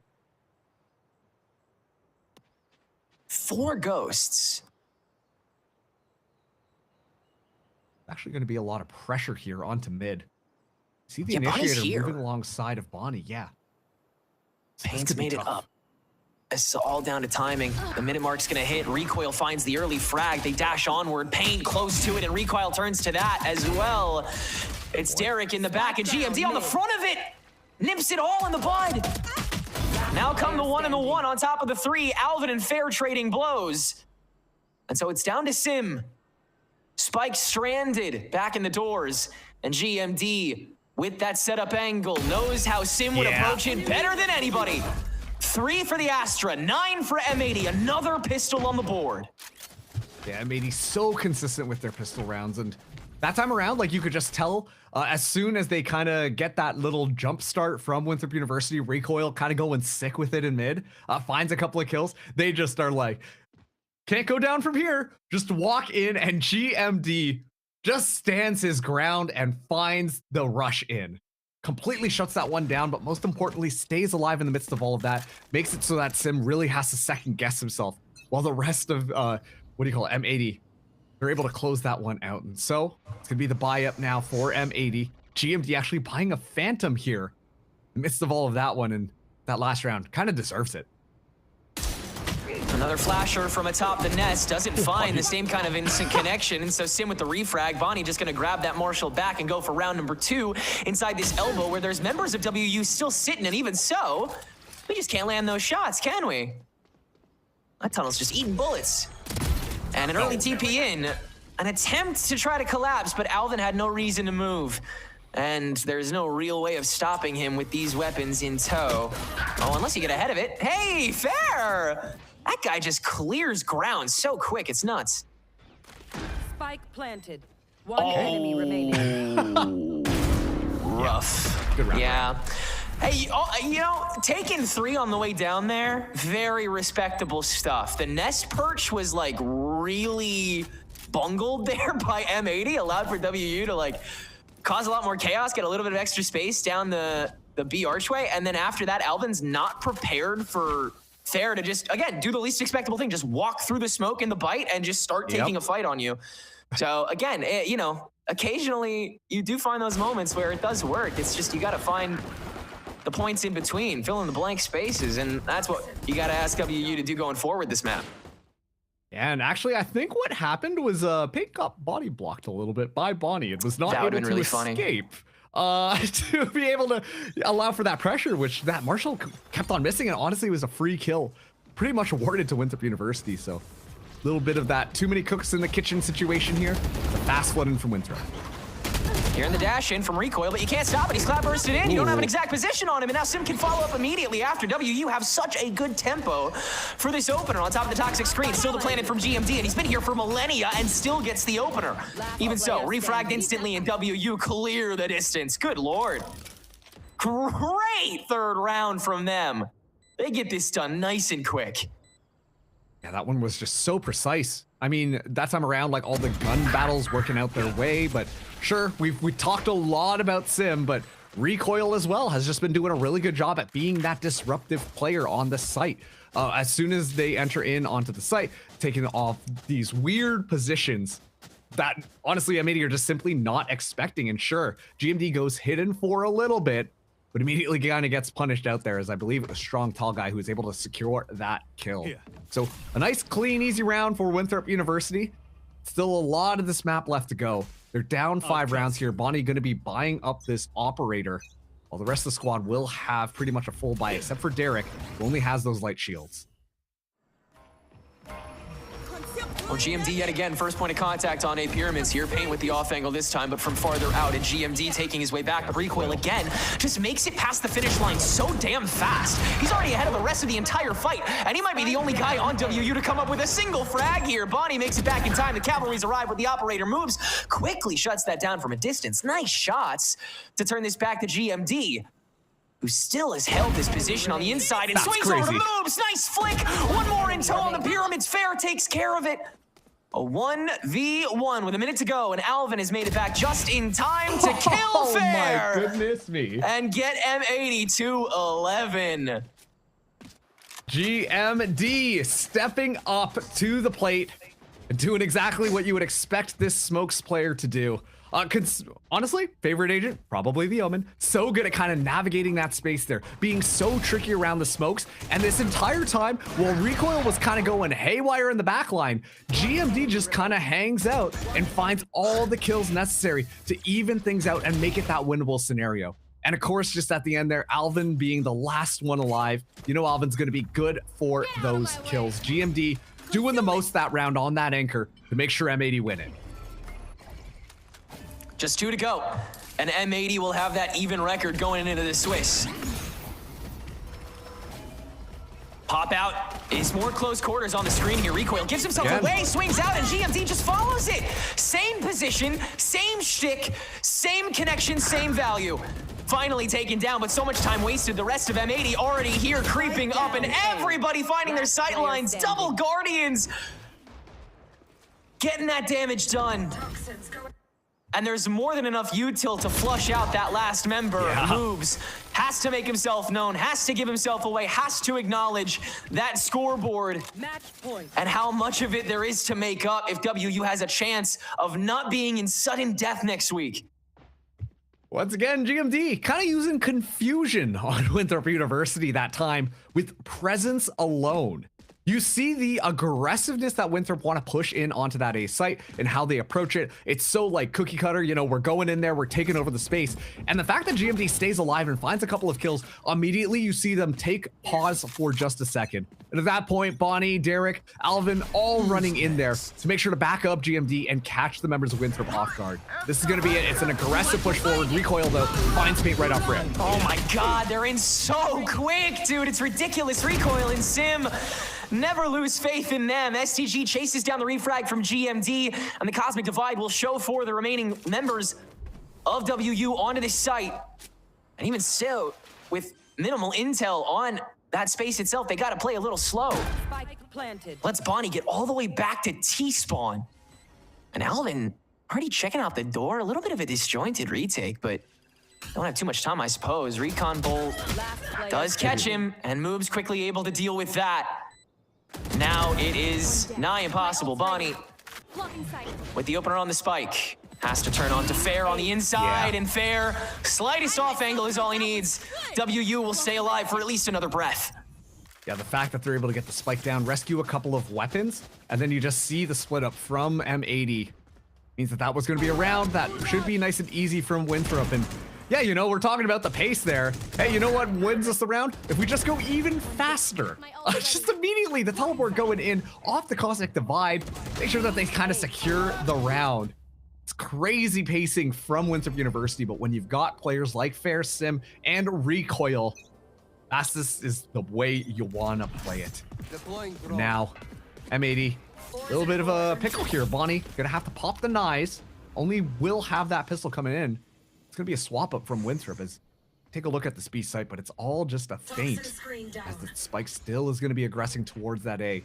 And given the information right now that we get to see Alvin Boy kind of find, that should more or less confirm where these players are gonna end up.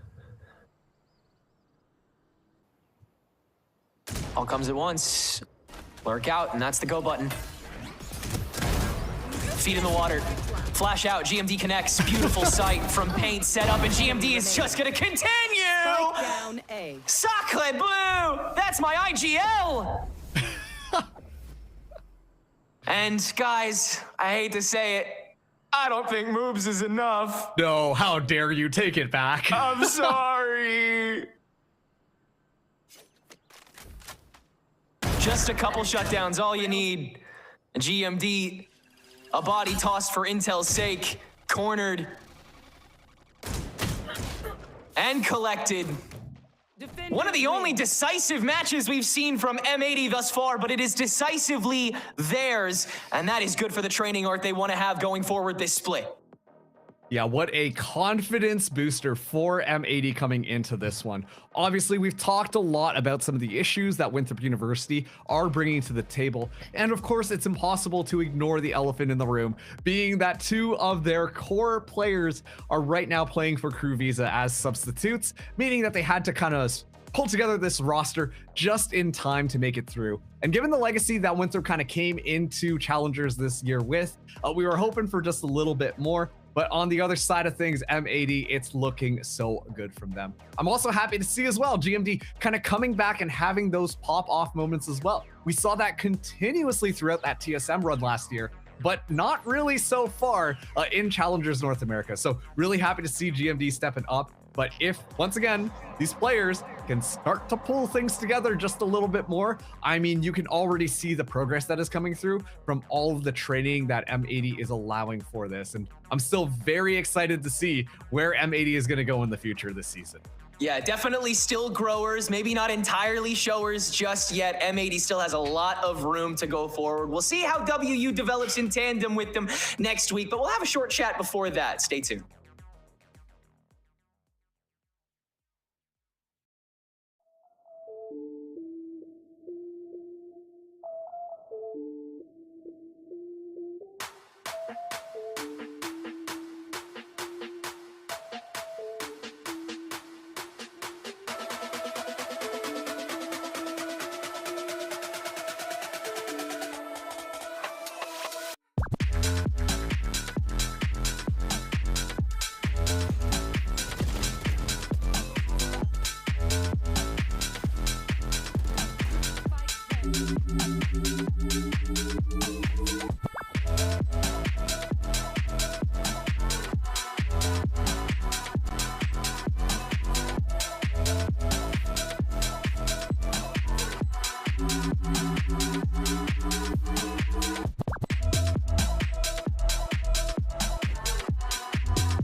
together, fight together.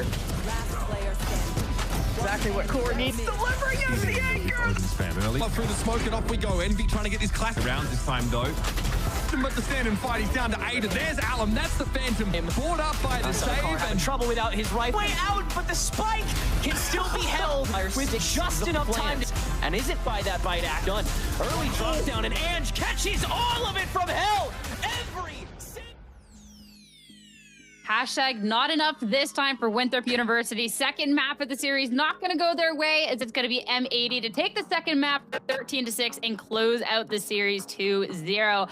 I mean, Gompers, going into this, M80 is M80, you know, Winthrop University, like there's definitely strong players there, but again, it's a roster with substitutions, a lot of moving pieces, and it just wasn't in the cards today. It wasn't, but maybe next time, you know, we only hope. I think getting 6 rounds in against a team that performed this well, you know, just goes to show that there is still some improvement needed to be done. And I don't think they played all that bad. Obviously, they're M80 is just the better team in this circumstance. Like aim-wise, mechanics-wise, they were winning every single fight. So it was quite difficult to play against that. The bar is in hell if we're celebrating 6 rounds in a game. That's all I'm saying. Go from at least, they could have been 13-0 to guys, they got 6 rounds. No, that's what I'm saying, bro. It's whiplash over here in the desk. What is that? Getting bullied, dude. Like, I can't even go to bed. I'm gonna have nightmares. It's fine though. Okay, jokes aside though, I'm really happy to say hello, M80. Welcome to VCL. I'm glad you're playing Valorant now, because what we saw today is a complete 180 from what we've seen before from them. It looked great overall. I like how constructed they are. I like how refined some of their executes look. And I just kind of like the fact that they're all on the same page. And when it comes to refrags, trades, spacing, all of that, it seems to, at least on an eye test level, from what we've seen today, it seems to be improving drastically. It really has been, which has been really nice. Because again, for a lot of these rosters going into VCL this year, like there has been a lot of changes. There has been a lot of movement. So judging off of the first couple of weeks, you know, not quite it, but we're at the point where we need these teams to really start showing us what they got. And for M80 to be showing us in this fashion, it's just been really nice, especially too across the board. Like, Roy, we got to see kind of something from everybody. Like this, you talked about how like people are playing like together and playing a Valorant, and that was really nice. Like we get to see everybody contributes. Oh yeah, and there's also moments where there's individual expression. I think that's what you're referring to. Like I'm specifically thinking of GMD anchoring down the A site on Breeze. Like that was so sick to see from him. Like I think it's just a matter of time before all these players are on the same page. And I think once that structure is like fully drilled and everyone's kind of all on the board and we're all on the same frequency, I think that's when we'll see a lot of the individuals really starting to shine on M80, because you get past a lot of the hesitation and kind of the vocality on this roster is probably a little overwhelming probably at some point, and they've had to like dial down some players and dial up some players. So there's definitely a lot in the works, but I'm liking what I saw. I like what I see today. My faith in the M80 roster is increasing. Obviously, Winthrop University is in a bit of a tough spot now in the 1 and 3 bracket. They only really have one more shot at redemption here, so hopefully they can kind of get things rolling. I mean, Roy's talked about what he's like. Gomps, especially eyeing up the performances across the board. What's catching your eye? Listen, I mean, the 2 top frags, IG, it felt like everyone on M80 performed like fairly well. In the beginning, we talked about how Breeze was more of like an explosivity map, trying to get yourself onto site, you know, make sure everything's good, take as much space as possible. And M80 did just that. Every choke point that Winthrop University tried to push through, it felt almost impossible in some occasions, right? Like closing things off with GMD and just kind of having Guimon do what Guimon does best, to be honest, just closing off the site and the angles. And I mean, Bonnie kind of following up with that. It was insane, both on the defense and attack. It really didn't feel like anything was lacking. And also, if Bonnie continues to perform to this level while everybody else gets integrated into this roster, I feel like this team is going to be so scary to play against, because when Bonnie's feeling it and everyone else around him is also feeling it, it honestly feels like they're looking like one of the best teams in the league. You know what I mean? Like there's moments where I'm like, wow, okay, they look really, really good. And then there's other moments where they're like, okay, well, I can see the cracks. I can see the under construction signs still sometimes. But I think when Alvin Boy is playing the way he is on Abyss, and when Payne's, you know, starting to kind of get comfortable in his new role and how flexible he needs to be and performing at a higher level. And Derek is just Derek. There's no really nothing else to say about that. But yeah, GMD also, like the fact that he's probably going to be paying less IGL tax over time. I have my hopes for this roster is high, and I'm excited to see them start to turn things around here. Dude, if you're going 22-10 with IGL tax, like, I don't even know what to say. Like, that's, oh, like, what's the gross income at that point? That is absolutely crazy. But I want to talk a little bit more about the structure of the team, if anything else. We have Coach Nismo on the line for that. Nismo, last time we talked, you were the player on a team. Now coach, like, how has this chapter of your life been? Yeah, I mean, it's good. Obviously, it's something that I was always planning to be in the future. I always told myself that I'll be a player for as long as I could be. And when the right opportunity comes up to be a coach, I will be. And still, despite of the fact that we lost, I'm still don't regret. And I think this team is incredible to work with. I mean, you got a couple of losses in, but you also tweeted out that losses this early in the season is good for the team. So I'd love for you to elaborate a little bit more on that. Yeah, I mean, obviously no one wants to lose, right? I think losing sucks for any player or any team in general, or even for the organization. But I think one thing I learned from my esports career is losing as a team is actually a good thing, especially when it's early into the season. We have 3 splits, right? And this is only split 1. So no matter what happens at the end of the day, we're just playing for reps right now and just looking to fix our mistakes, you know? I think in general, again, no one wants to lose, but losing early is a good thing for a lot of teams. I think a lot of people can be negative about it, but we see it in a positive way that we're learning from this. You know, we're VOD reviewing a lot. People see their mistakes. People VOD review individually. So again, it's a good thing for us. I'm glad to hear. And I would love to talk to you about the team too, because seeing this team come together, we got like a mix of everything. We got like the veteran players that we've seen here and even higher levels. We got in like those young bloods that just popped off last season. Like, how is everything coming together on that front with all these different powerhouses? Yeah, I mean, that's kind of the way we were building the team initially. A little bit of experience with a bit more fragging power. Even though our experienced guys are still the fragging power at the end of the day. When you look at someone like Derek or GMD, people might consider them old, but they could carry a game any day. And Derek did it in Tier 1. GMD did it in Tier 1 in the past. I think a lot of people just forget that he played at the top level of the game. And yeah, I mean, I think it's coming on really good. Again, we lost a couple games. We learned from it. Today, the boys were completely different than what we saw in the last couple days. And I think people that scrim us on a daily basis kind of know that we could do better than what we did. I mean, you're talking about like the team can do better and people know that. I would love to know how you're feeling about M80 going on later in the split too, especially now that we've gotten a little bit more opportunity to scope out these other teams like NRGA, EGA, SAD, etc. Yeah, I mean, to be fair with you, it's challengers, you know, everyone for me is at the same level. It's just about just playing our game, do the things that we do every day, talk about the mistakes that we actually VOD reviewed, and just apply them. I think as long as we can replicate how we play in scrims, I'm not worried about any team. For me, everyone is at the same level. As we could see, there's no reigning champions right now in challengers. Maybe there's a team that could look better than the other ones, but anyone can win at any time, and we all know that in challengers, especially myself who's been in this league for a couple of years now. Really trustworthy with this team. I think everyone is working super hard. I think the more time goes on, we'll only become one of the best teams in the league. If we're not already the best team in the league at our top form, which I know we are. When we're actually playing at peak form, I know that these guys can beat any team, and that includes even Tier 1 teams, as a matter of fact. Oh, I love that. I love that. I have a lot of hope for this team. I think that you guys picked a wonderful roster of players. I'm so excited to see you in this role. Nismo, thank you. Thank you so much for all the insight. Best of luck going on forward. I'm cheering on for you guys. Thank you. I appreciate it. Thank you, guys. Thank you so much. Back over to the analyst desk. I'm allowed to be biased. I'm a host, right? Like, you guys can't be because it's your job to be impartial, but I'm allowed to be biased, right? But I mean, looking at the team, I love to hear that confidence. Also things like, you know, as challengers, anyone can be, you know, like, you know what, Roy? I think that's fun. I love the outlook. I don't know. This is just good. It's good.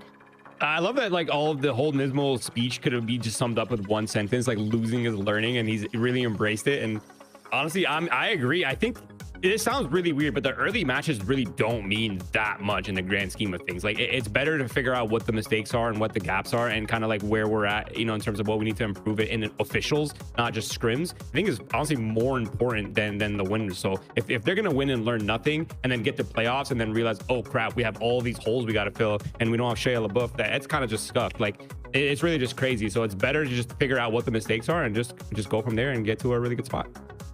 I mean, taking a look at the bracket, he talked about a lot of these games just being reps as well. And that's something to be looking at as well. Because remember, the Swiss format that we're operating in is 4 wins and you're qualified, but like you're also out of competing until playoffs, where it actually really, really does matter. So yeah, maybe, you know, not the greatest record to be starting Gompers, but he'll definitely get the reps in with the team as they look to try and climb up to get that 4 qualified spots. Pigeons as well on the side stream, taking their match today, setting that 2-2 record. So how are you feeling about this bracket in general? Well, obviously, I don't think I was expecting the loss that we had seen today with M80. I thought it would be a lot closer, I will say. But all in all, this is what it's about, right? Figuring out who is going to be the top seed, who's going to be the bottom, and who's going to be eliminated and have to try to get their spot back. So for me, stakes are high. Winthrop, they want to make this last run, at least for Moops, right? Like, as we had talked about, he's leaving. So to make that last run the best one they can and try not to get knocked down, I feel like would be cool. Nightblood Gaming versus Coup. It's such a funny, like, secondary name to put for them, for Pigeons. But yeah, for a 1-2 game, a close game, I think that I'm definitely going to be looking back at the VODs for that one. That one seems like something interesting. Yeah, I'm going through the results page for Coup versus MBG, and honestly, that looked like a crazy game. I'm a little upset that we missed that one. That's pretty sick. But yeah, just looking forward to Energy Academy versus SAT to see who's going to be the first team qualifying. It's going to be a lot of fun. I think hopefully that's tomorrow because I'm on the desk. Let's go. And then, yeah, looking at the 2-1 bracket is also so stacked. EG Academy, SRB, Core, YFP, literally the sleepers, EP, and Alliance Guardians, who have come out on the 2-1 record as well. Whew, it's heating up, guys. It's heating up. I'm ready for it. It really is. Those matches could go either way as well, which I think is going to be especially exciting. Because, again, anything can happen here in Challengers. I cannot wait to see how those end up. But for us today, that is unfortunately it. We hope you enjoyed the matches. I believe there's one still happening on the side stream, which I'm going to be tuning into immediately. And make sure to be coming back tomorrow to catch even more Valorant Challengers goodness. Thank you all again for watching. We'll see you real soon. So far forwards, Social doesn't even know it, but landed a shot actually onto that Viper. Gonna launch that conversion pass on the re-entry, and Sacred is not ahead of it, but he's also turned on to it the very last second. Heartless does manage to make that work. Right into the refract, Cheetah doesn't even waste a bullet taking care of it. A 1v1, Zol still having the space, and a storm. Recon bolt gonna get thrown in. Zol still not try to approach this with such minimal intel. But with the 2 duelists ready to bum rush from the archway, you can't really securely check this because you don't have a flash. You have Bob. You don't have a drone. You have Bob. She's got it. Lawrence comes from the shadows.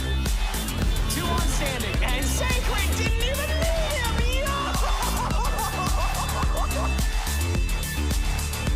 You're out of your mind. But there's still so much to do, right? I mean, this is impossible, especially in the last round of the half. You have the Cosmic Divide to reapproach. Gotta confirm both positions, and a lot of noise being decently made here. When does he decide to proc it? There's the early peek out. Gets both in the ulti. Fair's in front of it. Just needs 1 shot. Misses into the spray from the shotgun. Knocks Bloody down to 2. Cosmic Divide will still shield moves. On the step in, saturate moves. Hold the half. He's gonna hold it all the way. Body. An exclamation point off a 10-2 half. That's damage in the first engagement. Already just optimizing. And yeah, he's got everything held down here. WU might just try and play for long. Back up together, looking to potentially maybe punish one of these weapons. Bonnie right now is just bringing the firearm ultimate board, so they kind of go in and try and run that one down. But Bonnie walking away with an ace. And yeah, that's just